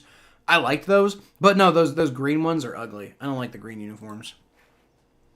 Kitty Gear's Meow jerseys are clean, but I like the color in the shoulders and the number style of the old. Yeah, no, yeah, I agree. I that a lot of people didn't like those jerseys. I liked those jerseys. I happily wear my like, I mean, I still got my Giovanni Bernard jersey right there. You know, still framed because he's still by far and away, you know, my most sentimental player. Maybe not my favorite at this point. You know, I've got some other guys who are maybe my favorite, but Gio is still my most sentimental player because he was the first guy who I argued and kind of put myself out there that the Bengals should go get and draft, and then they did, and it worked out. He was my first major interview as a beat reporter for the Bengals in my previous life when I did that before I started my YouTube channel. And his name's Giovanni Bernard. What a cool fucking name, right? Like I love Gio. Gio's got so much sentimental value to me as a Bengals fan. So that's my dude right there. I mean, guys like Von Bell and Jermaine Pratt and Joe fucking Burrow and Jamar Chase, like, we got so many cool characters on the team these days that I can't say Gio's my favorite Bengals player ever now, but I can say that nobody really holds as much sentimental value that Gio does to me. Didn't know if you'd be mad if I typed Ravens now. No, I don't. I'm not a Ravens fan, but like I don't hate the Ravens like that. It's not that deep with the Ravens. It's just we're rivals. That's all it is. My aunt and uncle live in Baltimore now. Get some crab cakes. I'm telling you. You get some good ones too. If you get the wrong ones, I'm not a big mayonnaise person. So if you get the wrong crab cakes, they just taste like they're half fucking mayonnaise. But if you get some good crab cakes that just taste like fucking crab, that's just delicious. Saw them in 2019 and I hated it. Oh, the green uniforms? Yeah. Not a fan of them. They like the Ravens, so I like the Ravens, but I think Kitty Gears Meow is better than the Ravens. Wait, who likes the Ravens? Oh, your family, yeah. I don't hate the Ravens. I honestly don't hate the Ravens. I hate the Ravens fan base sometimes, but not like the Steelers, not anywhere close to the Steelers. But the Ravens as a team, I struggle to really hate. I really do. Gold uniforms could be considered for the best. I don't know about that. Actually, my favorite uniforms from the Saints are their black uniforms, to be honest.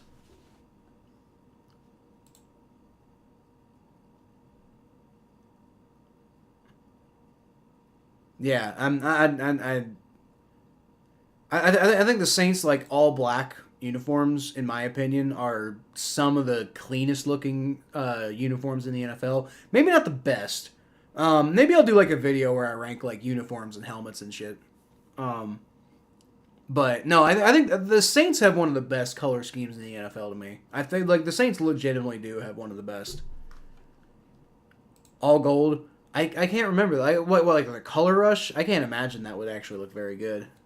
Oh, here it is. Ew. No, I don't like that. That's terrible. Oh, that's a redesign. That's not an actual thing. Okay. But if that's what it looks like, I don't think I can agree with that.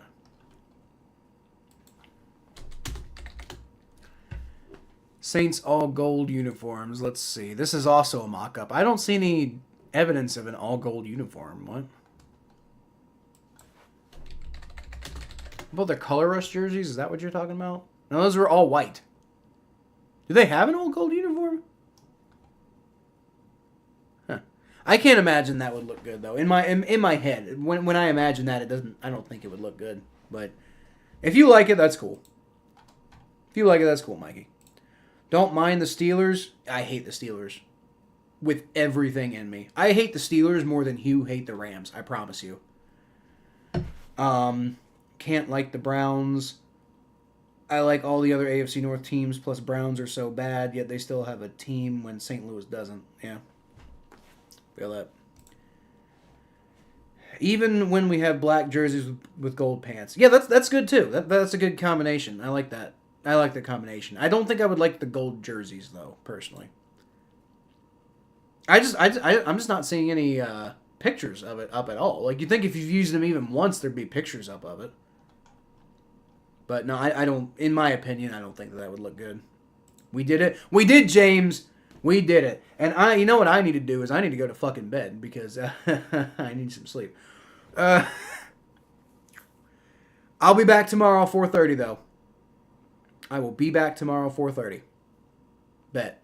We'll see if the Bengals going to make the playoffs. Will they? Probably not. But can they? They fucking can. They did everything they needed to give themselves a shot. And some things fell their way. The Colts already eliminated themselves. So now it's just about can the Dolphins continue to suck, and can the Broncos continue to choke. And those are bets that maybe you should take. Those two teams individually. Maybe both of them happening in the same week. I don't know. But individually, both those two things, I think totally fair to have that on the table. From 4-8 to 9-8, dude, this team constantly surprises me. I think I was saying when they were like 4-8, I'm like, dude, the idea that we'd even get to 9-8 to have a shot at the playoffs at this point is completely out of the realm of possibility. And then they fucking won 5 games in a row. Okay, all right. And they did it. They did it partially by playing defense. Actually, they did it the whole way by playing defense, but through half of it they were playing bad teams. But like they beat the Broncos and the Steelers here at the end. Good teams.